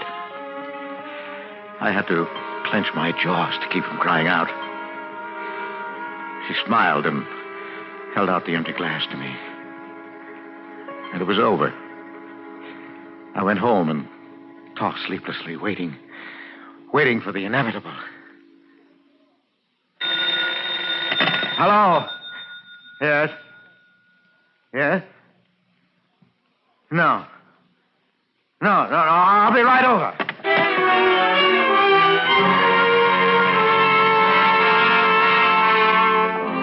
Dr. Van Tour was outside Louisa's room, and a white-faced Pauline and Nellie from the kitchen as I hurried up the corridor. Oh, Baker. Oh, Doctor, can I go in? No. Baker, Your wife is dead. What? Dead? Oh, but I don't understand. I thought she was improving, that you planned to operate. She died of an overdose of morphine. Oh. Oh, Mr. Baker, I'm terribly sorry. I am too, Mr. Baker. Yes, but how could she get it? That's what I intend to find out. She took it in this glass of milk. There are traces left. Nellie here says you brought it up to her. I didn't want to, Mr. No, that's Baker. all right, Nellie. Well, of course I took it up. I did every night. Everybody in the hospital knows that. Yes, I knew it also. Was anybody in the room when you brought it? No. Just Louise. And you saw her drink the milk? No, Doctor. She didn't drink it then, not until after I'd gone. She did that frequently. Well, that's right, Doctor. Yes, I know that, too. Only last night, before she drank it, she managed to dissolve in it a lethal dose of morphine. I've checked the hospital supply. Every tablet is accounted for. We keep a very strict count, you know. Yes, I know that. Have you anything to say, Baker? Well, I hardly know. I'm stunned. Doctor, what do you mean? Surely you're not accusing Mr. Baker. I'm not accusing anyone. That will be up to the police. Now, wait a minute, Doctor. You're making a mistake. It seems perfectly clear. Yes, but I didn't kill her. Oh, no? Then how did she die? Well, she took her own life. She'd hinted more than once. Miss White, you remember? Yes, Doctor. I spoke to Mr. Baker about it myself. You know she was very depressed. That's true, nurse, but the morphine, it must have come from the outside, or we'd have missed it. No, wait a minute. The tablet you left for her each night. Yes, I ordered that. Oh, what of it? Instead of taking it, she saved it. Well, she must have. It's the only way it could have happened. Well, that's it, Doctor. It must be. For the past week, she's been exhausted and drawn in the morning, yet the tablets were always gone. Well, if that's the case, nurse, how does it happen that you failed to find them? Well, she couldn't leave her bed. You bathed her and changed the linen every day. The locket. The locket? Yes. Yes, of course. You remember, Miss White? She made such a point of asking me to bring it to her. And then the way she talked about joining her mother. Yes, I do. I do remember. She wanted you to have the locket, Pauline. It was her last wish. Now, where is it? I have it here. It's clutched in her hand. Let's...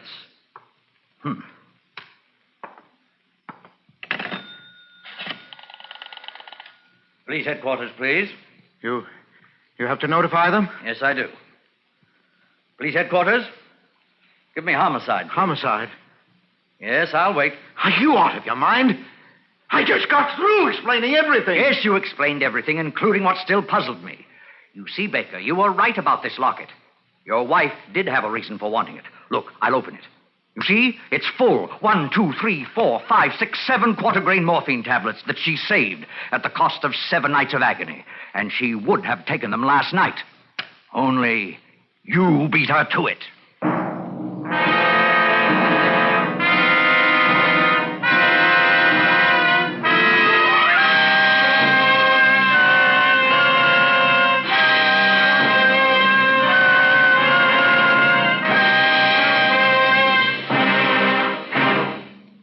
Suspense, presented by Autolite. Tonight's star, Mr. Edward G. Robinson.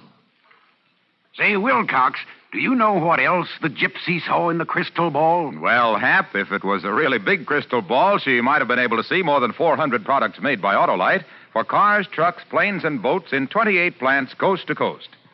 These include complete electrical systems used as original equipment on many makes of America's finest cars. Generators, coils, distributors, voltage regulators, wire and cable, starting motors, electric windshield wipers. All engineered to fit together perfectly, work together perfectly, because they're a perfect team. So, friends, if your Autolite-equipped car needs replacement parts, ask for and insist on Autolite original factory parts at your neighborhood service station, car dealer, garage, or repair shop. Remember, you're always right with Autolite.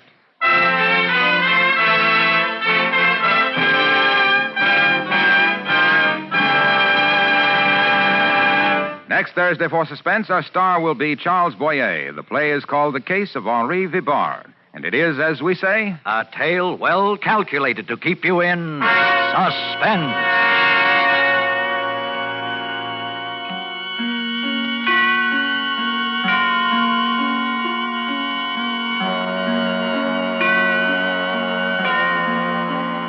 Tonight's Suspense play was produced and edited by William Spear and directed by Norman MacDonald. Music for Suspense is composed by Lucian Moraweck and conducted by Lud Bluskin. A Case of Nerves is an original play written for radio by Lawrence Goldman. Edward G. Robinson may soon be seen in My Daughter Joy, an Alexander Korda production for London Films. In the coming weeks, you will hear such stars as Broderick Crawford, Jack Carson, and Kathy and Elliot Lewis. And don't forget, next Thursday, same time, Autolite will present Suspense, starring Charles Boyer.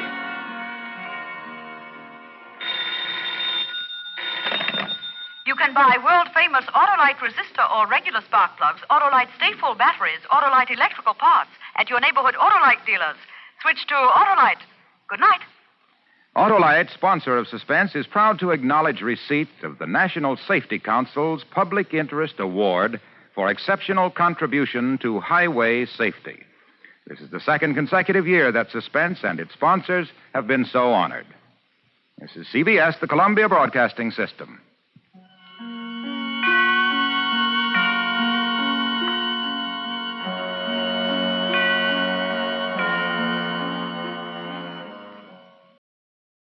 Now, Roma Wines present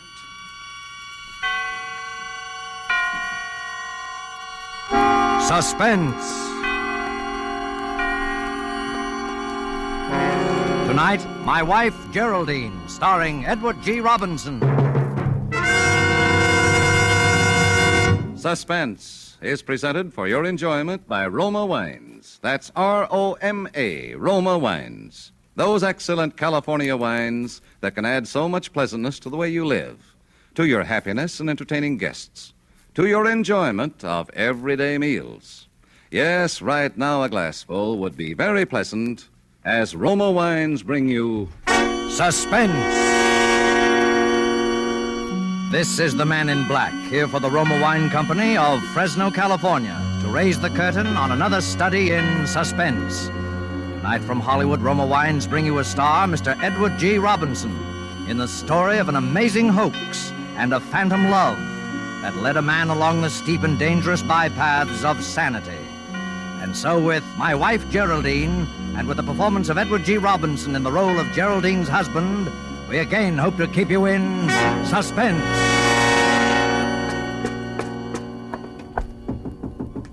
Mr. Graham. Mr. Graham. I know you're in there, Mr. Graham. You'd better open up. It's important. All right, I'll use my passkey then. Oh, why are you sitting in the dark, Mr. Graham? Go away. Leave me alone. I've something to tell you. How can you sit here in the dark alone at a time like this? Gives me the creeps. Where's that light switch? Now, isn't that better with the lights on? What do you want? Why do you keep bothering me? I told you I'm not hungry. All right. I just brought this soup along in case. Now, listen to what I have to say, Mr. Graham. Well, I can't very well help myself, can I? That detective is coming back for you. He'll be here in just a few minutes. Why are you telling me this? I don't know. It won't do you any good unless I want it to. What are you driving at? Did you kill your wife, Mr. Graham? Oh, that's a good one. And the others. Did you really kill all those women? All what women? They say you're that wife killer. The one the newspapers call the Black Widower. Well, aren't you afraid being all alone in the same room with the Black Widower? No, not exactly. Besides, they say he only kills women he's married to. Well, then I should propose to you without further delay, Miss Barton. Please, please don't joke. There's not time for it. I know a way for you to get out without being seen. There are police all around the house, but I know a way. I'm not interested. I wasn't going to tell you anyway. Not unless I discovered it wasn't true. About your being that murderer. Well, the police say I killed Geraldine. They ought to know. They found her body, Mr. Graham. Found her? Found Geraldine? No, this is too good. Who identified her? You? You forget, Mr. Graham. I scarcely ever saw her close enough to identify her. Yes, but you did see her. Well, after all, a person could hardly live in the same house for close on to 6 months without catching a glimpse of Geraldine. Yes, of course. Mr. Graham, you haven't much time. And what do you want, Miss Barton? A nice, juicy confession? Yes, that would be useful, wouldn't it? You'd never have to take in roomers again. You could charge admission to this house. And this is the room where the Black Widower confessed all to me. I couldn't help it, he said. It was a compulsion. I loved her, but I had to kill her. It was just like all the others. I'm sorry, Mr. Graham. I won't bother you again. If you need anything, well, I'll go. No, wait. I've hurt your feelings, haven't I? Sit down. It's better with you here. Really, it is. Just tell me one thing and I'll go, Mr. Graham. Did you kill her? Not the others, but her. Well, why Geraldine especially? Because you loved her so. It was the most beautiful thing that ever happened to me. Sharing your happiness with her. The talks we used to have about her. The way you used to... Oh, stop it. I'm sorry. I'll tell you.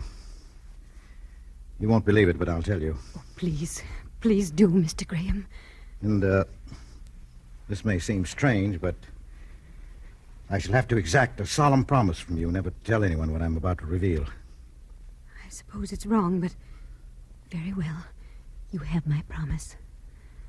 Well, to begin with, I couldn't possibly have killed Geraldine. Then they've made a mistake. She's still alive. No, she's not alive.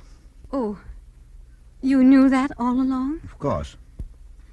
You see, my wife, Geraldine, never even existed.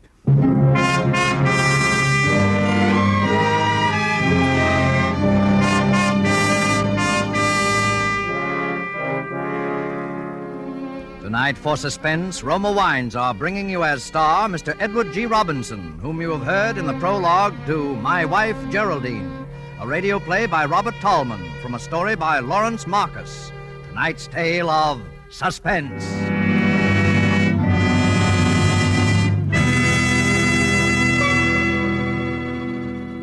This is Truman Bradley for Roma Wines. To millions all over the world, the name Elsa Maxwell stands for gracious hospitality. Her suggestions on entertaining are eagerly sought, and here's an especially timely one. Planning a simple dinner for friends during these days of food rationing calls for imagination. Yet any hostess can compliment family and guests and make simple foods temptingly attractive. I suggest the simple and inexpensive touch that Roma lends, making party fare out of the most ordinary supper. Serve cool Roma red Burgundy with the meal. If possible, too, dine by candlelight. The tart piquancy of deliciously robust Roma California Burgundy. And the soft, flattering lighting heightens the pleasure of dining.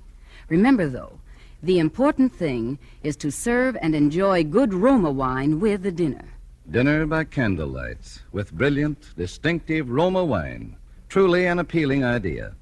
And as Miss Maxwell suggests, delicious Roma California Burgundy is the subtle note that tones up the occasion. Roma Burgundy, like all Roma wines, is of unvarying goodness. The goodness of selected grapes, picked at their best in California's choicest vineyards, then guided to flavor fullness by the ancient winemaking skill of Roma's famed wineries. Serve Roma wine regularly. It costs only pennies a glass. Remember, more Americans enjoy Roma than any other wine. R-O-M-A, Roma Wines. And now it is with pleasure that we bring back to our sound stage Edward G. Robinson in My Wife, Geraldine, a tale well calculated to keep you in suspense.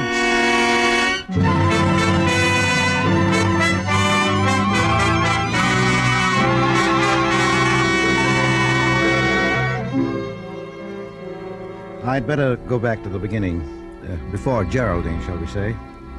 I was a bachelor, Miss Barton, what they call a confirmed bachelor.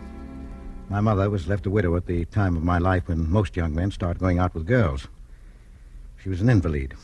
Well, you know how it is. It's an old story. In those days, Geraldine was only a sort of vague picture in my mind. She didn't have any name. She was only the girl that I hoped one day to marry. As the years passed by, the hope faded. But as it faded, the image of the girl became more vivid. I had always admired Geraldine Farrar, and so I named my dream girl Geraldine. I used to ride the commuting train to my job in the city, and I got to know all the regular commuters who rode in the same smoking car. They were all married men, and... good morning, Holmes. Oh. Morning, Jackson. Smith. Hello, Graham. Hello. Say, fellas, did I tell you my wife's expecting again? You don't say. Well, congratulations, Smith, old boy. Thanks. How's about a bet? $5 says it's another girl. I'm betting on twins. Odds 1,000,000 to 1. What's your bet, Graham? My bet? Oh, well, I don't have any children, you see, and What's your wife raise? Pekingese poodles? Yeah. Now that I think of it, you've never mentioned your wife in all the times we've been riding together, Graham. Well, my wife, Geraldine, I'll show you her picture someday. She must be a raving beauty. Graham wouldn't be so quiet about it. Huh, fellas? I always knew Graham was nursing some secret. Now it's out. An extravagant wife. No, Geraldine is not extravagant. I don't like your tone of voice, Holmes. You're speaking of my wife. Oh, no, wait a minute. He was only kidding. I can see you haven't been married very long, Graham. I don't believe he's married at all. Oh, you don't? Well, let me tell you something. Not all marriages are like yours. Some people stay in love. I think I may safely say that Geraldine and I will always be in love.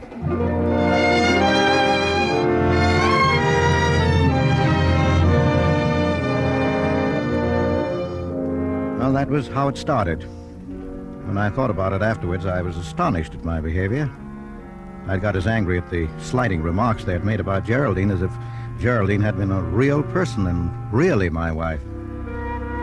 Well, they all wanted to believe in Geraldine. And after my mother died, she became more and more real to me and more necessary. Come in. You sent for me, Mr. Potter? Yes, Graham. Have a chair. Cigar? Oh, thanks. Well, the cat's out of the bag.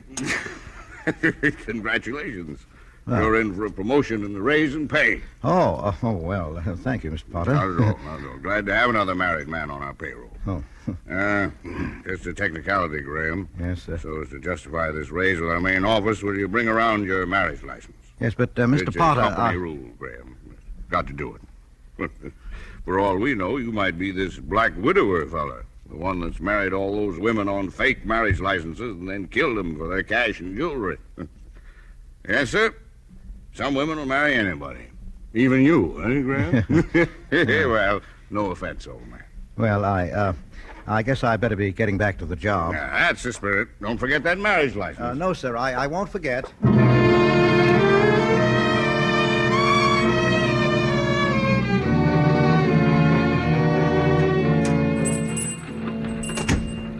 Yes, sir. Are you, Fred Bell? Yeah? Well, look, I'm in sort of a spot. I've just changed jobs, and for the record, you understand, I have to show them my marriage license. By George, I've lost it, and I don't know what to do. Who sent you here, mister? A fellow roomer in my hotel, Frank McGuire. Oh. Well, I'm sticking my neck way out on this. It's going to cost you dough.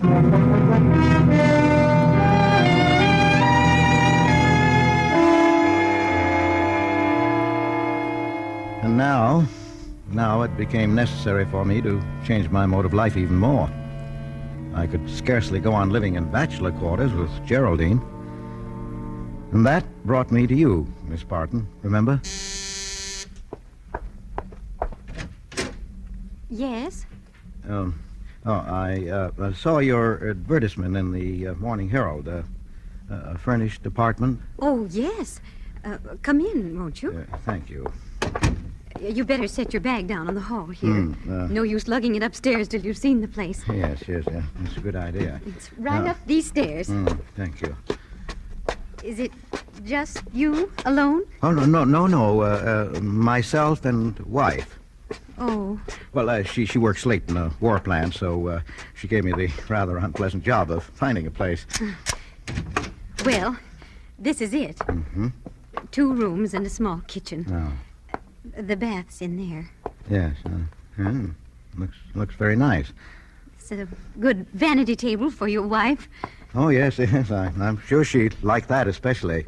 There's plenty of closet space for her clothes. Her clothes?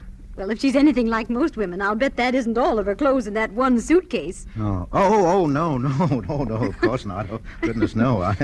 Well, I don't give a hang for clothes myself. Maybe that's why I'm an old maid. Oh, no, you don't. Well, what is the rent? $10 a week. That we could get more, but since your wife Yes, is... well, all right, I'll take it. Here's the first month's rent. Well, I'd better give you a receipt for this. Well, it's not necessary, but my wife likes to hang on to such things for some reason. So you better make it out to her. Mrs. Graham, Geraldine Graham. All right, Mr. Graham. And now I better go back to our old place and bring over the rest of our clothes.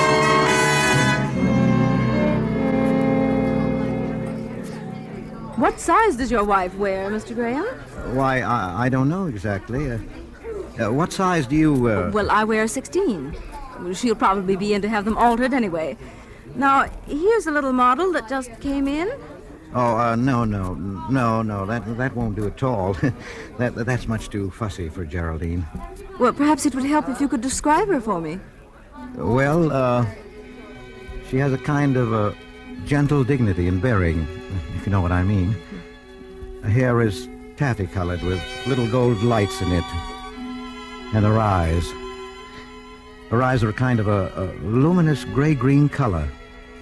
Some days they look green, and other days they're gray with gold flecks in them. Her features are delicate, but strongly molded. Sensitive, but not fragile. And her skin is fair, almost translucent, with just a sprinkling of freckles when she's been out in the sun for a day. She tries to cover them up, of course, as all women do, and she's...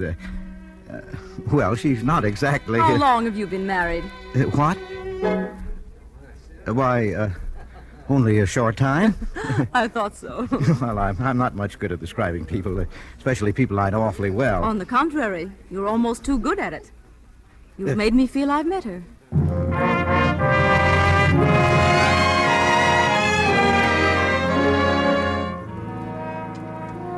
You see, she was becoming more and more definite all the time. Remember how you dropped in to see me, us, that day? Oh, come in, Miss Barton. I thought I could help you with your unpacking. Well, perhaps you could help with my wife's things. She gets home so late, I'd like to have everything arranged for her. Oh, what lovely clothes. And that suit. Yes. Why, just look at that suit. It's new, isn't it? Well, I think it is. I'm not sure. Of course it is. This is the suit I've had my eye on. I wanted it for Easter. Oh, I'm so sorry. Why, she's just my size, too. Oh, Yes, I believe she is. Well, she must be just about my coloring, too, judging from her clothes. Well, yes, there is something about the hair and eyes. Oh, I can't wait to see what she's like. Well, don't be surprised if you don't see her for some time. She comes in quite late and leaves so early in the morning that sometimes even I wonder if she's really been home or if I just imagined it. Well, I must say, you're a gentleman to put up with it. Well, she gets a kick out of this war job. And after all, it's only for the duration. You must be very much in love, Mr. Graham. Well, Geraldine and I are an unusual couple, Miss Barton. But so far, I believe that our marriage is an unqualified success.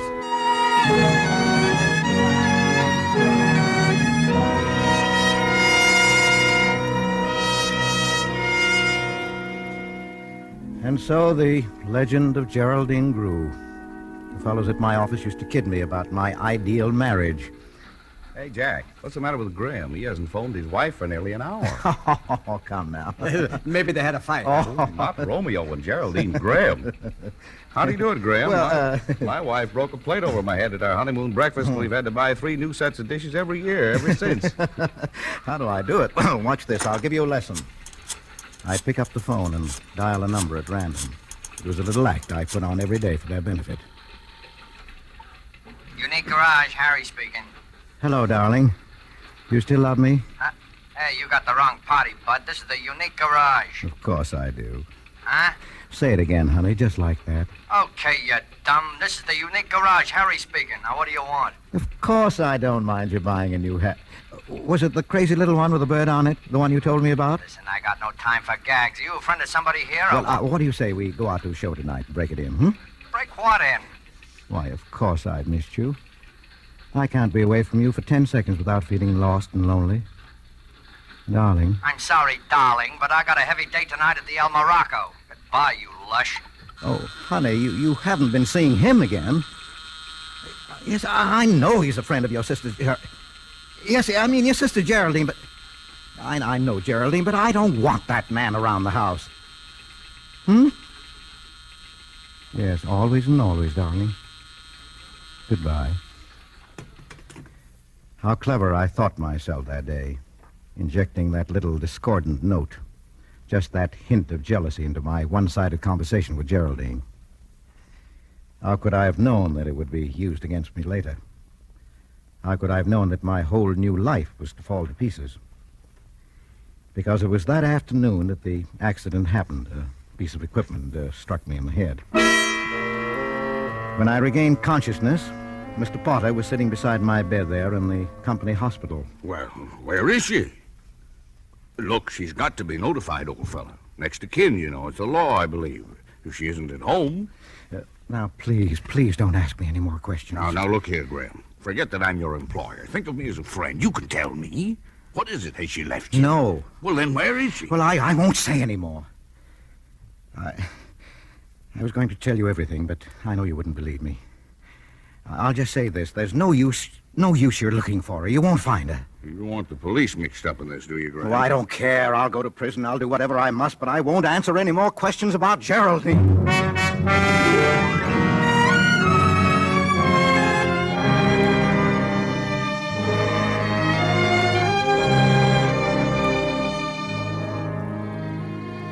Well, you know the rest of the story, Miss Barton.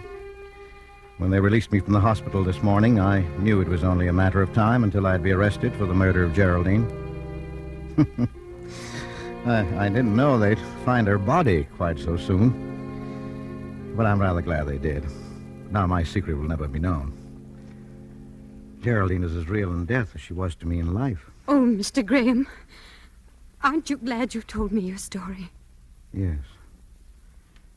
Yes, I knew you'd understand somehow. Yes, but remember your promise. But, Mr. Graham, you can't let yourself be hanged for the murder of a woman who never existed. Now, listen to me. When that detective comes back, tell him all these things. No, I will not, Miss Barton. Let them think I'm the Black Widower. Oh, but... I even forged the marriage license. Oh, Mr. Graham, if only I'd known the police you then. description. No, it's all too perfect. Apparently, this Black Widower and I look startlingly alike. So you see, it's quite hopeless. Mr. Graham, that's the detective now. What are you going to do? Nothing. I'm tired. I'll be glad to get it over. I couldn't bear to tell them about Geraldine. I couldn't stand for people to read about her and me in the papers and go about making cruel jokes over us. I don't care about saving my own life at that cost. Oh, please. That's why I made you give me your solemn promise to keep our secret, Miss Barton. But before they come in, I'd just like to say, you've been wonderful. You know, you're rather like Geraldine. Mr. Graham, oh, George, my poor dog. All right, put the bracelets on him, Riley. Bring the woman along for questioning. Just a moment, officer. You're making a terrible mistake. Listen to me. He is not the Black Widower. We know that, lady. They picked that one up in Albany a couple of hours ago. You found the Black Widower? Oh, George. What's that? My goodness. But your friend, Mr. Graham here, has still got some explaining to do. Such as? Such as what happened to his wife. We've got a corpus delicti and everything, you know. Well, very well, officer. I guess Will you be quiet, George? Officer, can I believe the evidence of my own ears? Do you say there is some question regarding Mr. Graham's wife? That's right. His wife. Well, it seems to me that a lot of trouble could have been spared if you had asked me about it. What do you mean? Now, please, my dear. You promised. Please, you see, I am Geraldine Graham. Well, I don't want... Hey, listen, what's this? You're his wife. He has no other. Now, please, it's very kind of you, but it's no use. You see, officer, you won't believe me, but Geraldine never Officer, existed. my husband has had a very serious accident. He isn't quite right in the head yet, and you are not helping matters. Oh. Riley, get that phone, will you? Sure. Now then, let's get this straight once and for all. Riley speaking. What? Yeah? Hold everything. Huh? Hey, it's headquarters on the phone. They've identified that woman's corpus delicti. Her name is Oymansud Bovak. She fell off a tugboat. Well, why didn't they say so in the first place? Well, folks, it looks like we had a little misunderstanding all around. You know how it is. Well, take care of yourself, Mr. Graham. Goodbye, Mrs. G. I'm pleased to have made your acquaintance. Come on, Riley, come on. Let's get out of here. Miss Barton, Agnes, I don't really know... George. Yes? What was Geraldine like? I mean, what did she look like? Well, really, my dear, Geraldine? Well, she has a kind of a gentle dignity and a grace of bearing. Her hair is taffy-colored with little gold lights in it. And her eyes... Well, her eyes are a kind of luminous gray-green color.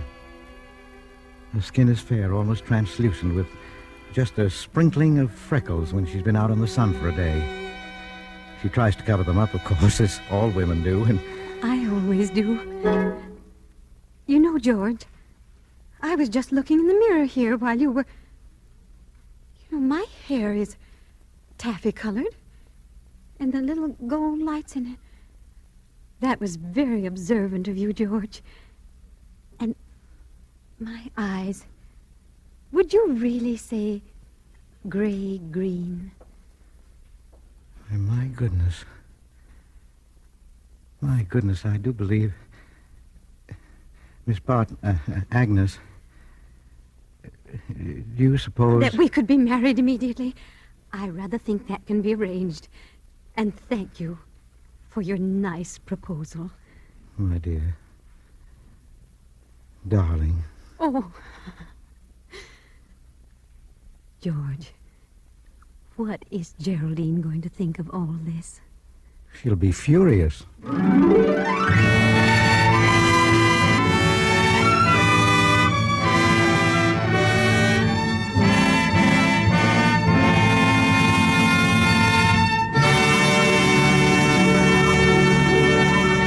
And so closes My Wife, Geraldine, starring Edward G. Robinson. Jeanette Nolan appeared as Agnes opposite Mr. Robinson in tonight's study in Suspense. Suspense is produced, edited, and directed by William Spear. Before Mr. Robinson returns to our microphone, this is Truman Bradley for Roma Wines. One woman recognized as knowing all the niceties of entertaining is the world-famous hostess, Miss Elsa Maxwell. She has this to say about simple wartime entertaining. Good friends and good Roma sherry. These are the makings of a pleasant evening. Roma California sherry is ideal for any occasion, before dinner with appetizers or during friendly afternoon or evening visits. You and your guests will enjoy the light, nut-like flavor of glorious amber-colored Roma sherry. And for fullest enjoyment, serve cool. Delicious and distinguished as they are, Roma wines cost only pennies a glass. Serve and enjoy them often. Remember, more Americans enjoy Roma than any other wine. R-O-M-A, Roma wines. And next time you use vermouth, sweet or dry, choose Roma vermouth.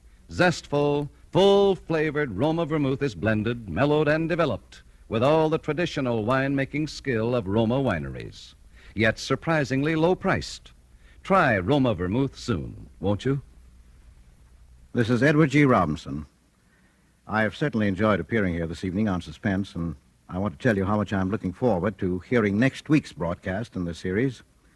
My friend James M. Cain, who wrote Double Indemnity, in the film version of which I had the honor of appearing this year, is the author of another wonderful suspense story called Love's Lovely Counterfeit.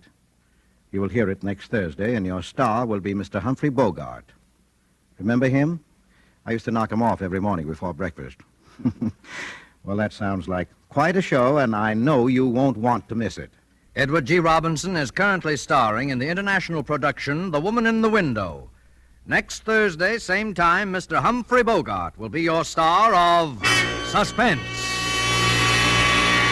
Presented by Roma Wines, R-O-M-A, made in California for enjoyment throughout the world.